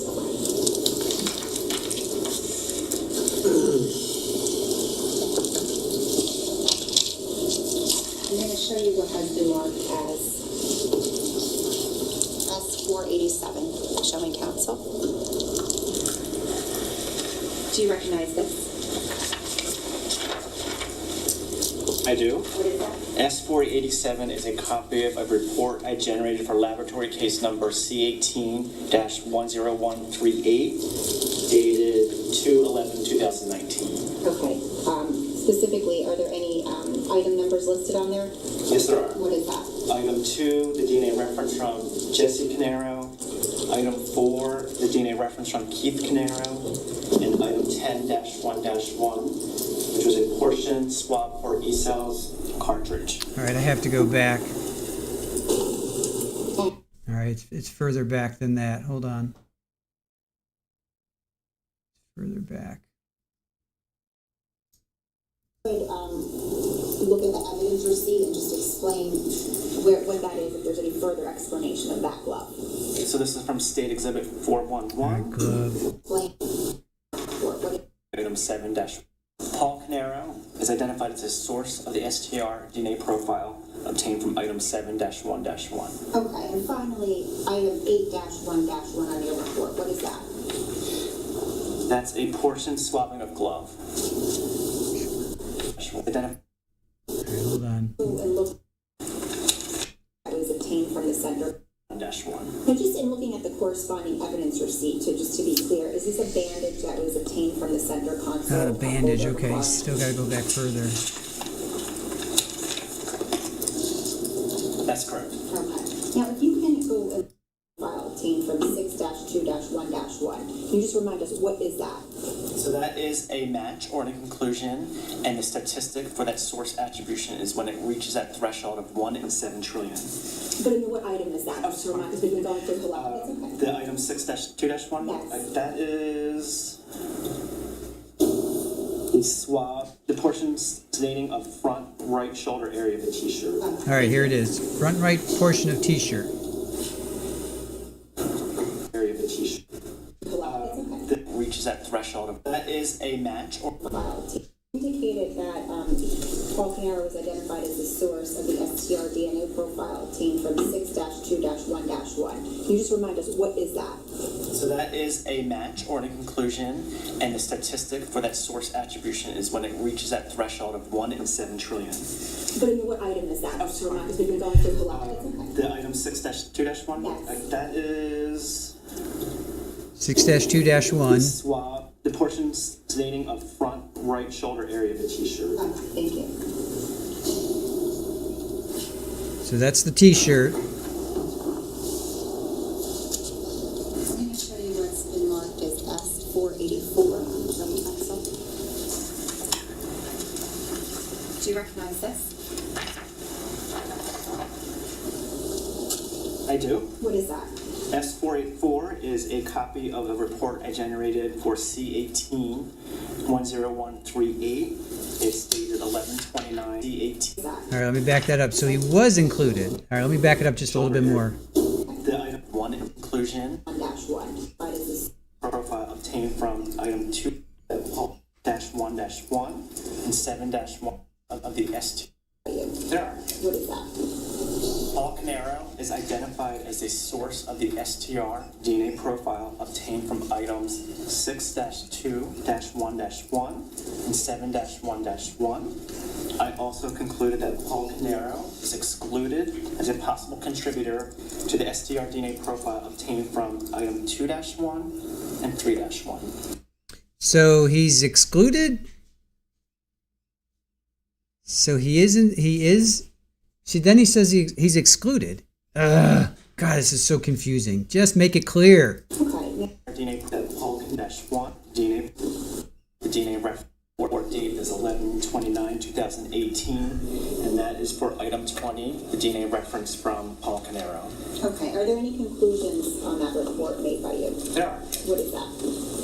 Paul Caneiro is identified as a source of the STR DNA profile obtained from items 6-2-1-1 and 7-1-1. I also concluded that Paul Caneiro is excluded as a possible contributor to the STR DNA profile obtained from item 2-1 and 3-1. So he's included and then he's excluded. What the heck? Is he included or is that? He literally just said he's included and then he says he's excluded. I'm throwing my pen. I'm throwing my pen down. You heard that, right? He said he was included. I have it paused, you guys. It's not. I have it paused. I have it paused. Right? He literally just said included and then he says excluded. Included on T-shirt 6, excluded on 2 and 3. Included on 6-1 and then excluded for 4-1 and the other one. So he's included on this T-shirt. All right. So we'll go with he's included on the T-shirt. Different samples, different items. All right. All right. I'm going to go with he's included on this T-shirt. That's very confusing. If we're confused and we watch these trials like all the time, can you imagine what the jury's thinking? Just give us the conclusions. All right, I think we're at the point where we can do a recap. I'll go with that. He's all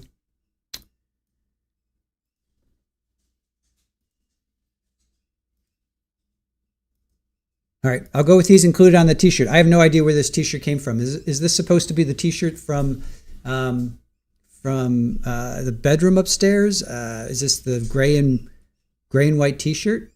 I'm so confused by this testimony, and I'm not happy with that because that means the jury's confused. Because if we're confused, the jury's confused, and that's not cool. Well, that works for the defense. Confused jury works for the defense. All right, so that was Christopher Smithkowiak,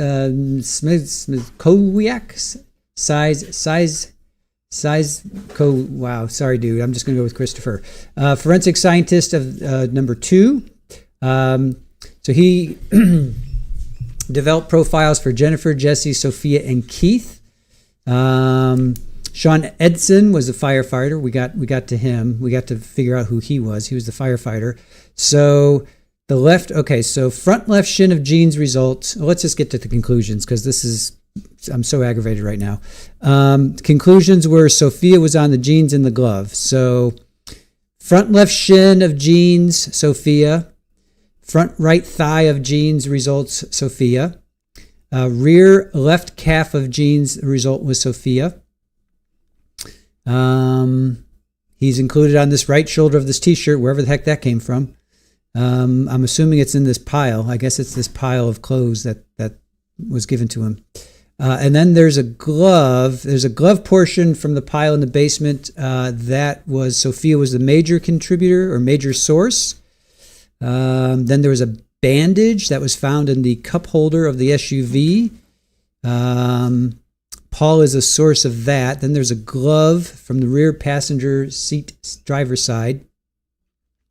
No results from that. All right, so Sophia was on the jeans and the glove. And then they say Jesse and Keith were on the E-Cells cartridge. I have no idea what the heck an E-Cells cartridge is. All right, so then the front right thigh of jeans, Sophia was another contributor. So we already know that, front right thigh. All right, so we already know that. The live round, there was no results from that live round. That stinks. They found a live round on the patio and there's no results from that. And then we have Teresa Nezazan. She's a forensic scientist number 3. She's getting into Keith's house in Colts Neck, the door frame. So they tested the door frame in between the foyer and the kitchen. That has Sophia's blood and DNA on it. And that's as far as we got. So she tested 2 areas. A door frame between the foyer and the kitchen, the south side of the kitchen island, the lower kitchen cabinet, pull-out drawer near sink. They tested this knife blade a couple times and no detectable DNA was found on it. So Sophia's blood was only found on, so far, was on this door frame between the foyer and the kitchen. So, okay. So that's where we stand. Let me put up... Let me do my scroller here. All right, we'll get some kitty cam going for you guys. You guys have any questions, comments? Mr. Caneiro there. All right. I'm going to go have Red Snap. I see you snorted you chicken soup all over the place. I'm going to have some of that potato leek soup. There's a little bit left, so I'm gonna have that. Sorry, Red Snap. Cold stink. Sorry. All right, I'm gonna put some music on. We're gonna get kitty cam going for you guys, and let's see. We'll get some.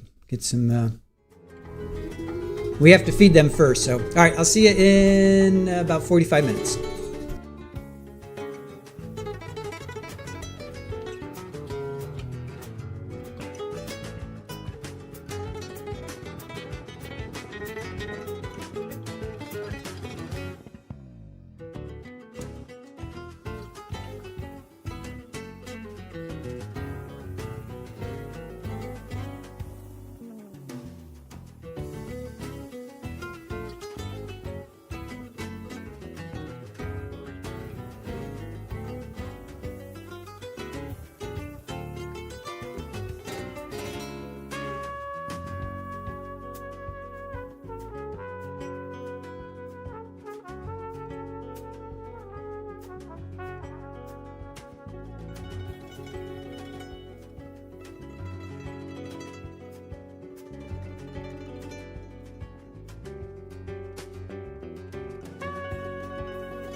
día que voy perdiendo la razón de seguir viviendo cuando tú no estás.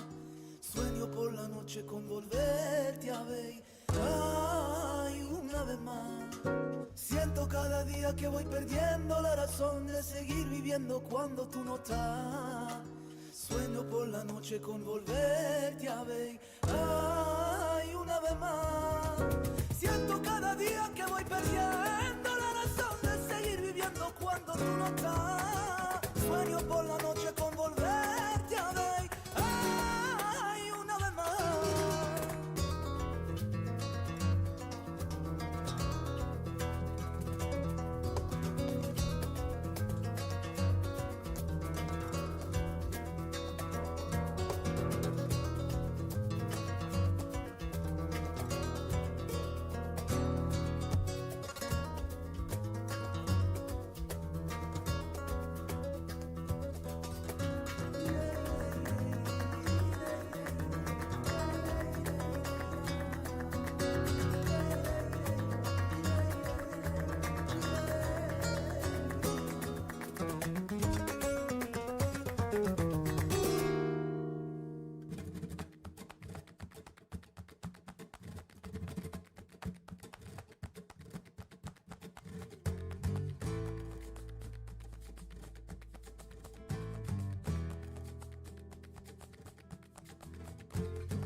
pienso en ti y me llena de pasión. A veces pienso en ti, me entra miedo. A veces pienso en ti, me trae la ilusión que quiero, que puedo seguir mi camino.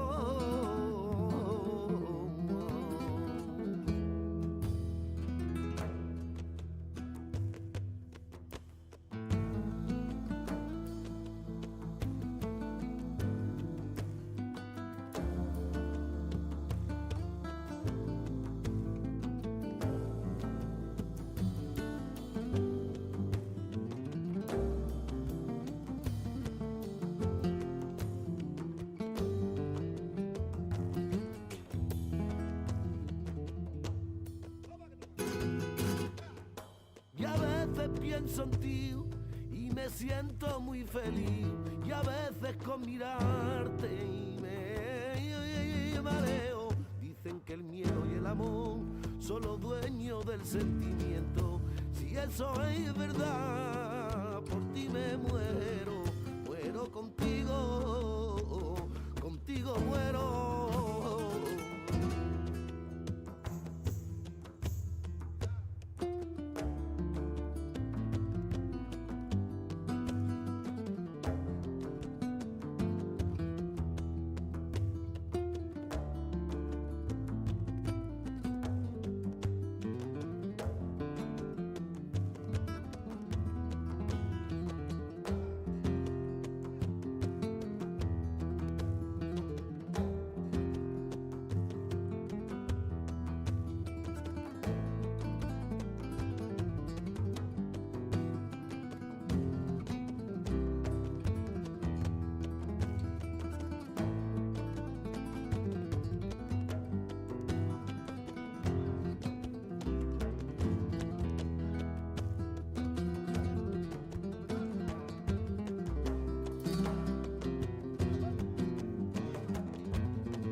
All right, welcome back, everyone. Hope you had a good lunch break or coffee break or dinner break, whatever your break may be. I wanted to show these. We got these. These just came in the mail. There's our koozies. Pretty cool. All right, our little koozie. Stick your beverage of choice in there. So definitely go pretty neat, right? Trial TV Live koozies are now available. So go check them out. Yes, Hellrider lunch was good. I had that potato leek soup that Aaron made the other day. Oh man, that was really, really good, really tasty. Hope you guys had a good break as well. Where are you going? You go over there. Go over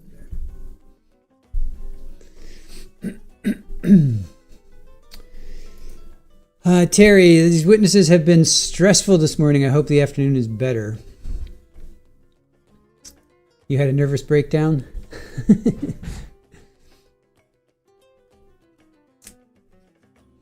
Let's see. Yeah, Pammy, they turned out really well. I wanted to have them here in time for my company that was here this weekend because we could have utilized these, and send them home with them. But we'll have to mail them up or something. But yeah, pretty cool. So notice the static. There's like static. That's fun, right? So Erin designed these. I think she did a good job. Trial TV Live koozies are now available. Go check them out. Tuna salad for lunch. Linda had bratwurst and egg whites.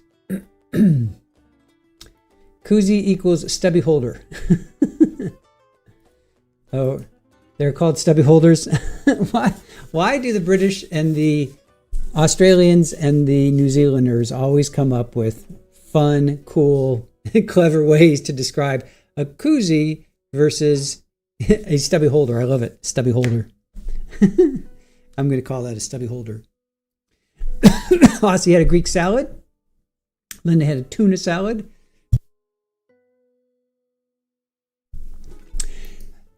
Shannon enjoyed the music. Cool.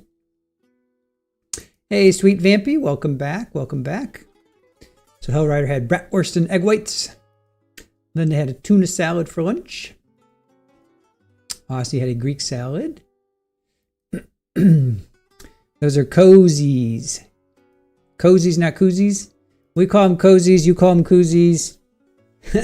Aussie Gardner calls them stubby holders. I like the stubby holder. I think that's pretty fun.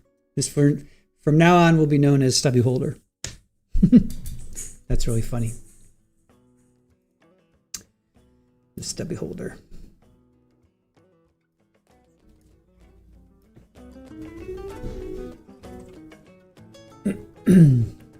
because you hold your stubby in it.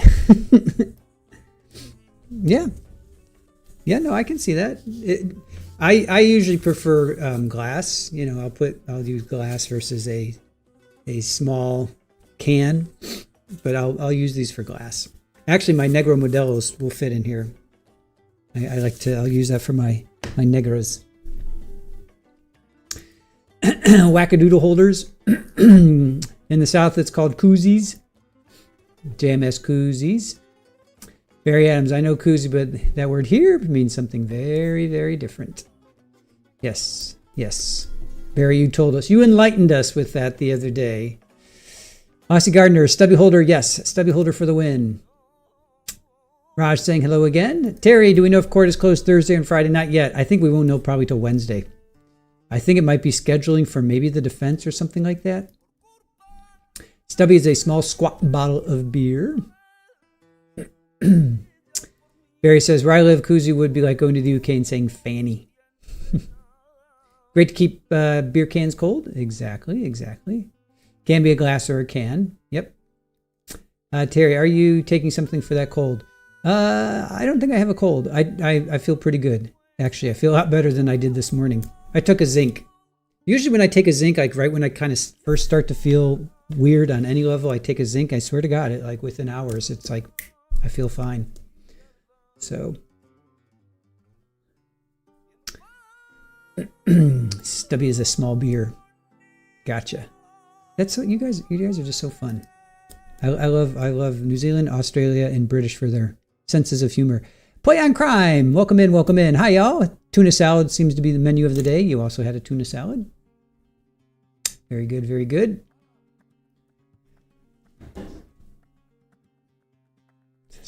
Always a random noise coming from the other room.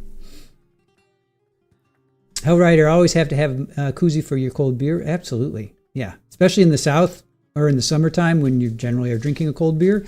It gets all condensation and condensed all over the place. And then, yeah, it's just, you need to have it. You need to have your stubby holder. Mama of a Medic, zinc helps me too. I have read that if you can have too much zinc. So I don't take it every day. And it's like 1,500 milligrams or something. It's like serious, like, and I think you're only supposed to have like a couple hundred a day or something like that. So I don't take it daily. I just take it when I start to feel slightly ill. Joy, well, those closies, nice.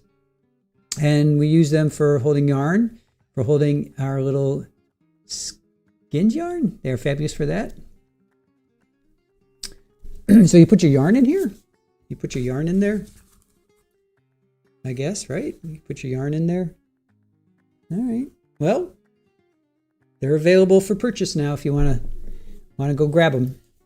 Jenny Lynn, stubby as in pony, like the baby beers? I guess, I don't know. Is Richard, what's Richard saying? I missed your comment, Richard. Oh, there it is. You're having a beer as we speak. There you go. Play on Crime says cheers, enjoying one yourself. Judge may be late. He said he had to take care of something over lunch. That's true. He did, Barry. He said he would be a few minutes late. He wants them coming back at 1:35. Oh, wait, hold on. Let me get back in here.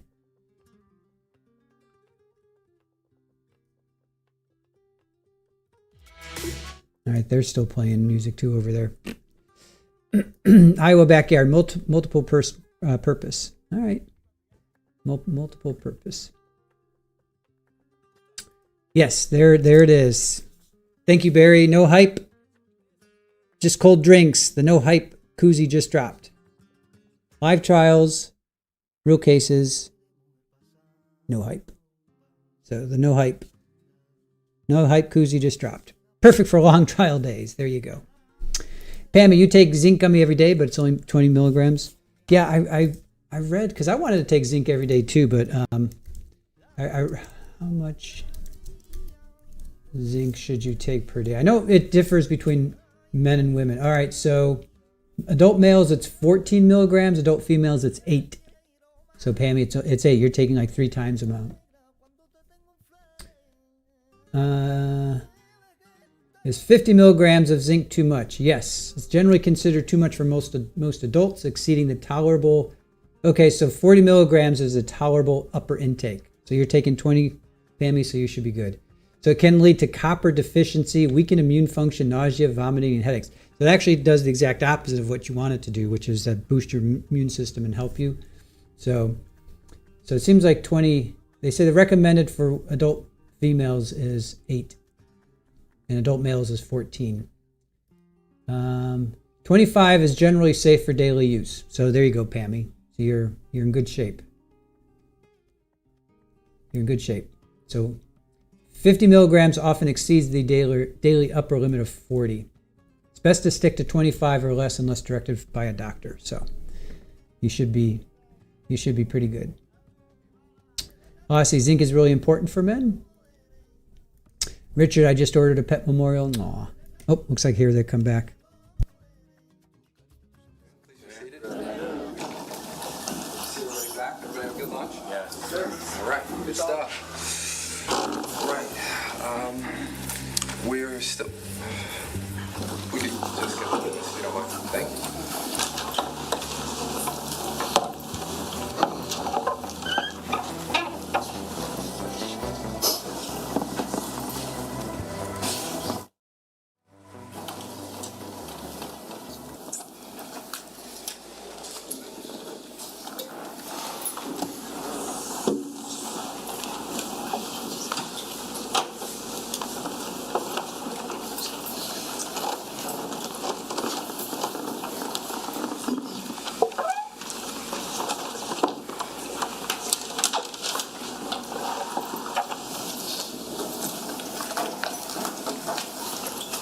Okay, ma'am, you're still under oath, okay? Thank you. Mr. Murray, when you're ready. Thank you, Judge.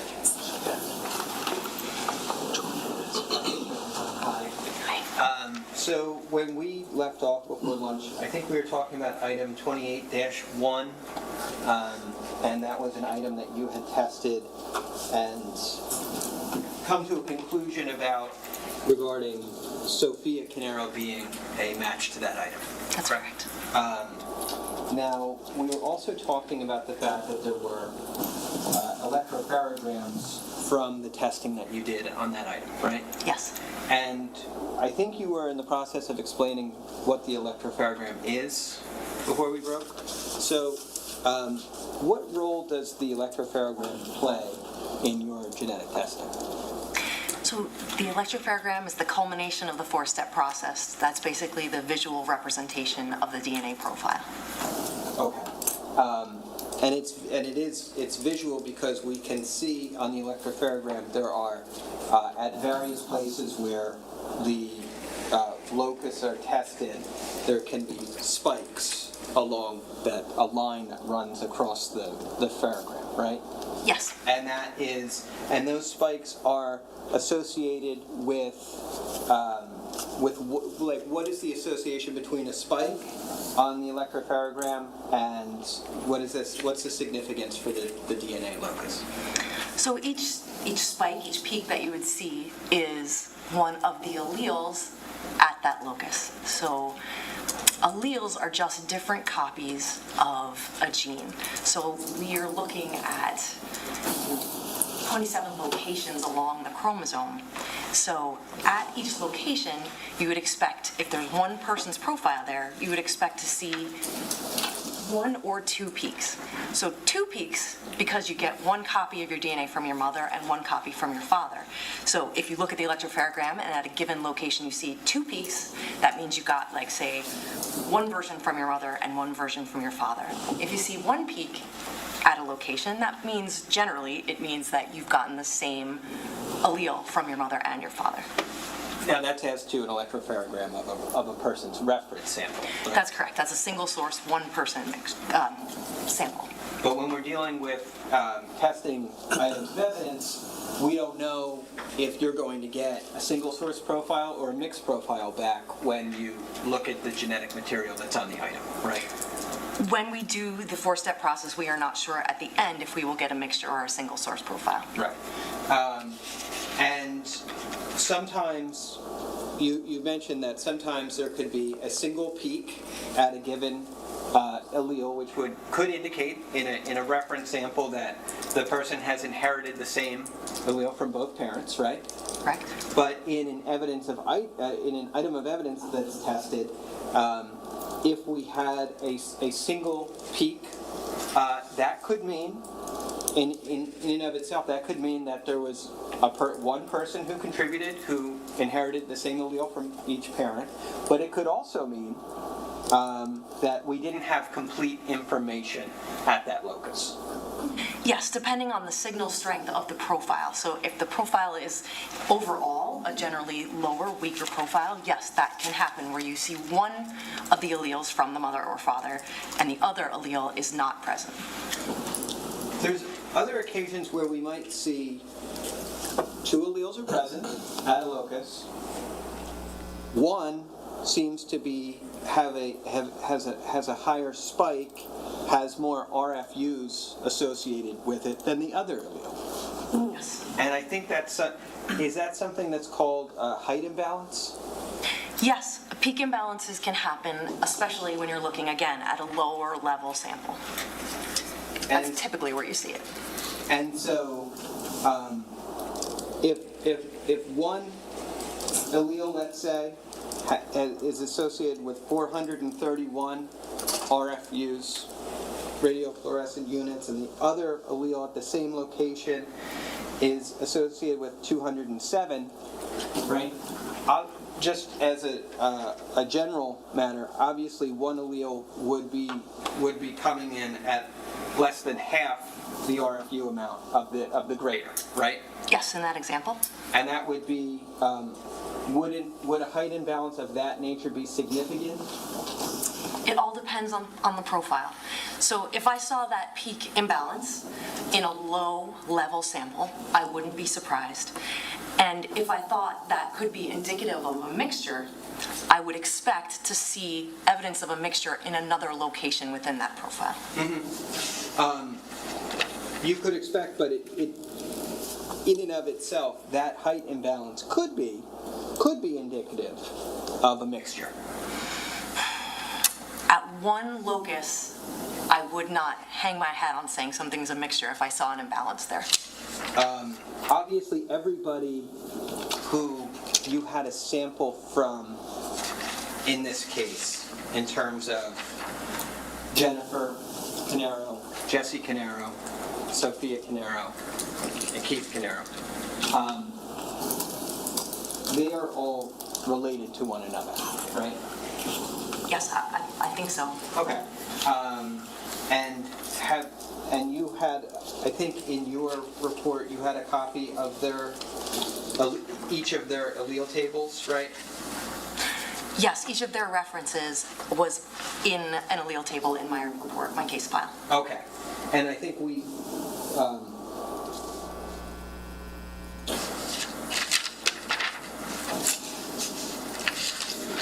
So I just wanted to show you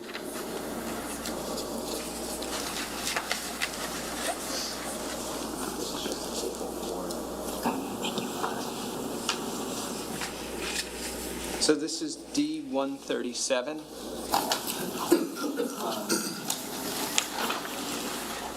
Do I have this right? That's the allele table you created for evidence item 28-1? Yes, that's correct. Okay.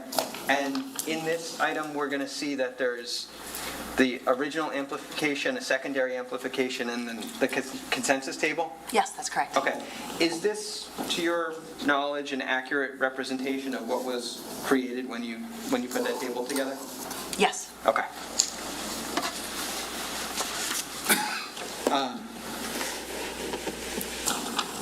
Judge, I'm going to ask to publish D-137. No objection. Okay. Go ahead.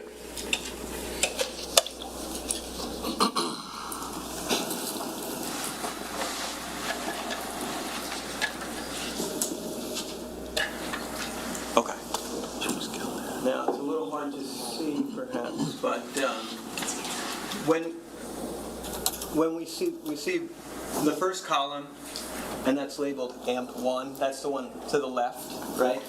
Yes. And then the middle column is AMP2, right? Yes. And then on the end, we have the consensus column, right? Yes. Now, the consensus column is what we're doing to build your final table of results to compare to the reference samples you have, right? Yes. And when we look at the consensus column, we're going to see that there's a number of spaces that are left blank, right? Yes. Like here and here along D2S5441 and D10S1248, for example, and all the way down that column consensus, we're going to see blank spaces, right? Yes. And that's indicative of the fact that those are spaces where we have no information that we can use to compare against the reference sample, right? That's correct. So we can only rely on the information we have in terms of where you've input data into that consensus column. Is that right? Yes, that is what I would use in my final comparison. But I have to say that if there were something in here that was not consistent with my final conclusion, if there was more information in here and it was not consistent with matching Sophia Caneiro, then that would not have been my conclusion. Sure. I'm sure that that's true. I'm just simply pointing out that, when you do this testing, it is not the case that you're always dealing with a perfect, complete sample, and you have to make do with the sample that you get from the evidence, right? That is true. And you have to see if it leads you to a conclusion or if it leads you to a place where you're unable to make a determination, right? That can happen. Now, this is, so just looking at this, we see at D18, S51, there's a, I think you've stated a belief that this evidence shows that there's a 1415 present at that location, right? Yes. In AMP1, there was a 14 and 15, right? Yes. And in AMP2, there was just a 14. There's no 15 anymore. Correct. The 15's dropped off. Yes, it's dropped out. It didn't appear in the electropharogram results. It may have appeared as a peak that was below our analytical threshold, but without the electropharogram, I can't say. Okay.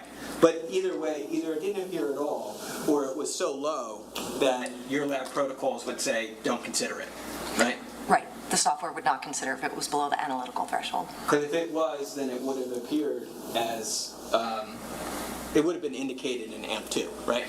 Yes. Okay. But even though it's not present, right, in AMP2, and it's only present in AMP1, you placed it in the consensus table. Is that fair to say? Yes. Okay. Now, if we go and we look at that D18 in terms of the reference samples for this case,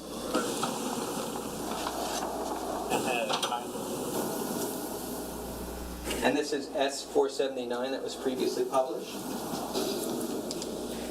Here we can see reference samples for Jennifer Caneiro, Jesse Caneiro, Sophia Caneiro, and Keith Caneiro. Okay? Okay. Here we obviously see that Sophia is a 1415, right? Yes. And it was indicated that the item of evidence that you tested, 28-1, you concluded that at that location, that item was also displaying 1415, right? Yes. But because Sophia is related to her mother and father, and her mother and father are also reference samples here, we can see that her father, Keith, is a 1515, right? Yes. And her mother, Jennifer, is a 1314, right? Yes. And if there was a height imbalance at that location, you're saying between 14 and 15, you're saying, look, that wouldn't be on its own enough for me to conclude that there was mixture, right? Generally, yes. But also in that sample we saw, we're missing a large amount of the data that would otherwise be testable if you had it, right? Yes, we are missing some data in that profile. And because we know that there were other reference samples who could have contributed to this, who are related, that relatedness amongst them could cause the sample to look like it's single source, even though it has the greater potential because of how these people are related to one another, of potentially being a mixture. Not necessarily. Yes, that can happen, but if this were a mixture, I would expect to see evidence of that somewhere else at a different location, at more than one location. Sure. But I think, and I'm not saying that, I'm not trying to question your conclusions about this item in particular, but what I am trying to say is that when we're looking at this random match probability, right, we're looking at this in terms of the likelihood of encountering this in a pool of unrelated individuals, right? Mm-hmm. But in the reference samples we have here, we're talking about related individuals, right? Yes. And that is a factor that doesn't really get encapsulated into this idea of constructing a statistic based on unrelated individuals being contributors. In this scenario, that's right. The statistic is calculated based upon unrelated individuals. Right. But of course we know that the reference samples here are not unrelated. They're in fact closely related to one another, right? Yes. Okay. All right, I have no further questions. Thank you. Nothing, Judge. You can step down. Thank you.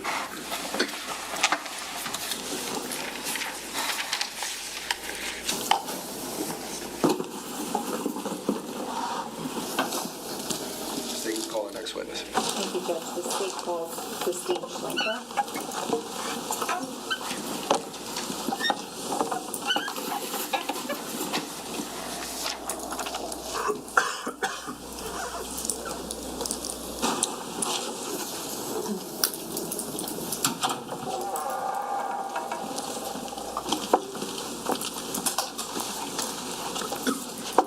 Hi, how are you?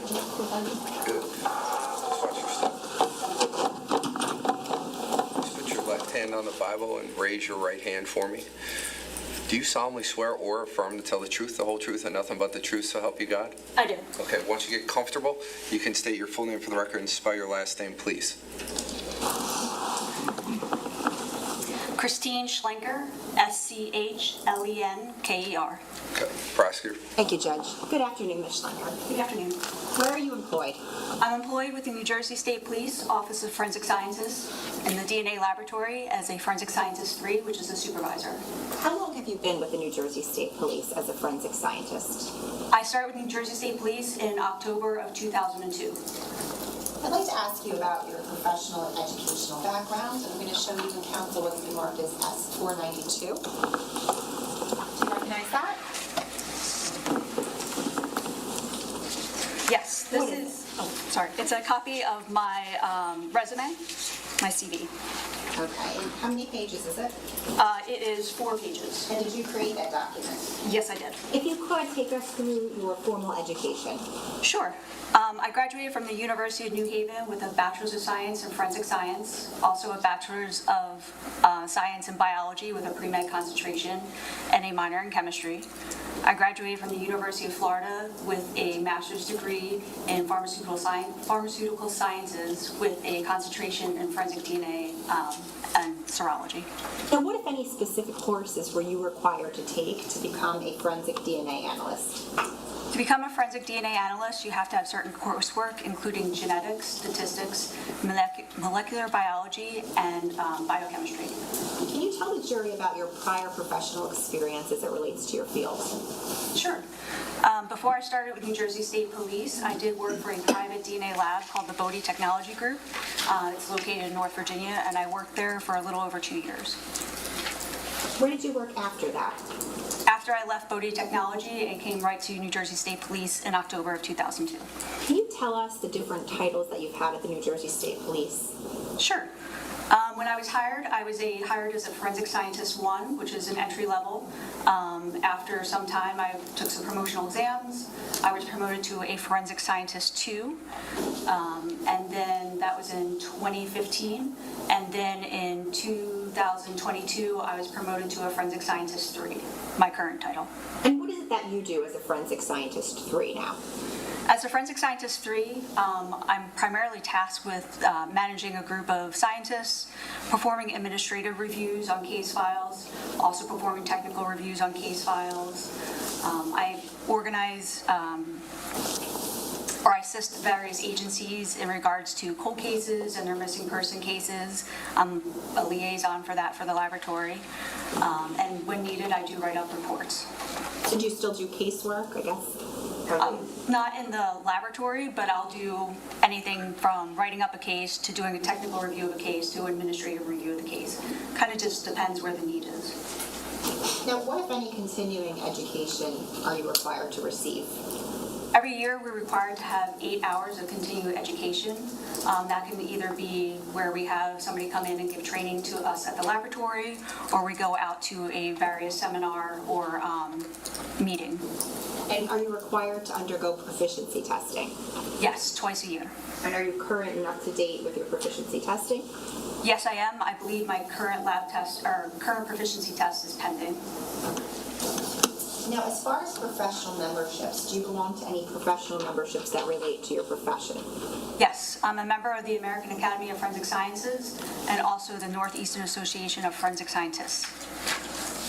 Does the New Jersey State Police currently utilize a software called StarMix? Yes. Since when? We went online with StarMix in April of 2022. Now, were you trained in StarMix? Yes, I was. What did that training entail? We had training that involved ESR, which is the company who makes StarMix. They came into the laboratory, gave us training. We also had various in-house training. There was competency tests and also a oral board. Now, since you were trained in StarMix, what has been your role with regard to StarMix in terms of utilizing the software? In terms of utilizing the software, like I said, I still write reports, and I also do technical review of cases. So I'm still writing up reports, utilizing the StarMix software myself, and also reviewing it from the technical standpoint. In total, about how many DNA samples have you processed and analyzed over the course of your career? Easily over 30,000 samples. Now, how many times have you testified in court with regard to the results of your analyses? Over 50 times. And in what jurisdictions? Various superior courts throughout the state of New Jersey, including Essex County, Mercer County, Ocean County, and Monmouth County as well. Now, in those instances, were you qualified as an expert in the field of forensic DNA analysis? Yes, I was. How many times? Every time. Judge, at this time, the state would seek to have this witness qualified as an expert in the field of forensic DNA analysis.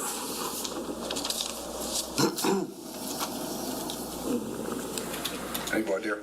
No, Judge, thank you. Okay, she'll be accepted as an expert. You got it. Go ahead. Now, back in July of 2023, did you have occasion to perform DNA testing and analysis with regard to certain items in the present case? Yes, I did. I'm going to show you what's been marked as S417 and S493. Showing counsel.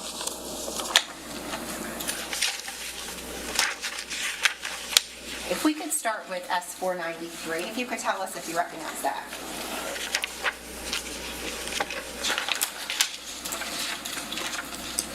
Yes, S493 is a copy of the five-page report I issued on 9/29/2023. And is there a case number, a laboratory case number on there?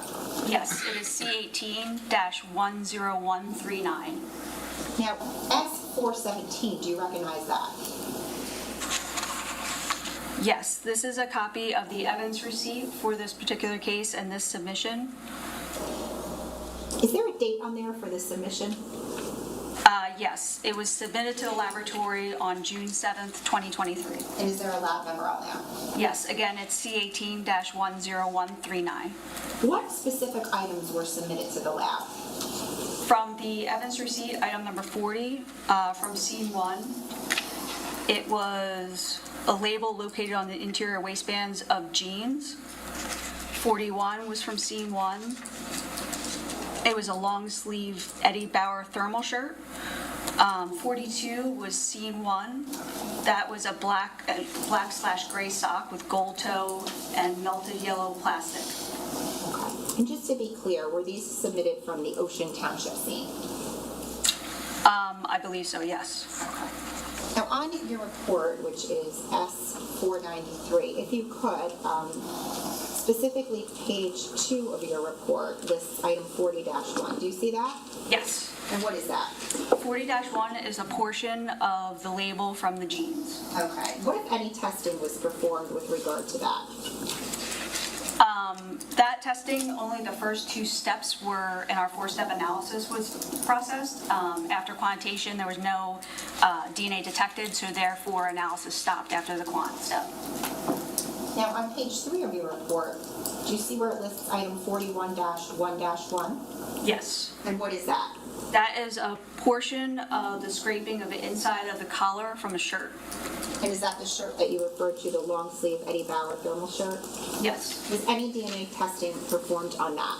Yes. And then page 1 of your report, where it lists item 6-1-4-1, do you see that? Yes. What is that? That is a portion of the staining from the right shin area from the jeans. Okay. Now, was 6-1-4-1, was that a resubmission of an actual item of evidence? No, it wasn't. What was it then? With that was previously analyzed by the scientist whose case this was originally. So it was requested for us to go ahead and process that sample, again, at the laboratory utilizing StarMix. So we had to perform an amplification and also another CE run or detection step. So just the last 2 steps of the 4-step process was done on that. So just, oh, I'm sorry. Go ahead. Sorry, I was saying it's just done on the extract, which is liquid that's left over from our analysis, and that's stored at the laboratory. So just to be clear, the 3 items that were listed on that evidence property receipt, of those 3 items, the label of the jeans got to you? Yes. And the portion of the shirt scrapings inside collar, did that make its way to you? Yes. The sock, did that ever come to you from No. serology? Now, was the New Jersey State Police provided with any reference samples from the prosecutor's office for comparison purposes? Yes, reference samples were already previously submitted and tested. And because you utilized, as you indicated, StarMix software to assist you in your analysis in this case, I'd like to briefly discuss what StarMix is. Okay. So let's begin with what is it? StarMix is a probabilistic genotyping software that we validated in the laboratory. It helps us interpret DNA profiles and also to perform a statistical calculation when we're doing comparisons to different references. Is it particularly useful in certain samples? Yes, if we have a sample that's a mixture of, let's say, 3 or 4 contributors, it helps us with deconvoluting or determining possible different profiles that are within that mixture. Now, is StarMix intended to replace the DNA analyst? No. What is it essentially them doing? Again, it's a tool that's utilized at the laboratory. So when we get our data after our CE run, I'm first looking at that data and evaluating it to see if it's of good quality or quantity. Same thing we did prior to StarMix with our binary methods. If I determine it's of good quality, I can determine the number of contributors, then I'm then going ahead and using StarMix and inputting that data to generate an interpretation report. That interpretation report, I'm going over as an analyst. I'm reviewing the diagnostics. I'm looking at the genotypes that were proposed, the weights that were proposed for those genotypes, and seeing if I agree with it, if it's intuitive. Like I said, it's just a tool. You can compare it to something like back in the day, if you were going from point A to point B, you would have to pull out your map out your route. Nowadays, we have GPS. You can pull up Waze, put it in Google Maps, enter that information. It's taking more information into account to plan your route. So it's taking into account an accident or congestion, stuff like that. How long has the New Jersey State Police Lab been utilizing StarMix? We went online with it in April of 2022. And prior to that, did StarMix have to go through a rigorous validation process? Yes. And did you and other analysts have to be trained in utilizing StarMix? Yes. Can you discuss that training? Yes. As earlier, like I said, we had the company come in, or the company gave us training from ESR. We also had internal trainings, competency tests, and also oral boards. Now, is StarMix being utilized by other laboratories around the country? Yes. Do you know the approximate percentage? I believe it's about 80% of the labs are using StarMix now in the country.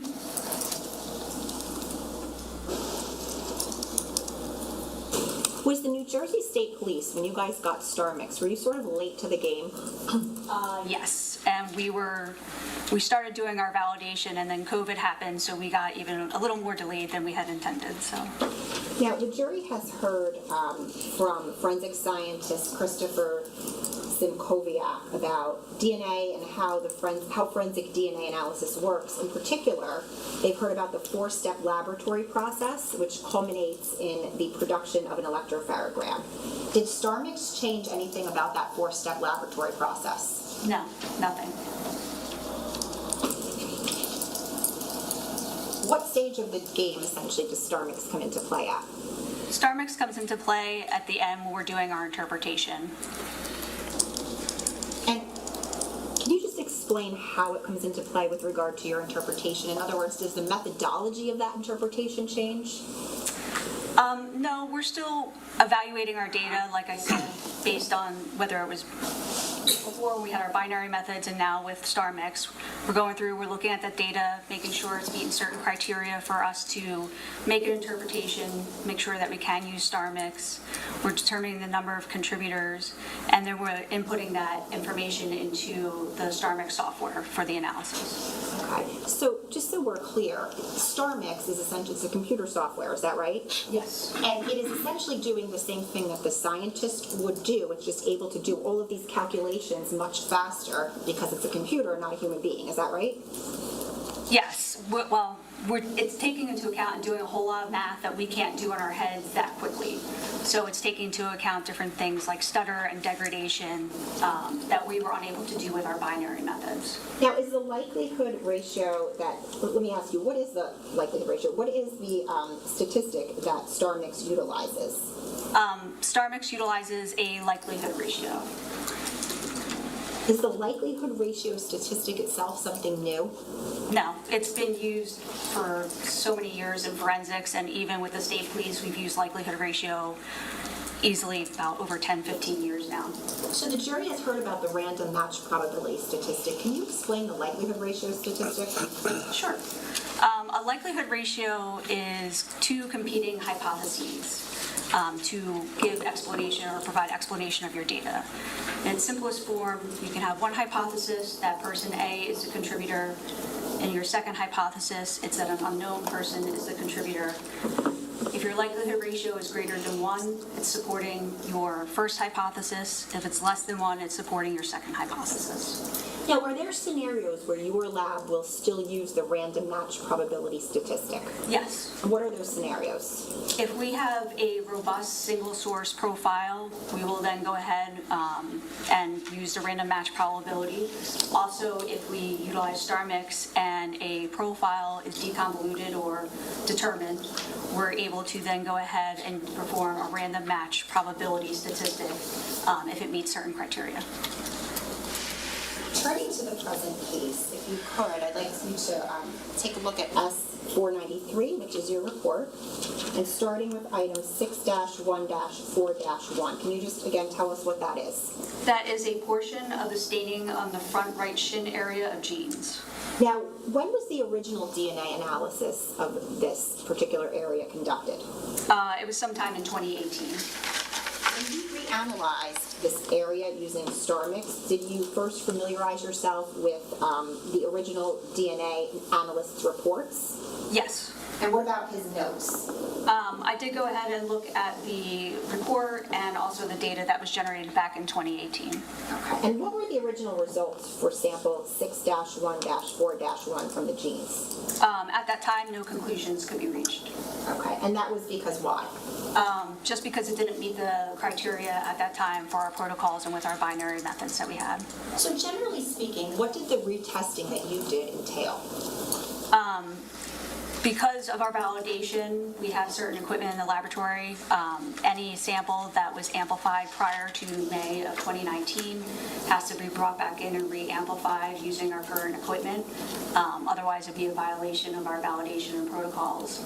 So when we agreed to, or when I looked at it and evaluated it to go ahead and process it again at the laboratory and to run StarMix on it, I took that extract out that was stored in the laboratory and it was amplified and also run on the CE, the 3500. Okay, so was a new electropharogram produced from that? Yes. Okay. And specifically, what, if anything, did you do with that electropharogram in terms of visually observing it? I then looked at that data to determine if it was of good quality, if anything needed to be done, any additional lab work. I looked to see if I could determine the number of contributors. Once I was done with it, then I was brought in and imported everything into StarMix to do my comparison and my analysis. What was the number of contributors that you decided? For 6-1-4-1, it was a DNA profile best described as 2 contributors, all of which are suitable for comparison.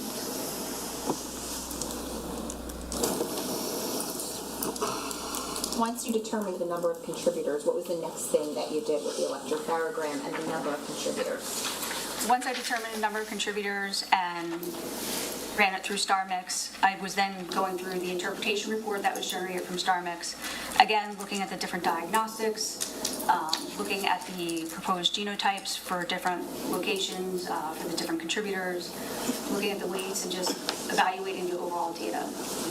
Now, did you perform or conduct any comparisons? Yes. And can you tell us about those? Yes. So when I ran it through StarMix, like I said it was best described as 2 contributors, all of which are suitable for comparison. Contributor number 1 was unknown male A. And then with that, I did comparisons to the different reference samples I had. Now, what, if anything, did you note about contributor 1? The conclusion for contributor 1, or just that it's an unknown male A? Sure. So what, if any, conclusions, I guess I'll ask it that way, what, if any, conclusions did you make for contributor 1? So when I went through and I did the comparisons, comparing it to Jesse Caneiro, Jesse Caneiro is identified as a source of the STR DNA profile of unknown male A. Now, was a statistic reached for Jesse Caneiro? Yes, it either met or exceeded our source attribution threshold, which is 1 in 8 trillion. And that statistic was generated, and it's in part of my case file. If I showed you that part of your case file, could you give us the specific statistic? Sure. I'm going to show you what's been marked as S494. I'm showing counsel. Do you recognize that?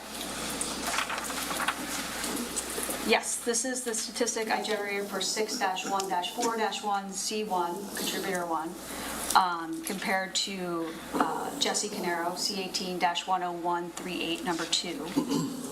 Again, I recognize it because it has our laboratory number, for this case, C18-10139, and also my signature at the top. Okay. And even though Jesse Caneiro reached source attribution, what, if you could tell us what the statistic was for that? Sure. The actual statistic calculated was 1 in 2.73 septillion. Thank you. Now, what, if any, other comparisons were made with regard to that sample and the other the reference samples that you had? Comparison to Paul Caneiro, H1, which is hypothesis 1. Paul Caneiro and 1 unknown individual are the contributors, and hypothesis 2, H2, 2 unknown individuals are the contributors. The DNA profile is approximately 53 billion times more likely to occur if H2 is true rather than if H1 is true. Therefore, there is very strong support that Paul Caneiro is not a contributor to the mixture. Okay, and how about the next comparison that you made? Sorry, one quick thing. Sure. New Jersey State Police, when we issue our likelihood ratios, we actually report out the unified likelihood ratio that's generated in our StarMix reports. So the unified is actually taken into account, reported out in our case files. Thank you. All right, now what is the next comparison that you made? Comparison to Jennifer Caneiro. H1, Jennifer Caneiro and 1 unknown individual are the contributors, or H2, 2 unknown individuals are the contributors. Assuming 2 contributors, a likelihood ratio of 0 was calculated, which excludes Jennifer Caneiro as a possible contributor to the mixture. Okay, and did you make any other comparisons? Yes. Comparison to Sophia Caneiro. H1, Sophia Caneiro and 1 unknown individual are the contributors, or H2, 2 unknown individuals are the contributors. A likelihood ratio of 1.0 in favor of H2 was calculated, which falls within the laboratory's uninformative range. Therefore, no conclusions will be reached concerning Sophia Caneiro as a contributor to the mixture. And just so we're clear, when we're talking about these comparisons, are you comparing it to the second person in the mixture? We're comparing it to the mixture itself. Okay. And what was the next comparison that you did after that? Comparison to Keith Caneiro. Keith Caneiro and 1 unknown individual are the contributors, and H2, 2 unknown individuals are the contributors. The DNA profile is approximately 440,000 times more likely to occur if H2 is true rather than if H1 is true. Therefore, there is strong support that Keith Caneiro is not a contributor to the mixture. And what's the final comparison that you made? A comparison to Sean Edson. H1 is Sean Edson and 1 unknown individual are the contributor. H2, 2 unknown individuals are the contributors. Assuming 2 contributors, a likelihood ratio of 0 was calculated, which excludes Sean Edson as a possible contributor to the mixture. Thank you. Now, I'd like to refer you to the other sample that you performed DNA testing on in your report, specifically 41-1-1. Can you just remind us, what is that? That is a portion of the scraping of the inside of collar of a shirt. And what, if anything, did you do with regard to generating a DNA profile from this sample? This sample underwent the 4-step process in the laboratory. Again, an electrophoregram was generated at the end of that 4-step process, which I evaluated, looked to see if it's good quality, if it's sufficient for star mix, also determined number of contributors. And was it sufficient for star mix? Yes. And did you run it through star mix? Yes, I did. What, if any, comparisons did you make? Again, I compared it to all of the references that were submitted. And can you tell us the conclusions of those comparisons? Sure. First, the SCR DNA profile is best described as 2 contributors, all of which are suitable for comparison. Comparison to Paul Caneiro. H1, Paul Caneiro, and 1 unknown individual are the contributors, and H2, 2 unknown individuals are the contributors. The DNA profile is approximately 110 million times more likely to occur if H1 is true rather than if H2 is true. Therefore, there is very strong support that Paul Caneiro is a contributor to the mixture. And just to be clear, are we talking about the collar scrapings that you described earlier from the shirt 41-1-1? Yes. What other comparisons did you make in this case? Comparison to Jennifer Caneiro. H1, Jennifer Caneiro, and 1 unknown individual are the contributors. H2, 2 unknown individuals are the contributors. The DNA profile is approximately 24,000 times more likely to occur if H2 is true rather than if H1 is true. Therefore, there is strong support that Jennifer Caneiro is not a contributor to the mixture. What was the next comparison that was done with regard to the sample? Comparison to Jesse Caneiro. Jesse Caneiro and 1 unknown individual are the contributors, or H2, 2 unknown individuals are the contributors. The DNA profile is approximately 400 million times more likely to occur if H2 is true rather than if H1 is true. Therefore, there is very strong support that Jesse Caneiro is not a contributor to the mixture. And what was the next comparison you made? Comparison to Sophia Caneiro. H1, Sophia Caneiro, and 1 unknown individual are the contributors. H2, 2 unknown individuals are the contributors. A likelihood ratio of 77 in favor of H1 was calculated, which falls within the laboratory's uninformative range. Therefore, no conclusions will be reached concerning Sophia Caneiro as a contributor to the mixture. How about the next one?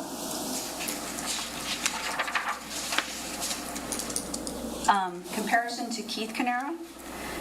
H1, Keith Caneiro, and 1 unknown individual are the contributors. H2, 2 unknown individuals are the contributors. Assuming 2 contributors, a likelihood ratio of 0 was calculated, which excludes Keith Caneiro as a possible contributor to the mixture. And what was the final comparison that was done with regard to the sample? There was a comparison to Sean Edson. H1, Sean Edson, and 1 unknown individual are the contributors. H2, 2 unknown individuals are the contributors. Assuming 2 contributors, a likelihood ratio of 0 was calculated, which excludes Sean Edson as a possible contributor to the mixture. You mentioned the uninformative range. Can you just explain what that is? Yes. We have the verbal scale at the laboratory. It's issued on our reports. It's on page 5 of my report. That's just a verbal qualifier for the statistic. If the likelihood ratio falls in between 1 and 999, that is our uninformative range in the laboratory, and therefore we can't make conclusions.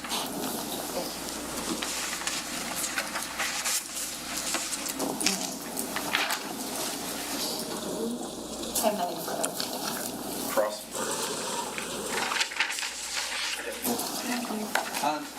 I heard you say something and I didn't quite understand it, so I just wanted to make sure that I had it right. You said that the state police lab, when you were talking about the likelihood ratio, and you wanted to bring up a point, and you said our lab does a unified LR. It takes into consideration both related and unrelated individuals? Yes. Okay. What did you mean by that?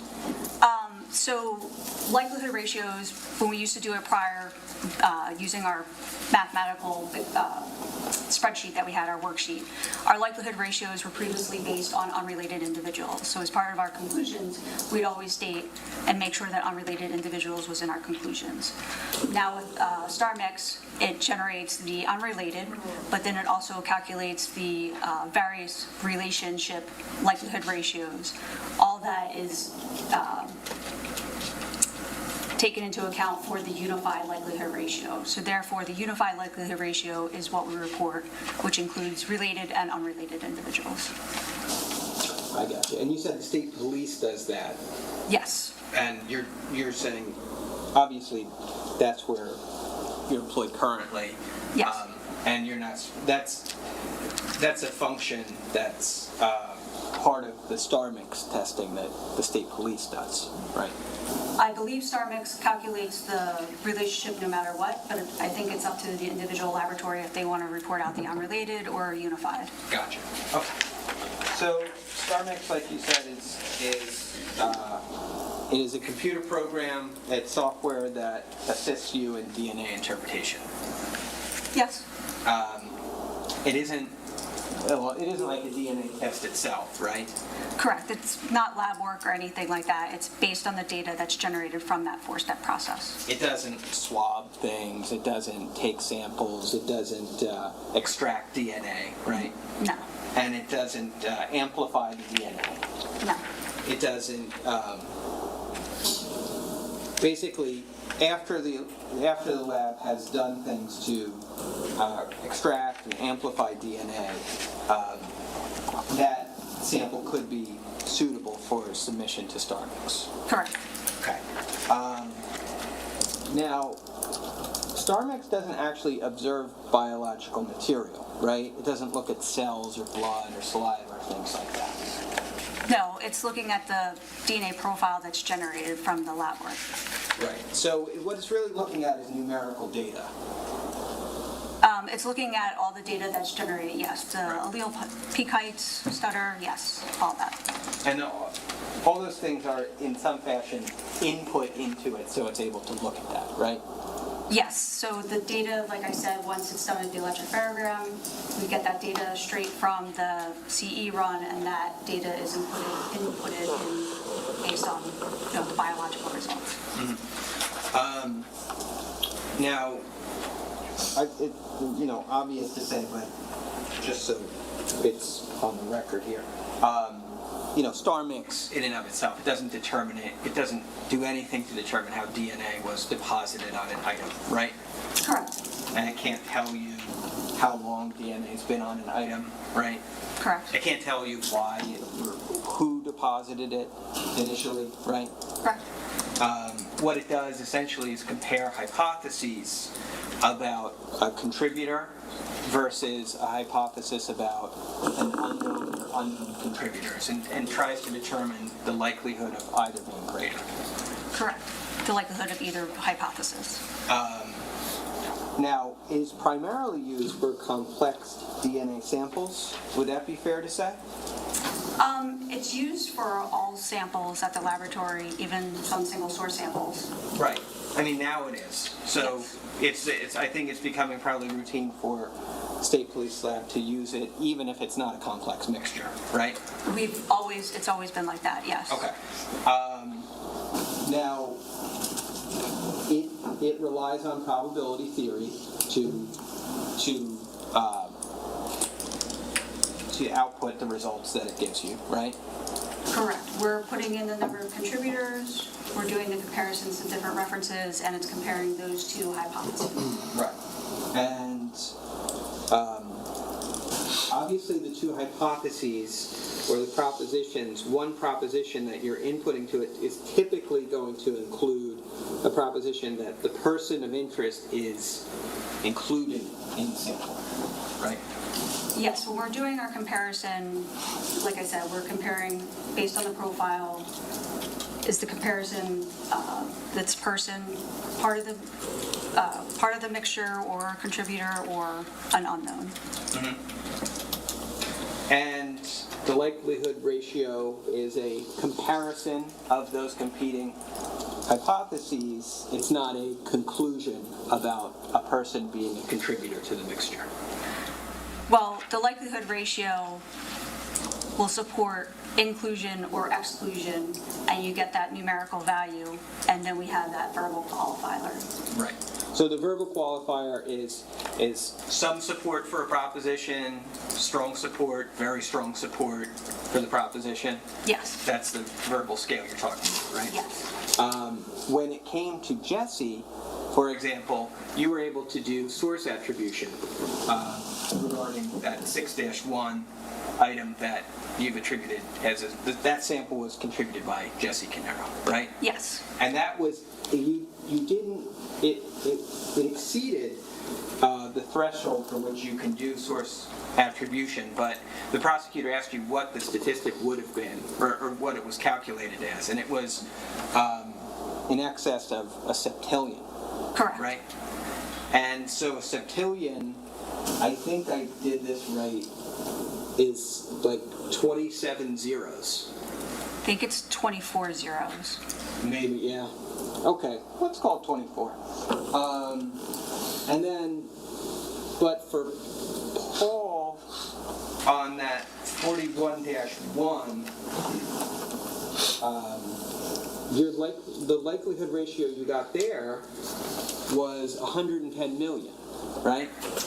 That is, yes, so it's a likelihood, I believe that was the statistic, it's a likelihood ratio compared to a random match probability. So the likelihood ratio, I believe, was in support of H1. Right. The hypothesis H1 was 110 million times more likely than H2. In support of, yeah. Right. And 110 million or 100 million has 8 zeros. Correct. Okay.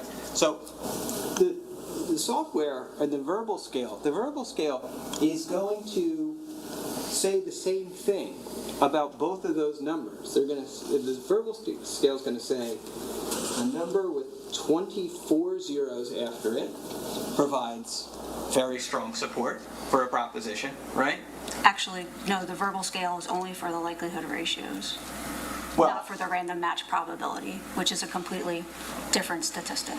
well, is there something stronger than very strong support in the verbal scale? Again, the verbal scale isn't meant for any of our random match probabilities. That verbal scale didn't start with our reports until we went online with StarMix. Sure. And we've been reporting out source attribution and random match probabilities for a long time. Right.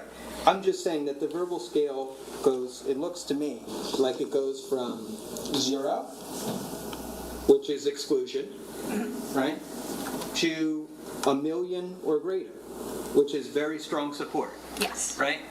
And there's nothing on the verbal scale, there's nothing that comes after very strong support, right? Correct. And so after 1 million or greater, the verbal scale kind of just tops out there. Anything over 1 million, it can go to infinity. There's nothing stronger in the verbal scale than very strong support, right? Again, that's for the likelihood ratio, yes. Yeah, right. But,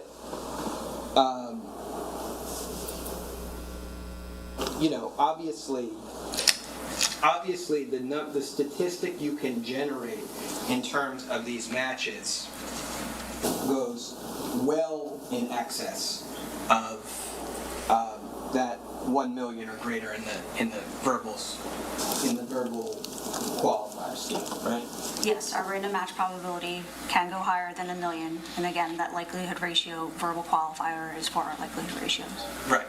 But that number that's generated in terms of the statistic, it could be in the millions, but it could be in billions, right? For a likelihood ratio or a random match? For a likelihood ratio. Yes. Or it could be in the trillions, right? I guess.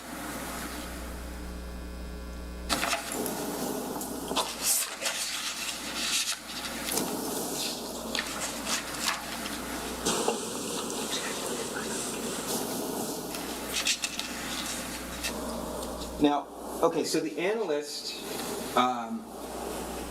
such as yourself, would have to decide certain things about what to tell StarMix in terms of the contributors to the mixture, right? Yes, we have to determine the number of contributors. If you take a look at the evidence and you think it's 2, you're going to put 2, right? Yes. If you think it could be 3, you're going to put 3, right? Correct. Now, the more contributors you have, the more complex the sample becomes, right? Not necessarily. If you believe that there's 3 contributors, the way that 3 people could contribute to a mixture is more varied than the way that 2 people could contribute to a mixture. I guess, yeah. I mean, that's a fact, right? Well, yeah, it would depend on who's a major, who's a minor. Everybody's contributing the same amount. Right, but you don't know any of those things prior to doing the testing, right? And the sample, there's no rules that come with the sample that say that the minor contributor has to contribute a certain amount and the major contributor has to contribute a certain amount. The sample just is what the sample is, right? Correct. And sometimes we see that obviously there can be allele sharing amongst parents, right? A child can get an allele at a location from the same one from both parents, right? Yes. And that's a situation where if we just look at that in the abstract, we're going to see one allele at a location, but it's actually because it was contributed the same way by both parents. Could be, right? I guess, yeah. Okay. I don't think that was very clear. I'm sorry. Sorry. So the thing is that certain determinations that need to be made by the analyst, one of them being how many contributors. And does the analyst also determine which peaks potentially are included for StarMix's consideration? What do you mean by which peaks? Well, like in a traditional like electropherogram, right? There's peaks within that. Some of them might meet the lab's protocols for consideration. Some might not. Oh, no, the whole profile in and of itself just gets uploaded into the software. And the software can determine if something is below the analytical threshold for the laboratory. If it's below the analytical threshold, it's not on the electropherogram. It's not called at all. Okay, so it's not in there. Okay, I got you. Now, 2 analysts, right, I suppose it's possible, might come to a different conclusion about something such as the number of contributors. Correct. And one analyst might think there were 2, but another could think there were 3 in a given sample, right? Correct. Now, if analyst number 1 thinks it's 2, and they input that information into StarMix, they're going to get a different result than the analyst who input the 3-person mixture hypothesis into StarMix, right? I guess it depends on the mixture in itself. If there's still like a clear major, most likely that major will still get called as it is. The minors might get called differently because StarMix will be trying to put in more people in a 3-person mixture than a 2-person mixture. Mm-hmm. Right. But the various ways that StarMix might interpret a 3-person versus a 2-person mixture, we couldn't really say because we're not really able to do all the computations that StarMix does, right? I mean, it can be done by people, but no. I mean, it's too much calculations for us to do ourselves. So yeah, the software does. Like it has to consider too many possibilities. It considers more possibilities than we can really practically consider, right? Yes, when you start adding your contributors, again, if you have 3 contributors versus 2, it's going to take into account more various possibilities based on the data that's there. Right, because you were saying kind of comparing it to GPS. You used to look at a map, now you look at the GPS, Mm-hmm. right? Yes. Now, there might be like 3 ways for you to get to this courthouse, say, right? Mm-hmm. But StarMix is not, it's not really the difference between a map and a GPS in the sense of the number of possibilities it considers, because StarMix can consider millions of possibilities. Yes, it goes through and it evaluates the data, comes up with most possible or possible genotypes, and starts giving weights to those genotypes for those different contributors. Right. And it StarMix, you can look at what it produces, right? And you can see if after that output you believe it makes sense, right? Correct. But StarMix makes determinations within that software. StarMix makes determinations about who is a major and a minor within a sample, right? Yes. And StarMix can also, in terms of the reports it produces, it does component interpretation, right, for major and minor contributors. For like C1 and C2, contributor 1, contributor 2, yes. Yes. And it actually, within that it creates, StarMix could state within that component interpretation that there's several possibilities for a given locus and how the major contributor contributed, but it might weight those differently, right? Yes, it's various allele or proposed genotypes from the analysis and given a weight for that. Okay.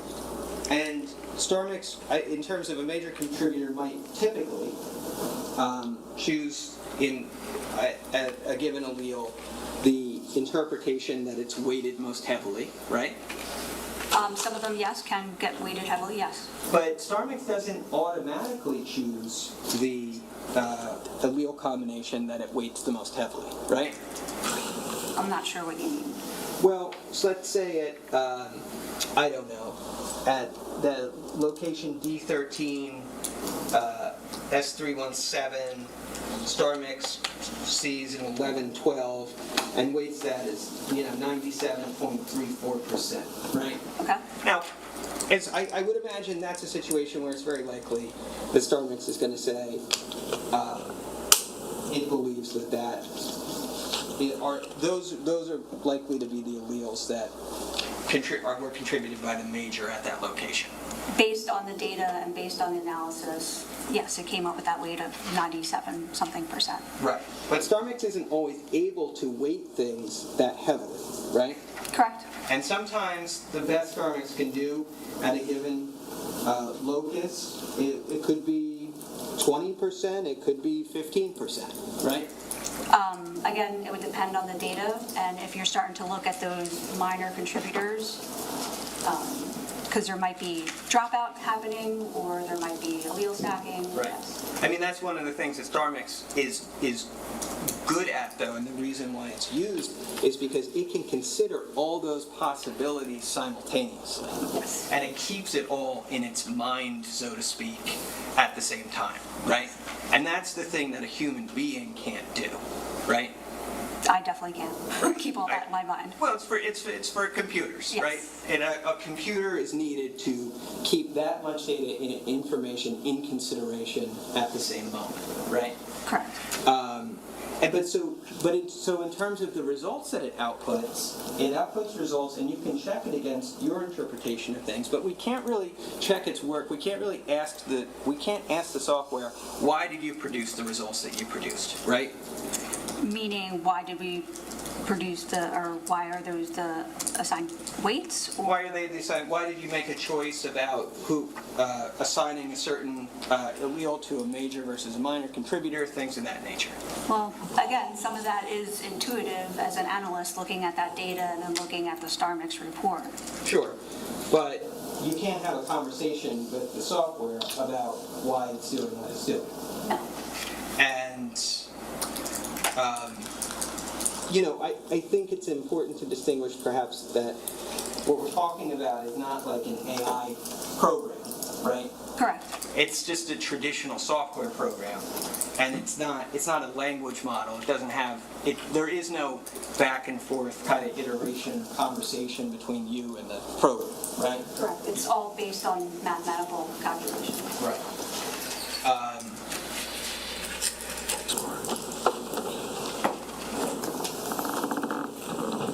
Now, obviously, because of that, star mix depends on, it's working appropriately, depends on it being set up correctly, right?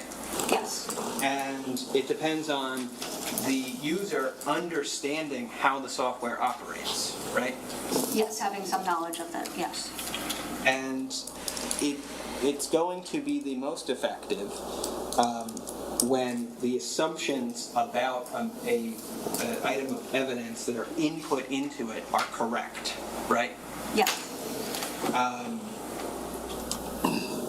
If incorrect assumptions are used, then the output that it gives could be misleading, right? If the input is incorrect, meaning like an artifact is left in, or, I mean, yes, that could Right. affect the data. Or number of contributors, right? Yes, if number of contributors, if you're running it and there are diagnostics that you can look at to go back and reevaluate your data. You mentioned the thing about StarMix having this unified, you can do this unified look at it where you're considering both relatedness and unrelated individuals. Yes. Right? But as a general proposition, would you agree that related individuals obviously share more of their DNA with one another than unrelated individuals do, right? It depends on the relationship between individuals in a family, but yes, but there's plenty of times where strangers share the same amount of similar, or the same alleles, rather. Okay, yeah, we should talk about that. It's not as if, when we're looking at these locations, right, where the genetic testing matters, and we're looking at the alleles along those 23 or so locations, right? First of all, we're doing that because those are the areas where it's been determined that there's a high amount of differentiation among individuals, right? Correct. And high enough that with the right amount of data, we can basically determine whether somebody is potentially the source of biological material left on an item, right? Correct.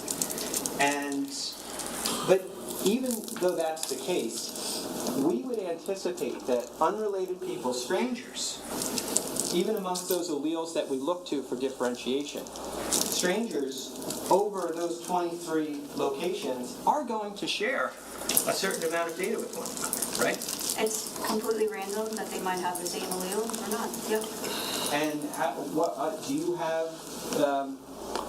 do you have any idea, or do you have a thought about how much the average person is likely to share in terms of those 23 alleles with a stranger? No, and it depends on the people. It can vary from person to person, just depends on your profile. Sure. I mean, on an individual case, but I'm just saying in terms of people in general. No. Okay. Obviously, when we're talking about siblings, we're going to assume or imagine that siblings are going to share more of their data, their DNA, than just unrelated strangers, right? Yes, siblings in theory should share 25%, meaning they have the same profile or same alleles at those locations. About 50% of the time, they might share just one allele with their sibling. And the other 25% of the time, they're different than their sibling. Okay. So, would it be fair to say that on average, we would anticipate that siblings who have the same parent, both same biological parent, would share about 50% of their DNA with each other? Yeah, I guess that's fair to say, whether it's an exact share or half of it, yes. Obviously, that can vary, right? Siblings could be full siblings and share less than 50% of their DNA, right? Yes. And siblings can be full siblings and share more than 50% of their DNA. Yes.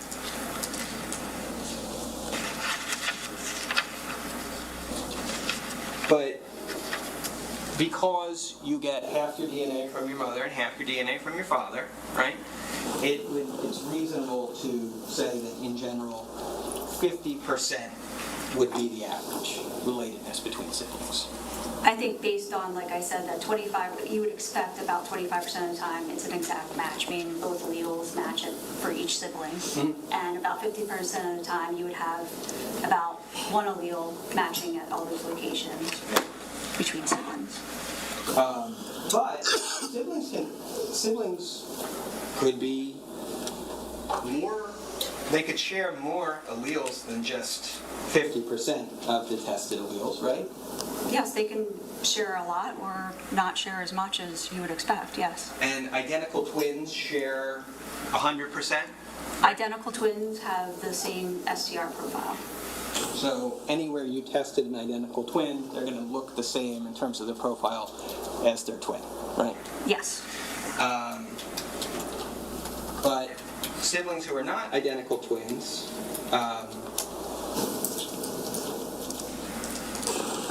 well, by the way, did you happen to see, or how many of the tested alleles in this case there are where Paul Caneiro matches Keith Caneiro? No. You did. And if I told you it was about 70%, would that be a surprising number or unsurprising? No, I mean, like we just said, they can share more sometimes with siblings or not share at all. Or not share that much, I should say. Right. Obviously 70% would be a significant amount more than 50%, right? It's larger, yeah. And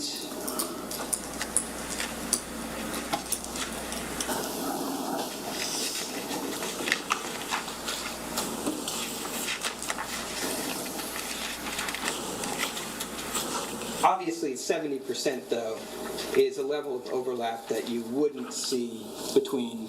expect to see between unrelated individuals, right? I think that's fair, yeah. And you know, siblings can commonly differ at several loci, if not many loci, right? Yes. Would you agree with me that seeing an overlap at 21 out of 23 loci reflects a strong genetic relationship between two individuals?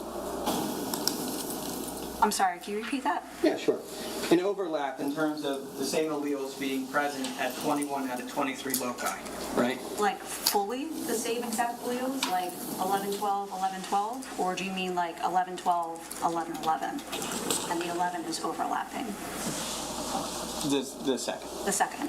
No, I mean, if you, again, as siblings, you can share that much information.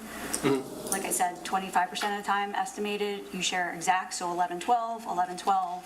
About 50% of the time, you share that one allele, an 11, 12, or an 11, 11. Right. But there are differences even at those locations where they share one allele. Sure. Obviously, the overlap, it doesn't mean that the profiles are going to look identical or be indistinguishable, right? You know, that's not meant to suggest that, but obviously, the degree of overlap is something that you'd expect to see far more often among siblings than unrelated people, right? I would expect it, yeah. Okay. All right, we're going to take a break now. I'm watching everybody. It's time. If we can just move we're going to take our mid-afternoon break. We'll start back up at 10 minutes after 3.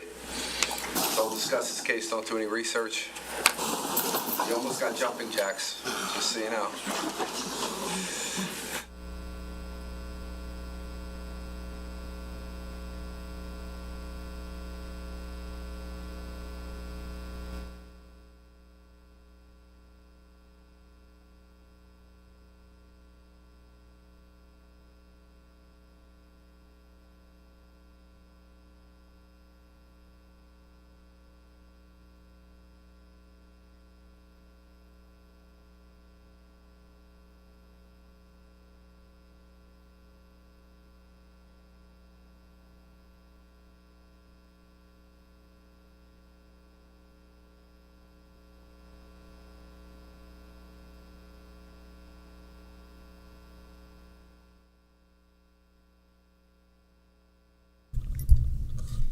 Yeah, judge definitely saw somebody falling asleep, and we're like, eyes are glazing over. All right, I am really, really confused, and that's not good. Because if I'm confused, and I think you guys are confused, then the jury is definitely confused. So, all right, so we have Christine Schlenker. She went through and she did items from Paul's house. A waistband of jeans, a long sleeve Eddie Bauer thermal shirt, inside collar, a sock with a gold toe, and the right shin of the jeans. So she gets into the whole star mix thing. And this is the probabilistic genotyping software. This is what they argued for, I think, 3 weeks, I think Claire said 3 weeks. We in one of our pretrial videos, we watched at least one. We watched at least one where they went back and forth about this star mix. So they do not like this because it's probabilistic versus, and as Mr. Murray says, it's numerical data and it's not cells. It's not your skin cells. He wants hardcore physical data. And he doesn't like this. Oh, it's input. You put it in the machine, you put it in the computer, and whoa, it's not going to be accurate. He even kind of went there with possible input errors. But the way Ms. Schlenker described it, they follow the same process as they do with their what was she calling it? Her what was it called? Binary. Their binary methods. It's just that the software, the star mix software, just does all these computations that the human brain just can't do, or they do it fast. It just takes years and years to do it. So here's where I got confused. So she said the front right shin on the jeans, Jesse compared to an unknown male. Paul is a strong support. Paul's not a contributor. Sophia, no conclusions can be reached. And yet in the other testimony with Christopher Schmakowiak, I'm sorry, I butchered your last name. He said that she was. Oh, no, wait. He said, this is so confusing.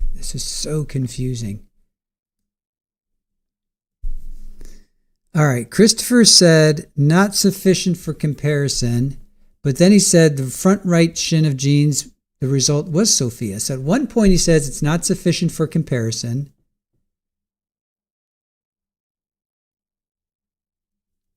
Then the other conclusion is the front right shin was Sophia's, and now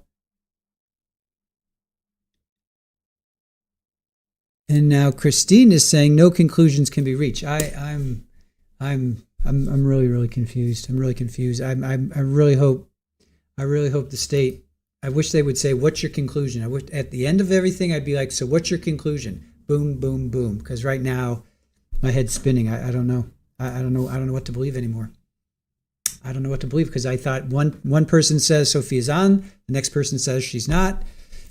It's very, very confusing. Very confusing. So I hope that Miss Wall. I really wish it was I wish Miss Wallace would say what are your conclusions?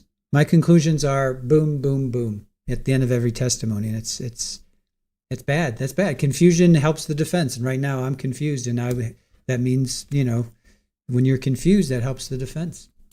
So I really thought that, and in the opening, she was like, she was solid with her, her DNA, and right now it's not solid at all. I don't think.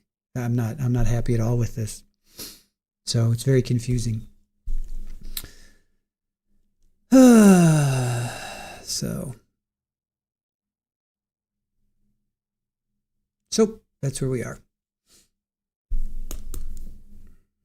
What do you guys think? Are you guys confused as I am?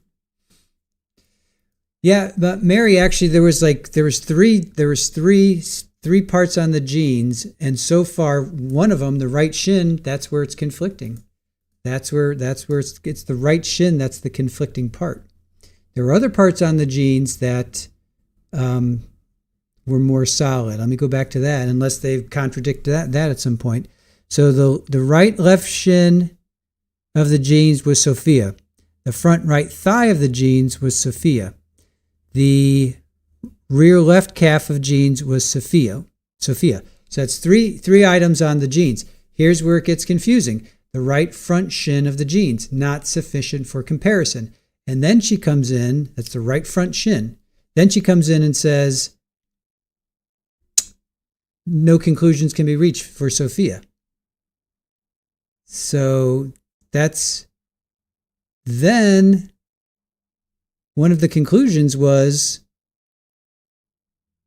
the right front shin of genes, Sophia. Then that's the same guy said it wasn't sufficient for comparison, and then he's saying it's Sophia. So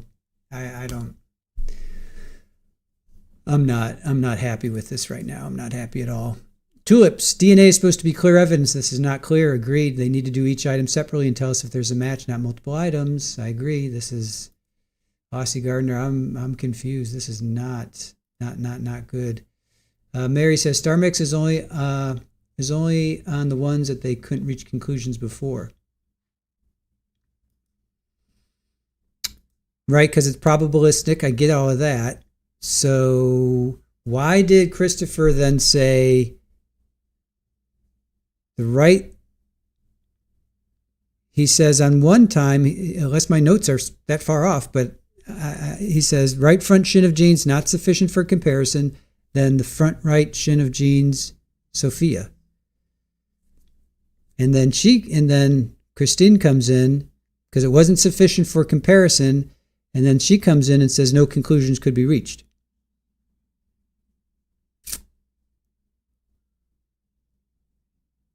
And then this Eddie Bauer thermal shirt. So they're saying that Paul is a strong contributor. Nobody else, is a strong contributor. So where did they get that shirt from? Where'd they get the shirt from? From Paul's house, but where'd they get it from? And so what? Yeah, it's Paul's shirt. Of course he's going to be a strong contributor. I mean, that tells me nothing. That just tells me nothing. I am very confused. Help me sort it out. Help me sort it out. I'm as confused as I... That sounds like two separate samples from right front shin. Okay. So two separate samples. Okay, so one she was not a contributor and the other one where she is a contributor. But then why does Christine come in and say no conclusions can be reached? They're like contradicting each other. To me, they're contradicting their testimony. One's saying it's Sophia, the other one's saying no conclusion can be reached.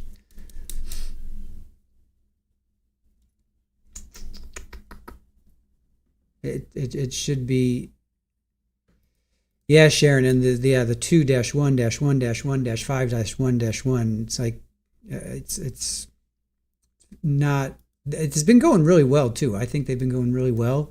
I thought the state's been presenting a really good case, but right now, I'm not. This is really confusing. All right, Jane, I actually understand it. They're talking about different areas. Okay.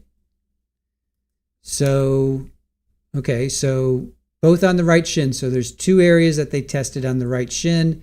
One, all right, so one, Sophia, no conclusions can be reached on Sophia with the star mix.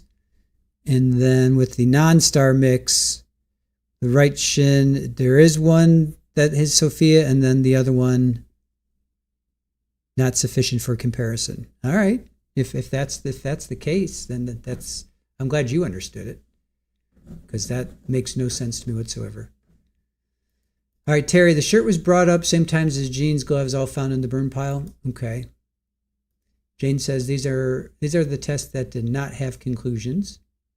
Okay. Pam, it's ridiculously discombobulated. Elizabeth, no conclusion could be reached about the second contributor. Mallory, yeah, I am confused. And that's not, I mean, they got to make it like, I hate to say it, but they got to dumb it down, you got to dumb it down because the jury's not used to hearing this stuff. We are, and I'm confused. I hear this every trial, and I love DNA, and I'm usually like, yes, and it's like, oh, what? So dumb it down, make it so a sixth grader can understand.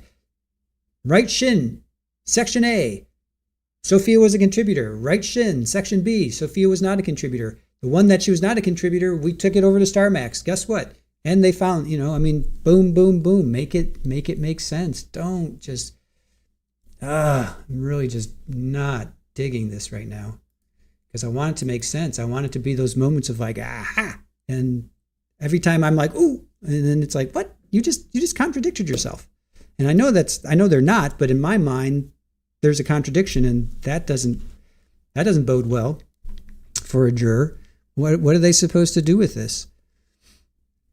Maybe in the closing, she'll have a chart and she'll be like, here's the genes. Here's where Sophia's DNA was found. Here's where Sophia's DNA was not found. Just make it make sense. Make it make sense. All right? Yeah, just dumb it down. Sometimes you have to do that. It's the new DNA analysis that we aren't used to because we haven't heard it in every trial yet. I understand the new DNA. That's not my issue. My issue is the location. Because at one, they said right shin, and maybe they said 6-1-1-5-10-1-1-5 versus 6-1-1-1-2-3-1. Just make it clear. Make it clear that there were two spots on the shins. I didn't even get that until just now. And you guys are saying that there's two spots on the shins. Why didn't they say that? Or if they did, that went over my head. Just make it make sense. Sophia's DNA was found on right shin A, right shin B. Just really make it make sense. All right.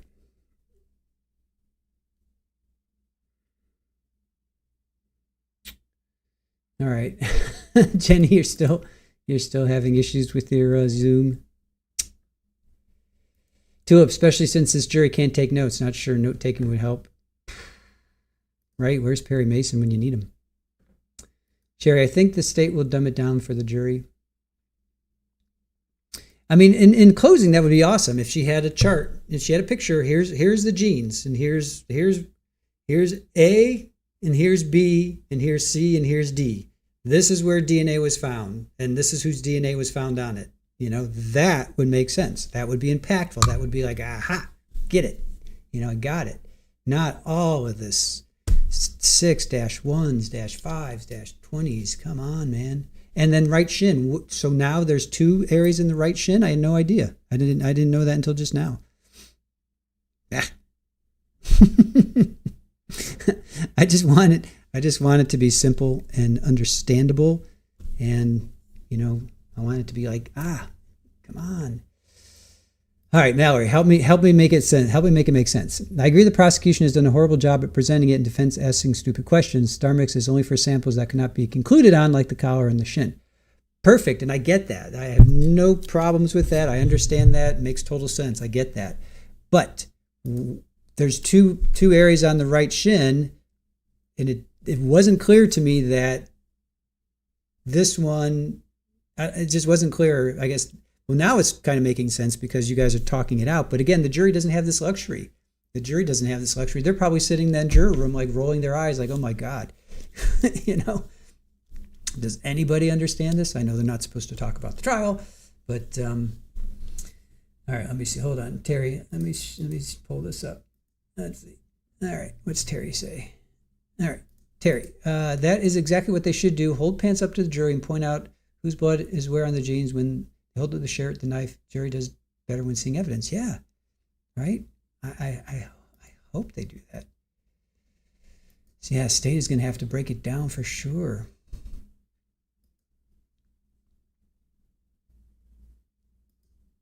Elizabeth, dumbed down to my level. Sophia's blood is on his jeans. Doesn't matter where. That's true. Well, then there's that. Right? You're absolutely right about that, Elizabeth. Let's take it down even further. It doesn't matter where it was. It doesn't matter where it was. It's on his jeans. Brad, fundamentally, that's what closing is for, to pull the important bits out of the flood of info and put them in context so the jury can see the picture. Let's hope they do so. Let's hope they do so. But yeah, Elizabeth, no, you're absolutely right. You're right. I'm getting caught in the weeds then too, of like, show me Sophia's blood was here. No, it doesn't matter. Sophia's blood was found on these jeans. What is Sophia's blood doing on these jeans? That is truly the takeaway there. And that was the conclusion of Christopher. She even said, what's the conclusion? Well, Sophia was on the jeans and the glove. So Miss Wallace said, and what was your conclusion? I love that. I love it when lawyers do that. And we hear that often, where they'll go through all this technical data, and then at the end they'll say, okay, so what was your conclusion? My conclusion is Sophia's blood was found on these jeans. Boom. I mean, just that alone. So she did it with this Christopher forensic scientist, but she didn't do it with Teresa, and she hasn't done it with Christine, or she did not do it with Christine either. So, all right, let's see what else. Pammy, they already said in the beginning both kids and Paul's DNA. Yeah, no, they did. That's why I was waiting for the DNA. That's why I was waiting for it, Pammy, because they did say that. Debbie says, the confusion always comes in when the defense does their cross. They have done this the entire trial. Basically, Paul's DNA, no matter how small, should not be there with the burn items. True. Yeah, no, absolutely true. No, and you're right. And when you take a step back, I think what Elizabeth said, you take a step back, Sophia's blood should not be on these jeans at all. There's no reason for Sophia's blood to be on these jeans, right? There's no reason. So that alone, and these gloves. Why is Sophia's blood on the gloves and the jeans? So that is truly the takeaway. So Sherry, she might on recross. Yeah, just give a conclusion. Pammy's agreeing. Let's see. Jed Zedek. So this jury can't take notes? Yeah. And they can't ask questions either? Nope. Arwen, the DNA of an 8-year-old Sophia was found in 5 locations on a pair of bloody jeans recovered from her uncle's basement. That pretty much is the takeaway. Arwen, that is the takeaway. That's the takeaway. That's the conclusion. That is what she should have said, or she said, so what's your conclusion? There was a blood of an 8-year-old, exactly what you just said right there, found in 5 locations, in a basement, in a burn pile, in Paul's basement. That would be one of those mic drop moments of like, thank you for taking an hour of technical data and distilling it down to what it is. I agree with that. All right, Fanny asks, question, if the jurors are as confused as us right now, could they message the judge now? I suppose. I mean, you can always message the judge. And the judge is just going to say, well, pay attention. I don't know, right? I mean, he's just going to say pay attention. That's why they took the break, I guess. Bella, every time you say Christopher, I think of Christopher.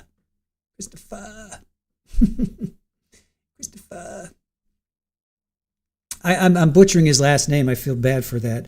Zimkowiak.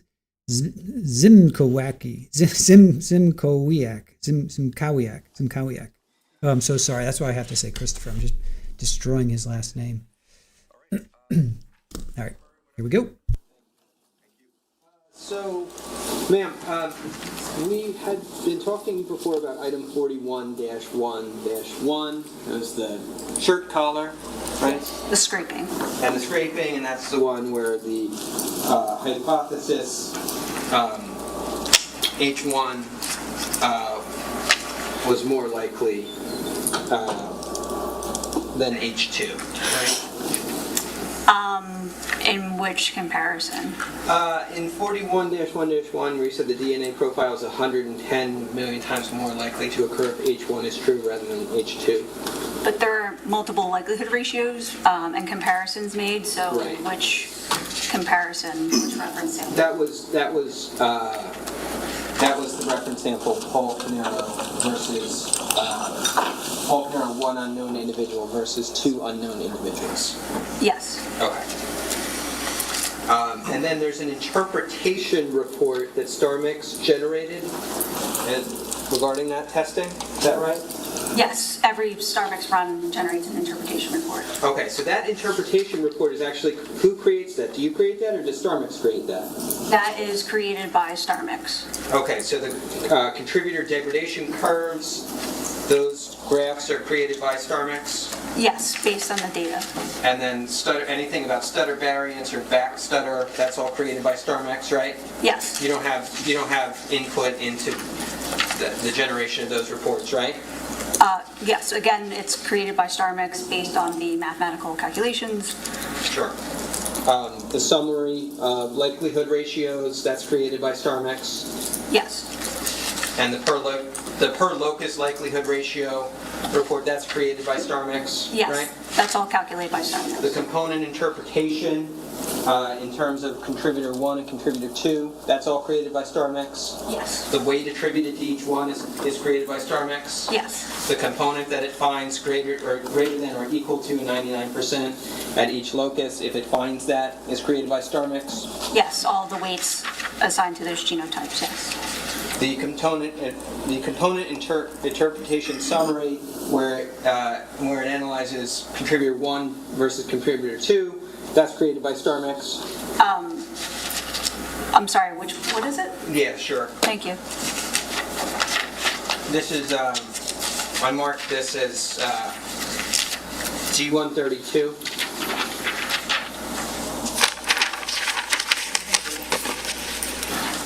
I don't know, maybe there's a different, I'm going to approach Judge with 132. Okay. Maybe there's a different name for this. I was referring to this. Yes, so there's just a summary of what was done, or what was compiled previously. If it was able to determine the genotype at that location, it's noted there. And if not, it gets noted as F if it's unknown. Okay. And that also is created by StarMix? Yes.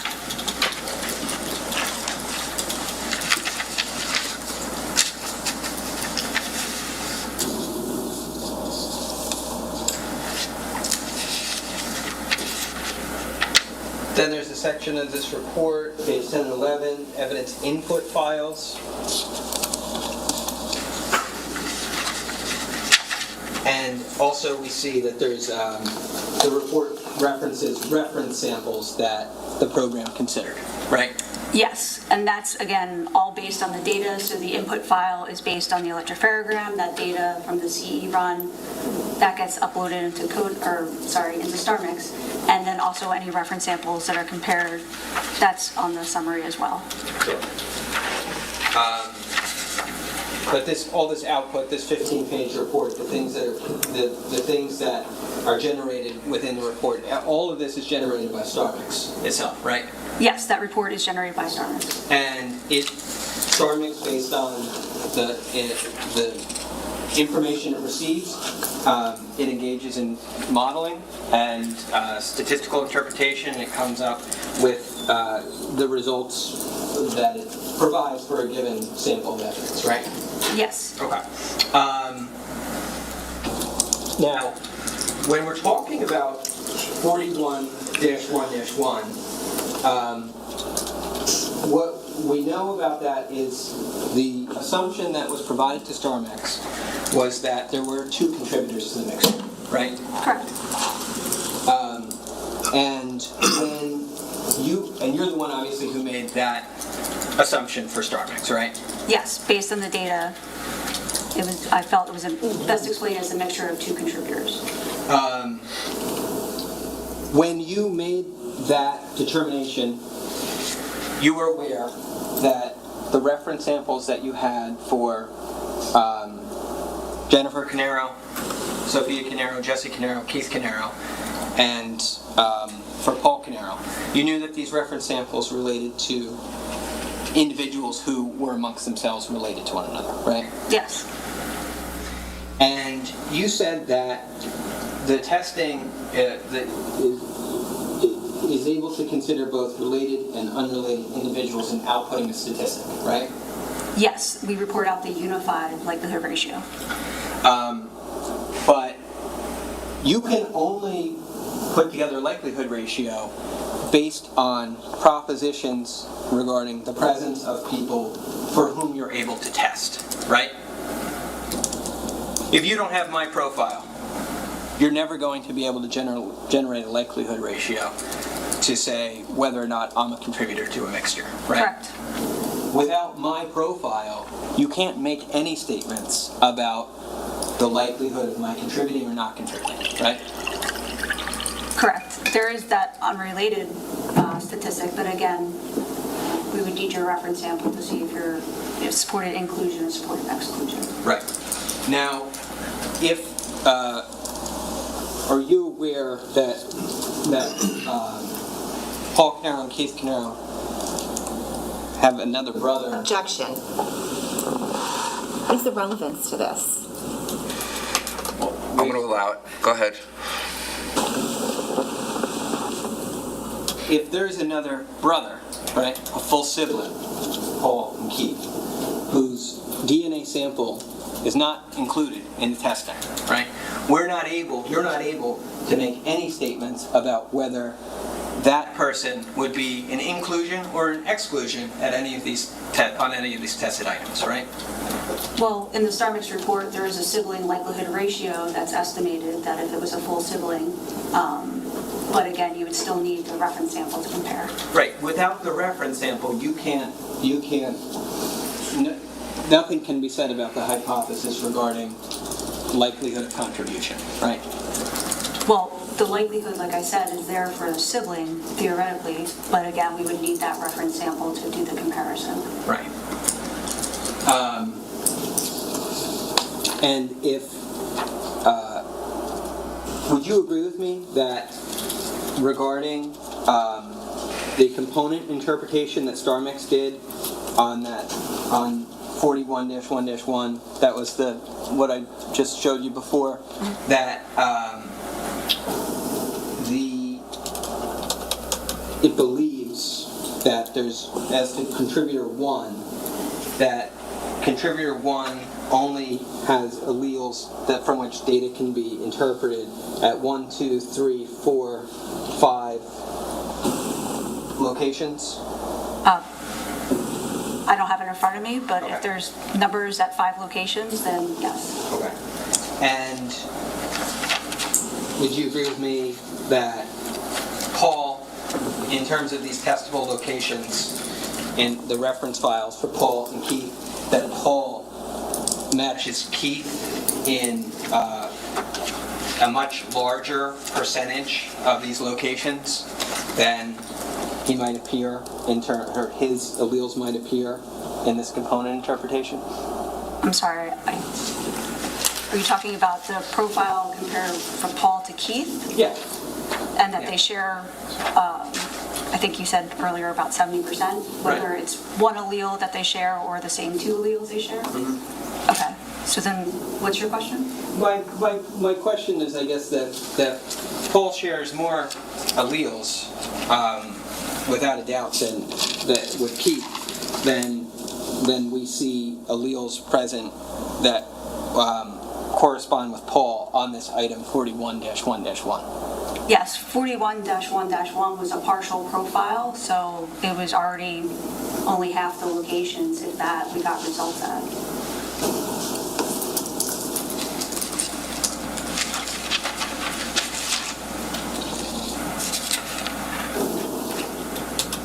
Okay, I don't have anything further. Thank you. Redirect. Just quickly, one question. On item 41-1-1, where you have a likelihood ratio supporting inclusion for Paul Caneiro, Yes. you were able to exclude his brother Keith Caneiro from there? Yes, Keith was excluded. Thank you. Nothing further?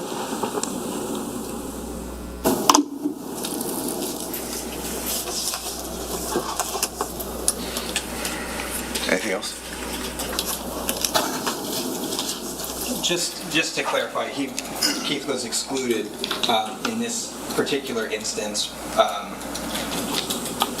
based on the storm mix's interpretation, right? Keith was excluded from the mixture, yes. Okay. Thank you. I'm not sure that answered the question, though. So that we all understand, he asked you if it was excluded because of star mix, and you just said he was excluded from it. Is it from star mix, or is it from your own interpretation? Yes, sorry, Your Honor, it is from star mix. A likelihood ratio of 0 was calculated, which is an exclusion. Okay. If anybody has a follow-up based upon that, I just want to make sure that I understood what the answer was for the jurors. Nothing from the state, Judge. No, thank you, Judge. Okay. You can step down. Thank you. Thank you.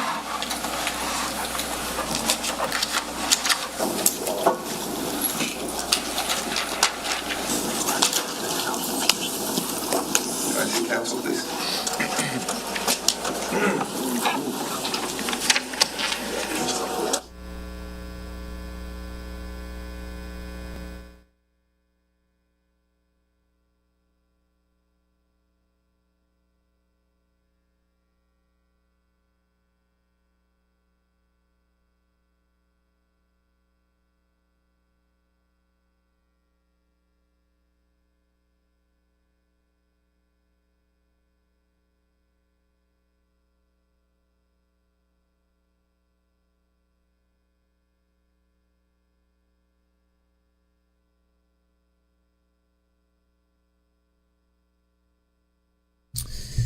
All right. So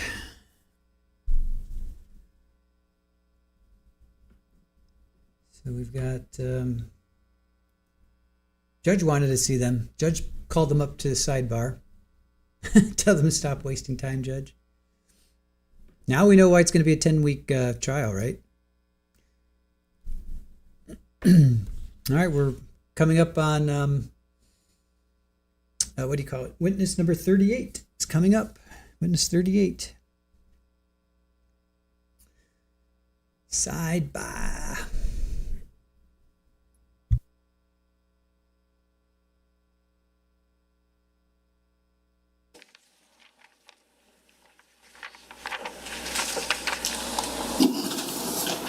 Ladies and gentlemen, before I say what I'm going to say,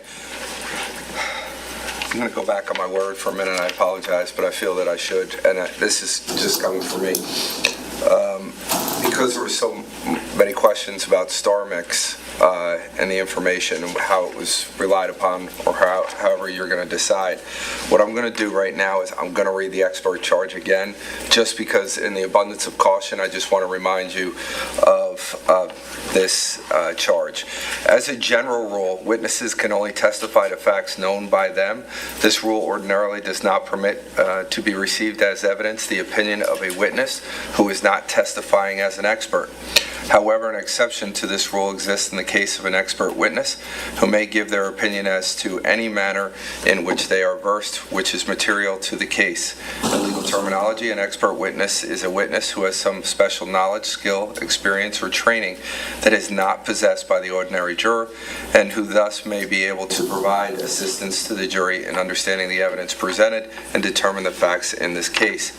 You are not bound by such expert's opinion, but you should consider the opinion and give it the weight to which you deem it is entitled, whether that be great or slight, or you may reject it. In examining an expert's opinion, you may consider the reasons given for it, if any, and you may also consider the qualifications and credibility of the expert. It is always within the special function of the jury to determine whether the facts on which the answer or testimony of an expert is based actually exist. The value or weight of the opinion of the expert is dependent upon and is no stronger than the facts on which it is based. In other words, the probative value of the opinion will depend upon whether, from all of the evidence in the case, you find those facts are true. You may, in fact, determine from the evidence in this case that the facts that form the basis of the opinion are true, not true, or true in part. and in light of such findings, you should decide what effect such determination has upon the weight to be given to the opinion of the expert. Your acceptance or rejection of the expert opinion will depend, therefore, to some extent on your finding as to the truth of the facts relied upon. You and you alone are the sole fact finders in this case. You must be persuaded solely by the evidence presented at trial when determining whether the state has satisfied its burden. As the sole judges of the facts, you are to determine the credibility of the various witnesses, as well as the weight to be afforded to their testimony, to determine whether the state has proven beyond a reasonable doubt all the elements of the crimes charged. So again, that applies to all four of our witnesses today, but I just wanted, out of an abundance of caution, just to read that again. So ladies and gentlemen, we actually have concluded with our witnesses for today. I do want to tell you that, candidly, we are working at you may not think so, but I'm telling you that we're working at an extreme good pace, and we're way ahead of schedule, and I'll tell you more about that at some point. But I don't want you to think, because I'm letting you go, that you should be concerned about any things that you may have coming up in the future that I'm aware of. So I don't want you to worry about any of those things. We're moving at a good pace, and we're going to be just fine. I promise you that. And we're not supposed to promise, but I did it anyway. So with that being said, though, what I'm going to do is I'll have you back tomorrow, same time, same place. I hope you have a good night. Please don't discuss this case. Don't do any research. And we'll start back up tomorrow morning at 8:30. Thank you all. Have a good night.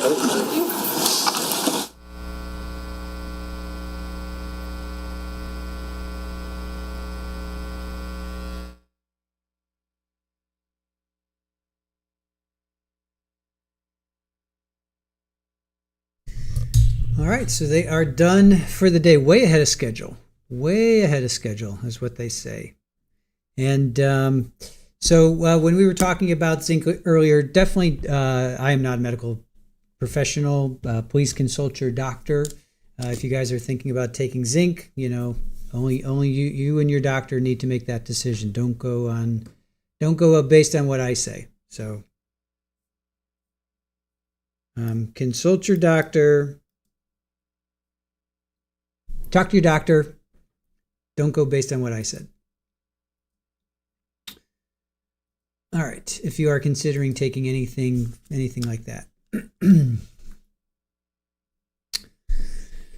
right. I'm just waiting for them to end the feed because they've got their big stinking thing up there. But just wait till they end their feed.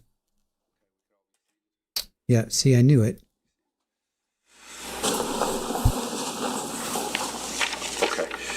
So, a couple things.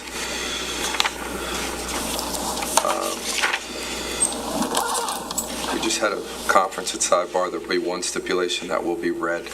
That will be done at the end of the state's case, and I'll read that in at that point in time. Both sides agree to that. As it relates to how we're moving for the rest of the week, why don't I have counsel come up and we're going to talk as a sidebar for a minute before I say anything.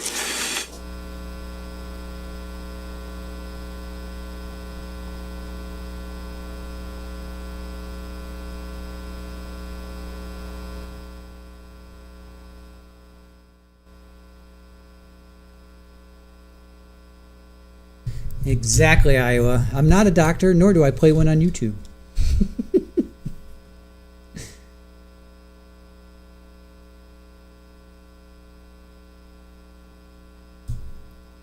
Red Snap, you're not taking a thing, just writing it out? Good, good, good.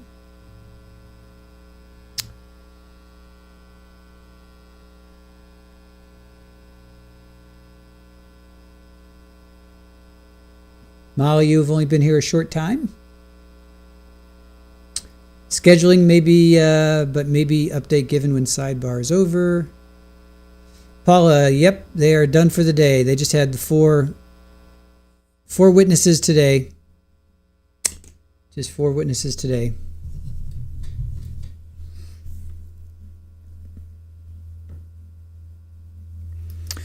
Yep, Molly, we stay here during Verdict Watch. We stay here and we replay testimony from the previous trial. I don't like to stream other things. Like I know a lot of content creators do that. I don't like to do that. I like to stay focused on the trial. Like I don't play multiple random things. I just don't like to do that. Aaron and I don't like to do that.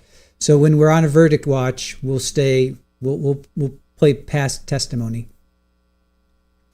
But we will dual stream. We're going to dual stream tomorrow, as a matter of fact, because Charlie Adelson, he's got an appeal. So we're going to be dual streaming tomorrow. So we'll be streaming at the station to my left, and I'll be streaming here. We'll stay on Paul Caneiro here, and we'll do Charlie Adelson's appeal, which is at 10 a.m. tomorrow. So we're going to be dual streaming, which means our mods will be split. So definitely keep that in mind. Be kind, knowing that our mods are watching 2 different streams. So Charlie Adelson's appeal tomorrow. Each side gets 20 minutes. So it's not going to be long. It shouldn't be long. It should be less than an hour, I would think. So 20 is 40. So we're going to be dual streaming tomorrow. So join us for that, and then of course Paul Caneiro. Then we have Corey Richins coming up at the end of the month. So we'll be probably dual streaming again. So or we'll figure something. Yes, sometimes we dual stream. Excuse me. Raj, you like the focused approach? Yeah, it just makes sense because when you see a thumbnail, you're like, oh, I want to go watch Paul Caneiro, but then they're watching something completely different. It's to me, it's just confusing. I personally am not a fan of that. That I'm just not a fan of that. A lot of people do, a lot of content creators do that, and that's fine. That's what they do. We don't do that here. We stay on the trial. And if we're not going to do the trial, or we're just going to have it, on autopilot, like if this jury takes, a week to deliberate, we're going to be focusing on Corey Richins, and we'll have this streaming, but it's going to be on a completely different stream, and I'll just play testimony from from past from earlier on in the trial, and there's a lot. There's a lot. JMS, is Charlie going to be there in person or by Zoom? I don't know. We're going to find out. Sorry, got an itchy nose. We're going to find out. How could anyone be mean to our great mods? Thank you, Sassy. Appreciate that.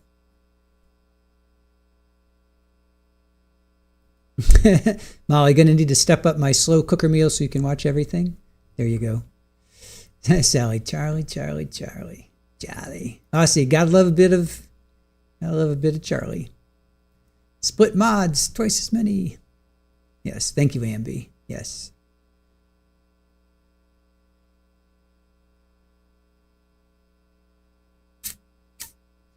Yep, Brenda, good old Charlie. Yeah. So anyway, so he's appealing. He's basically what he's going on about the jury. He's not happy with the jury. He's not happy with the outcome. He thinks the jury's a bunch of hicks from Tallahassee, and he's Miami. He wants more a jury of his peers. And remember, he tried to get it moved. Donna tried to get it moved. So that's really what this boils down to. So it's actually Charlie versus Florida. It's not Florida versus Charlie, and it's not Judge Everett. It's going to be another. Oh, it's an appellate. I think there's 3. I think there's 3 judges. Pretty sure there's 3. Let's see. Thank you, Terry. I do great recaps of the case before it starts. Thank you. Appreciate that. Paula, he won't be there. I'm not even sure he'll be on Zoom. Yeah, it's an appeal. So would he need to be there? I don't think he needs to be there. He could request to be there, I guess. I suppose you could always request. Oh, Aaron says, yeah, Charlie paid $1 million to have an expert pick the jury. Ouch. Ouch. Alice, hello. Congrats on 17. Yes, congratulations on 17,000 subs. Excited to see the channel growing. Much love. Thank you for that. Ooh, we're up to 1702. We have passed the 17,000 mark, and we are at 1702. 17,002. So Aaron's saying, no, probably not Zoom. So I guess he won't be there. I know it's not Judge Everett. I'm pretty sure it's 3 judges. Yeah, he doesn't have to be for, doesn't have to be. Terry, I'm going to be right here watching Paul. Louisiana Louisiana Parole Board has 3 to 4 judges listening to requests. Iowa says, Aussie, happy 17,000. Boop. Arwen, this is such a nice chat. Yes, thank you for being here. Really appreciate it. Yes. Some cheese for Charlie's wine. C. Gilmore. Brat, someone needs to explain to Charlie that a jury of your peers does not mean South Florida dentists who read. I know, right? I mean, he wants more sophisticated. I guess that's what he wants. Like Miami has more sophisticated people. I mean, it's really a slap in the face of Tallahassee. That's for sure.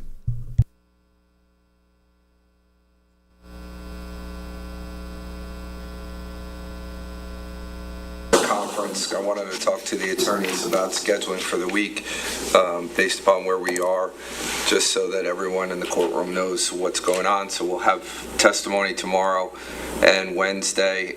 Thursday will now be the day off, and then we'll have testimony again on Friday. And then we'll start back up again next week.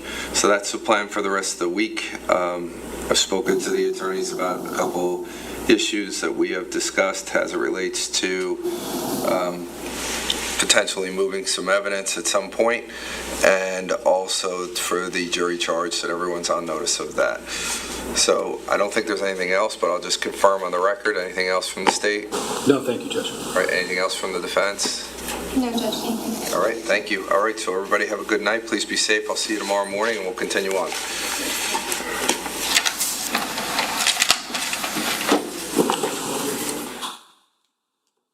All right, so they are off on Thursday. So they're going to do Tuesday and Wednesday, take off Thursday, and then back on Friday. So, all right. Hey, Michael, how are you? Yes, JMS, they are off on Thursday. So we have, and Shirley did it as well. So they're Monday, today's Monday, obviously, Tuesday and Wednesday, and then they're off Thursday, and then they're back on Friday.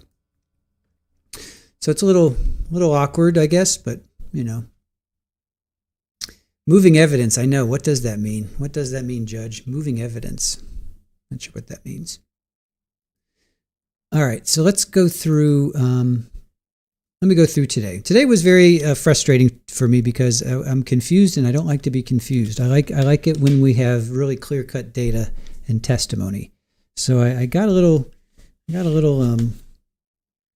frustrated today with this DNA. All right, let's go through today. All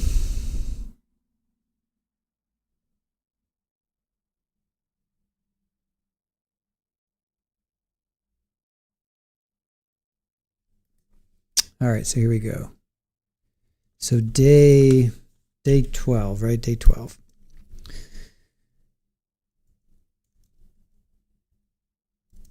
All right, so first up was Allison Lane. And it was all DNA experts. Today was nothing but DNA experts. So first up was Allison Lane, and she looked at Jennifer, Jesse, Sophia, Keith, the knife handle, and the knife. So no blood was detected on the knife, which isn't surprising because it was burnt. You guys remember that. It was a 7.5-inch blade with a 5.5-inch handle. So here we are. Let me pull this up here. So here is, what did I say? It's a 7.5-inch blade. So here's 7.5 inches, right? So that's 7.5 inches. So that's the blade. There's my head.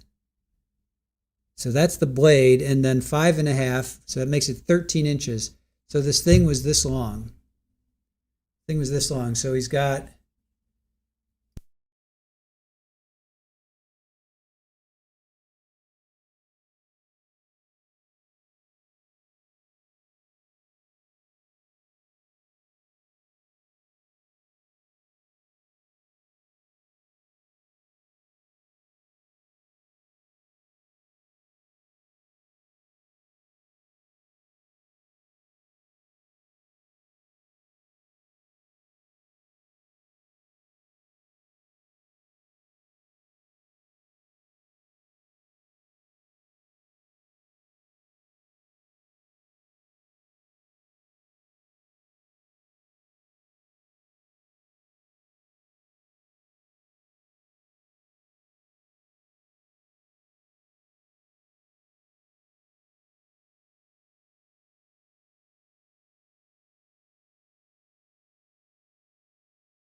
Sorry. Thank you.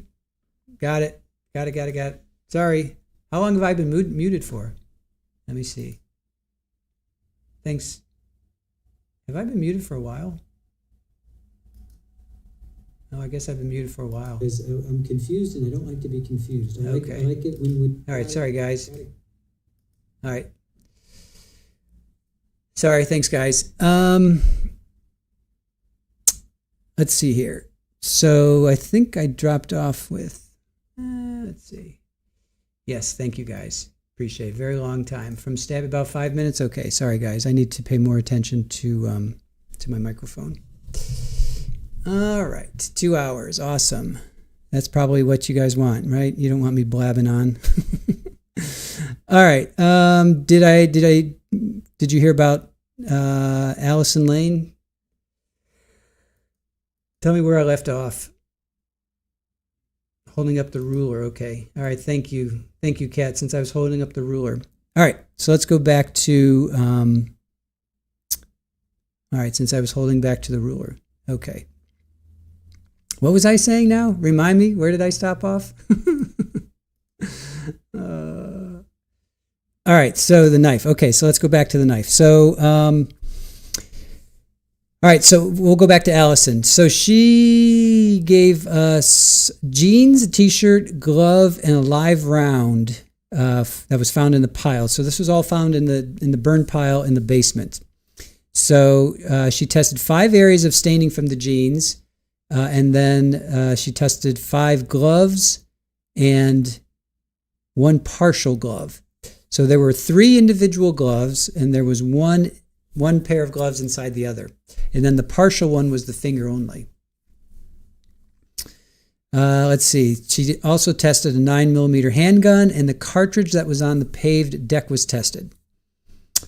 So they also tested Sean Edson. He's the firefighter. So Allison just kind of collected all the samples, and then she passed them on to the next people in the chain of custody. So then we get to Christopher. He was the forensic scientist 2. He tested the burnt gloves, and that was not sufficient for comparison. Paul's house, left side of the front door, that came back as Sean Edson's. He was the firefighter. He cut himself while he was putting out Paul's fire. Now here's where we get to these jeans. So the left side of the jeans, the shin and the calf. So the shin and the calf. So the lower half of these jeans come back as Sophia. Then the upper half, which would be the thigh, the right thigh, that comes back as Sophia. So it's his lower left leg and then his thigh on his right side, right leg. Then there's this T-shirt. So I'm not sure where this T-shirt came from. I mean, it came from Paul's house and everything in the burning pile, but it was the right shoulder of his T-shirt came back as him. I guess that was blood. I was a little confused by that. Then the glove, Sophia was a major source from this glove that was in this pile. So the conclusion was Sophia was on his jeans, his lower part of his left leg, his thigh on his right side, and then a glove. All came back as Sophia's blood. So then we go to Teresa Nezazan. She's a forensic scientist 3, which is supervisor level. So she tested 5 items, and she tested the door frame in between the foyer and the kitchen, which came back as Sophia. Now, what I don't understand is there was south side of the kitchen island, there was the lower kitchen cabinet, there was a pull-out drawer near a sink. So those all had blood, but they didn't say that came back as Sophia. We thought that was Jesse because that's where Jesse was found. But apparently Sophia's blood was found in the kitchen as well. So this goes to Claire. If you're in chat, this definitely goes to your theory that the kids were. I'm going to say that kids were in. Let's see, Sophia.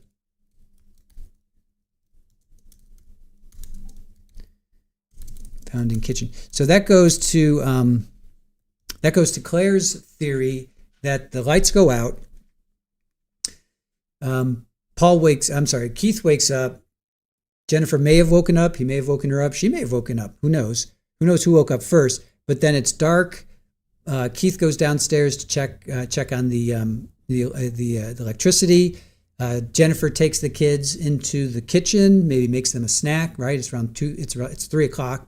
Right? It's 3:00 in the morning. So they may be up. She doesn't want them waking up and stumbling around in the dark. So she probably takes them downstairs, gets a little snack going, and then all this happens. She may have even gone back down into the basement because she was found at the top of the steps of the basement. So I wasn't expecting to see Sophia's blood in the kitchen, but I guess there was. I'm still waiting to hear if Jesse's blood, because so far we've got the door frame in between the foyer and the kitchen with Sophia, but then they talked about the south side of the kitchen island, the lower kitchen cabinet, and the pull-out drawer near the sink, and they didn't say whose DNA that was. They didn't say whose DNA that was. All right, then we get to Christine Schlenker. She's, again, a forensic scientist, 3, supervisor level. All items came from Paul's house. There's a waistband of the jeans, a long sleeve Eddie Bauer thermal shirt. Maybe that's the shirt that they were talking about. Maybe that's the shirt that they were talking about in the earlier testimony. Maybe that's what it was. All right, sock with a gold toe. And then again with these right shin of jeans. So this is where Star Mix comes in. So Star Mix is a New Zealand company.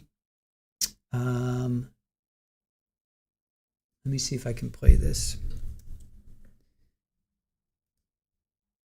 This is from Star Mix's website. Let's see if I can pull this up.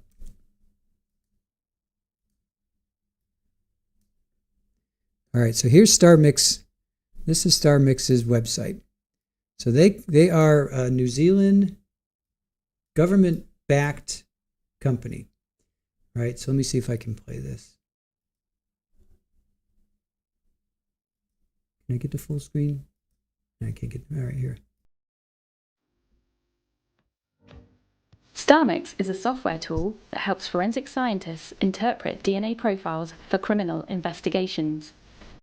Profiles are generated from DNA extracted from a crime sample. The DNA is copied at multiple targeted locations. The length of a piece of DNA at that location is represented by a simple string or list of numbers. DNA profile interpretation is straightforward if the crime sample is from one person.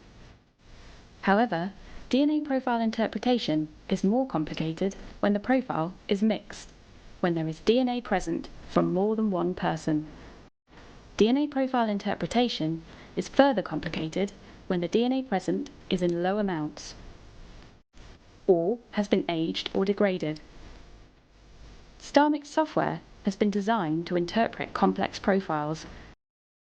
All right, I'm sure we'll get in trouble for that music, so we'll stop that right now. Let me see if I can. I hate when it does this. Anyway, so this is StarMix. So this is StarMix, empowering forensic science. So this is StarMix. So this is the probabilistic genotyping software that they were that they argued in pretrial to get in, and they were able to get it in. All right, so it's not intended to replace the DNA analyst. It's a tool that we use after looking at the data to help determine results. And it's used in 80% of labs around the country. New Jersey started using it in 2021. They were actually late to the game. So StarMix is a computer software, does the math that we can't do quickly or with binary methods. So she ultimately comes back with these, okay, the right front shin, the first test was done. So she comes back with a conclusion was Jesse. She came back with a Jesse compared to an unknown male. So that came back as Jesse. The right shin. Remember, the left shin was Sophia and the calf. The left shin and calf was Sophia, and the right thigh was was Sophia. So now the right shin is Jesse. So that's interesting.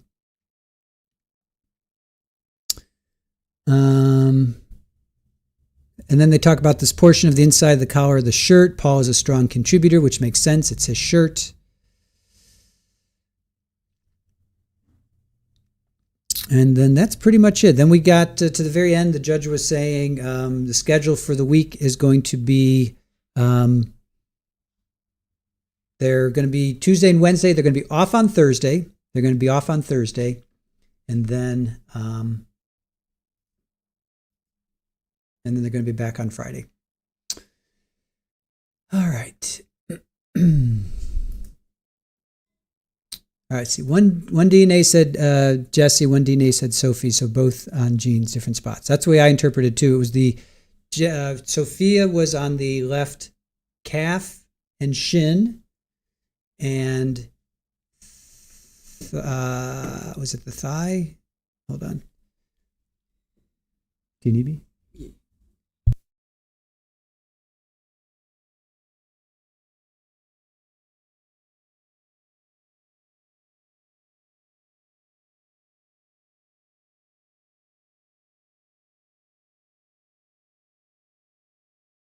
Just ensuring that there's no. Thank you. All right, I got the left leg right. I got the left calf and shin. Okay, the left calf and shin is Sophia, and the right thigh is Sophia. The right shin is Jesse. So that's how it works. Brad, yeah, there was so much. Well, he stabbed her 17 times. I mean, he stabbed her 17 times.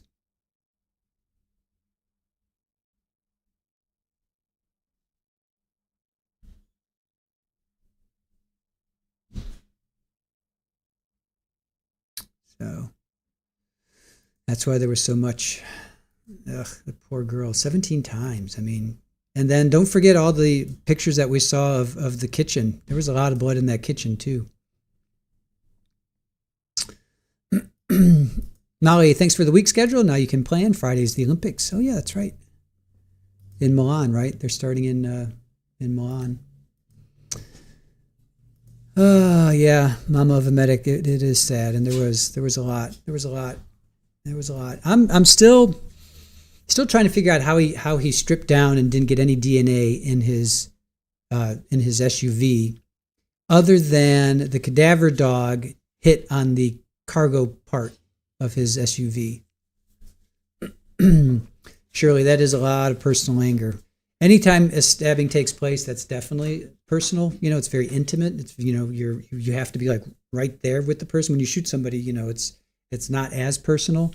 But anything that's like stabbing, strangulation, beating, you know, that's something that takes your hand to do it, you know, like that.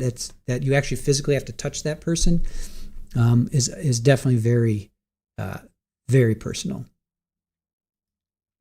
17 times with a weapon that large. I know, Pammy. It's just chilling. It's chilling to think about it. Stella, do you think it was 17 times because she was fighting him off, or anything else, I wonder? Maybe a little bit of both. Claire and I were talking about this, Stella. Kids are squirmy. Kids are, by design, they're worms. They flop around and they squirm, and they're hard to get a hold of sometimes. And it was dark. He may have had his night goggles on, because I don't know how else he's going to be able to see, because there's no electricity. It's nighttime. It was cloudy because it was raining. So kids are squirmy. You know, you guys that have kids and grandkids, you know, go and, well, he was 51, 52 when this happened, but try and grab a kid, try and grab an 8-year-old, you know, when they're fighting for their life, they're going to be squirming around, you know. C. Gilmore. Yeah, that is rage. Yes, it has to be a lot. I want to see this.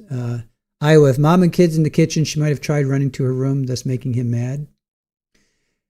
The other thing is, Claire said that because why is there an unspent a live round on the back patio. So maybe he came around the back, tried to shoot them, and it goes off, and then he breaks in that way.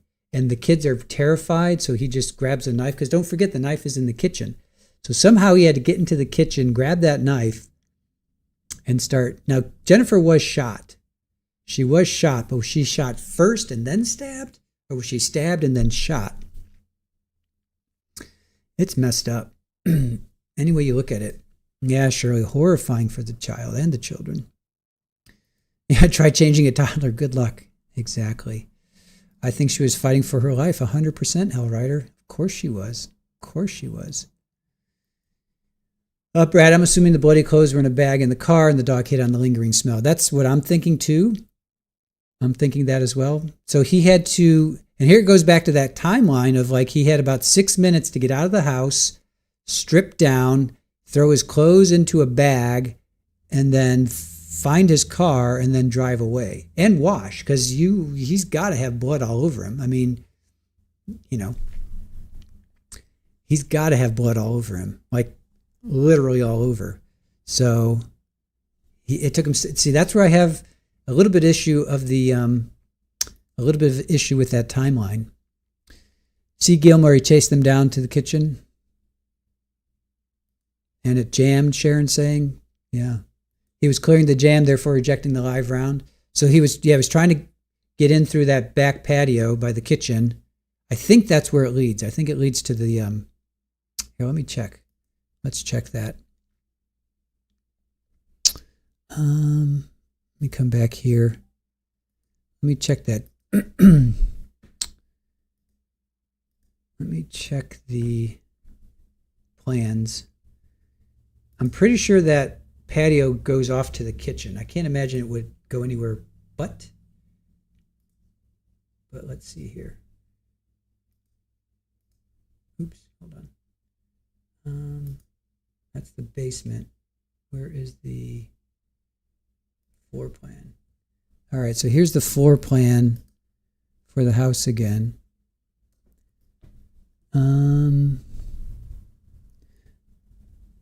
Okay, there's the kitchen. There's the living room. I'm trying to figure out where was that patio. Let me find the patio.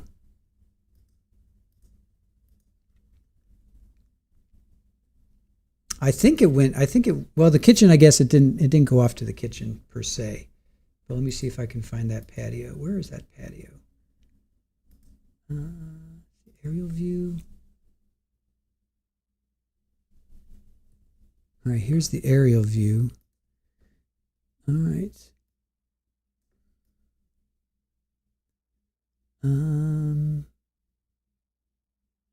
That doesn't really help me too much either.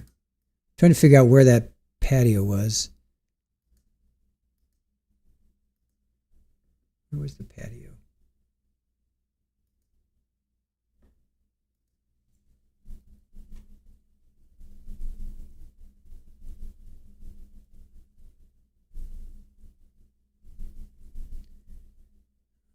Okay, let's look at this. All right, so there is that crazy thing that was his storage unit and his office. So where is the patio? Is the patio in there with all that smoke? I think that's where the patio was. Let's see if I can. Yeah, I think that's where the patio was. So that goes to the living room. It seems like. Seems like that patio goes to the living room. I think it's the porch off the kitchen. No, the kitchen.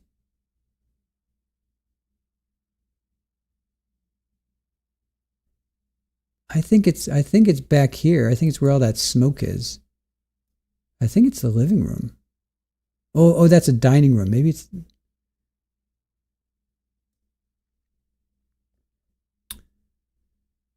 Let me see if I can find another picture. Let's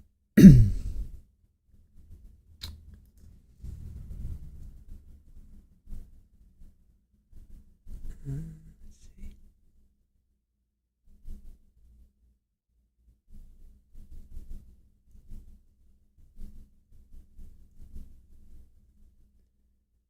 Trying to find a picture of the patio. Is this it? That's his office / storage unit. No, I don't know. It must be behind. I think so, Paula. I think it is. I think it's. This is the first floor. Well, yeah, I'm trying to figure out where the stinking patio was. So there's that mile-long staircase where his office is. So maybe the patio was on the other side of that. All right, I'm sure we'll hear where it is again. I'm sure they'll talk about it again.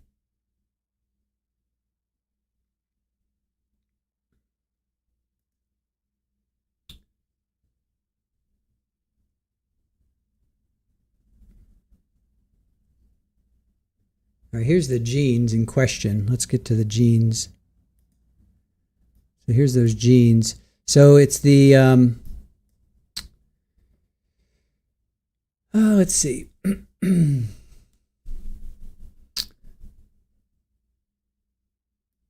I do tulips. Hey, Claire. Let's see, Claire. To be honest, I think the fact there is any credible DNA evidence is a miracle, considering the scenes with fire and heavy water damage. Yeah, absolutely. That's the thing. I'm getting caught in the weeds of like, where's that DNA? Was it on the left side or the right side? No. The conclusion is the final conclusion is there was blood found on Paul's jeans that matched Sophia and Jesse. So. All right, so now let's get into the weeds again. So the right shin the left shin and left calf had Sophia's blood. The right thigh had Sophia's blood, and the right shin had Jesse's blood. I'm not sure what was on the left part of the left thigh. Let me see if I can find left thigh. Was anything on the left thigh?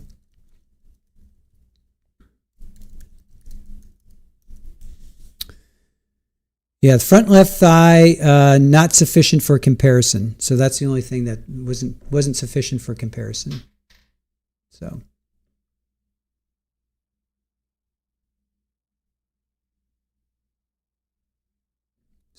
there we go. All right. Oh yeah, let me pull up. We wanted to pull up this. All right, I do have an aerial view. Hold on, let me see if I can zoom in on it. I have a couple aerial views. I don't know if this will help us though. Let me see if I can.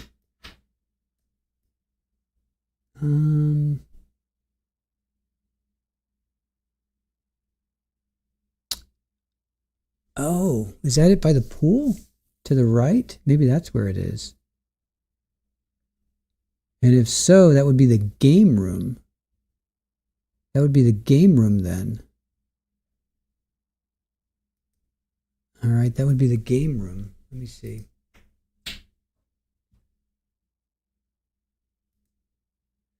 Play on crime. Look at the curve on the other side of the useless corner. Look at the curve on the other side of the useless corner. I think maybe it's by the game room. Hold on.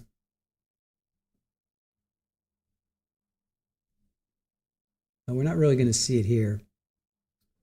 Oh, here we go. Maybe this will help.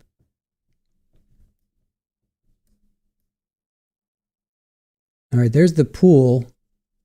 Is it there? Is that see the pool? Maybe that's where the porch was?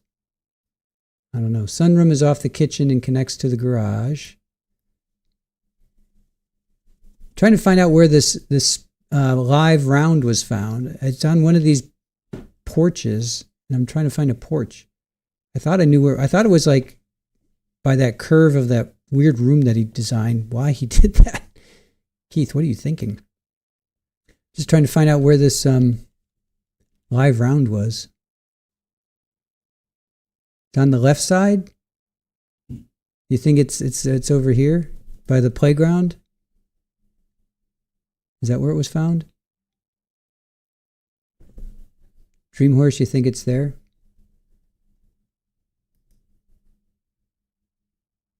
So it's the playground and then just go straight north. Is that the patio, do you think?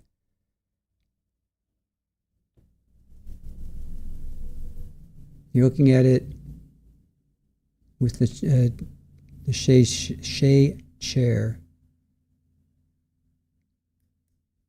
So this is it. Let me zoom in. So that's where the live round was found. That makes sense. Okay, so then what does that correlate to here? So that's the sunroom. Is that Claire? That's what you were saying, right? That's the dining room, and is that a sunroom? Is that what that is? That would make sense that you have a patio off the dining room slash kitchen. All right. Yeah, I think so too. I think that's it too. So that's the sunroom, the dining room. That makes sense. I think the porch is what they meant by sunroom. Leads to a small room before the garage. Oh, okay. I see a mud room. Well, in any event, I think that's, thank you, Dream Horse. I think, or maybe a table. Yeah, I think that's a table. I think that's a barbecue, right? I think that's a barbecue right there. I think that white thing, I think this is a barbecue. So I think that, okay, so that's where all right, so that makes sense because he shoots Keith up here. Oops, hold on. Keith is, hold on. Keith is shot up here, right? There's Keith. Keith's at the top of that picture. He goes around this way. He walks around where those firefighters are, and he tries to come in here, and he maybe he shoots and the gun jams, and then he Dream Horse. I think so too. All right, we're on the same. I think we're on the same page here. So he tries to go in there. All right, Claire. So that remember we were kind of talking about that. Did he come in the front door? Did he come around? Well, now it's pretty clear he came around. I think that's what he did. And I think Jennifer, like you were talking about, it fits your theory that Sophia's blood was found in the kitchen. I think Jennifer probably took the kids to the kitchen, get them snacks. It's 3:00. 3:00 in the morning. They've lost power. Paul comes from up here where Keith's body is found. He walks past the garage. He comes down here. He tries to shoot. The gun jams. He gets it unjammed. The live round lands on that patio there. Then he busts into the. I guess he somehow he breaks in or he opens the door to the house, and then he grabs a knife and he starts doing what he's doing. But then here's the thing: Jennifer was shot. So if his gun jammed, he got it unjammed then because he was able to shoot Jennifer.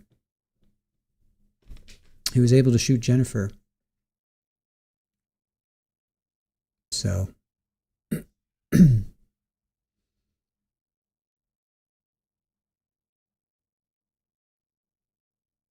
So,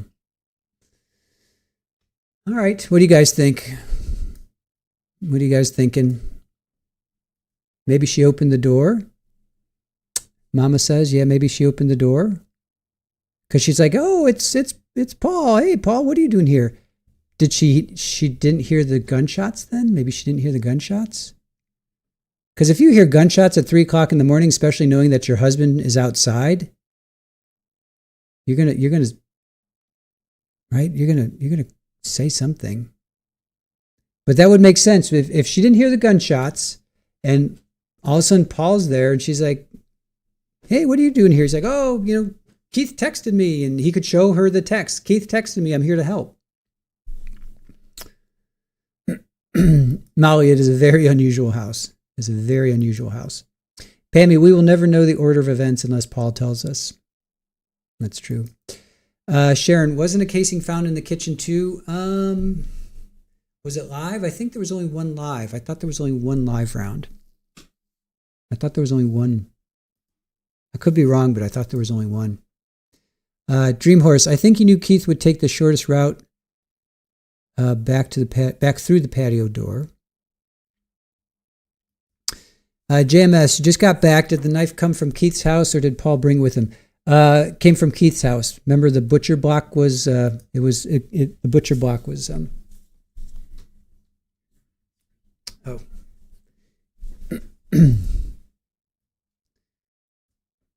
All right. Yeah, the butcher block was missing the chef's knife.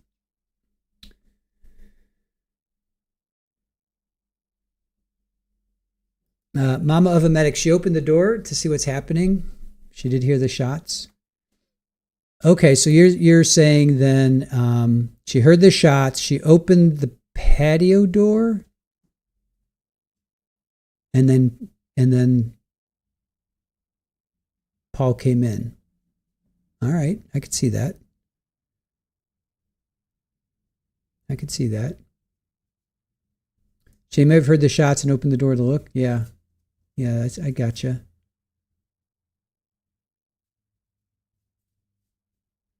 You're thinking Paul will not testify. I don't, he's got nothing to gain, to be quite honest. He's got nothing to gain and everything to lose. Betty, maybe she heard the shots and was going to see what the noise was, feeling safe-ish because her husband was out there. Could be. Missy, you're going to sign off for the day. Love you, and we'll check in with you all tomorrow. Have a good day, rest of your day, Missy. Appreciate you being with us today.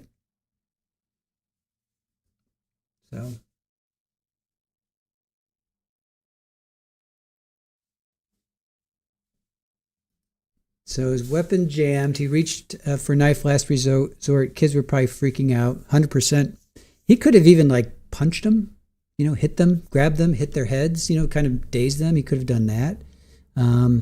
They could have been huddled in the corner, screaming, frightened. What I'm interested in, though, is his weapon jammed because we see that live round outside, but then he was able to shoot Jennifer inside, and then he stabbed her. So do you stab somebody first and then shoot him in the head, or do you shoot him in the head first and then stab them? By all accounts, you would stab him first, and then shoot him in the head just to make sure. So, and then while he's doing all that, these kids are watching it because, it's not like she was just stabbed once. She was stabbed multiple times.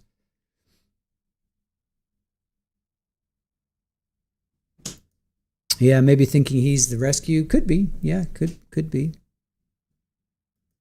JMS, maybe Keith's wife grabbed the knife or one of the kids did to defend themselves and Paul took it from them and used it on them. That's possible. Yeah, that's very possible. Iowa Backyard testifying. How big of ego does Paul have? I want him to testify. I would love to hear his side of the story, only to be ripped apart by Cross. Molly, if I heard anything even remotely sounding like gunfire, the first thing I would do is go to my children. Shirley, probably screaming and running. Yeah, I'm sure. I know, Pammy. I know. When you really think about it, I try to keep it high level, but when you really kind of start to think about it, I want to know, because I want to retrace those last steps to really understand what happened. But then you can get pretty deep into it, and then you really think about what those last few moments were for them. Absolutely horrific. Jenny, yep, you're not kidding. Not kidding at all. So, all right, you guys, I think that about does it. Terry, there was a silencer found in his car that matched. There was. But somebody was saying, was it Ed yesterday or last week was saying you have to have, I forget, I'm sorry if I forgot right now. You have to have subsonic ammo to match the silencers. Like you can't just put regular ammo in. I don't know enough about it. Is that true? JMS, I want Paul to testify, but he probably won't. Pammy, right? The not knowing is terrible too. Yeah. And Sophia made it from the kitchen to the stairs. Not only to the stairs, Dream Horse, but up. She made it up to the landing. So yeah. So even though her blood was found in the kitchen, she was able to get out of the kitchen, make it up the stairs to the landing. So thank you, Kathy. Appreciate that. All right, so we'll wrap it up here, you guys. So tomorrow we're going to dual stream. We're dual streaming tomorrow. We have Charlie Adelson is appealing his conviction. He wants the appellate court to look at the jury and how he didn't agree with the jury. So we're going to do that. That starts at 9:45.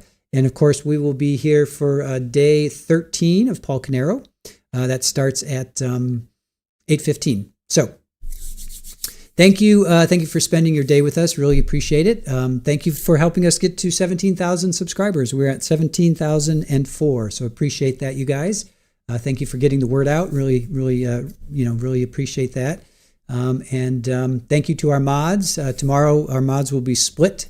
So we do ask that you be kind to them. Be aware that they are doing dual duty tomorrow, just for like an hour or so.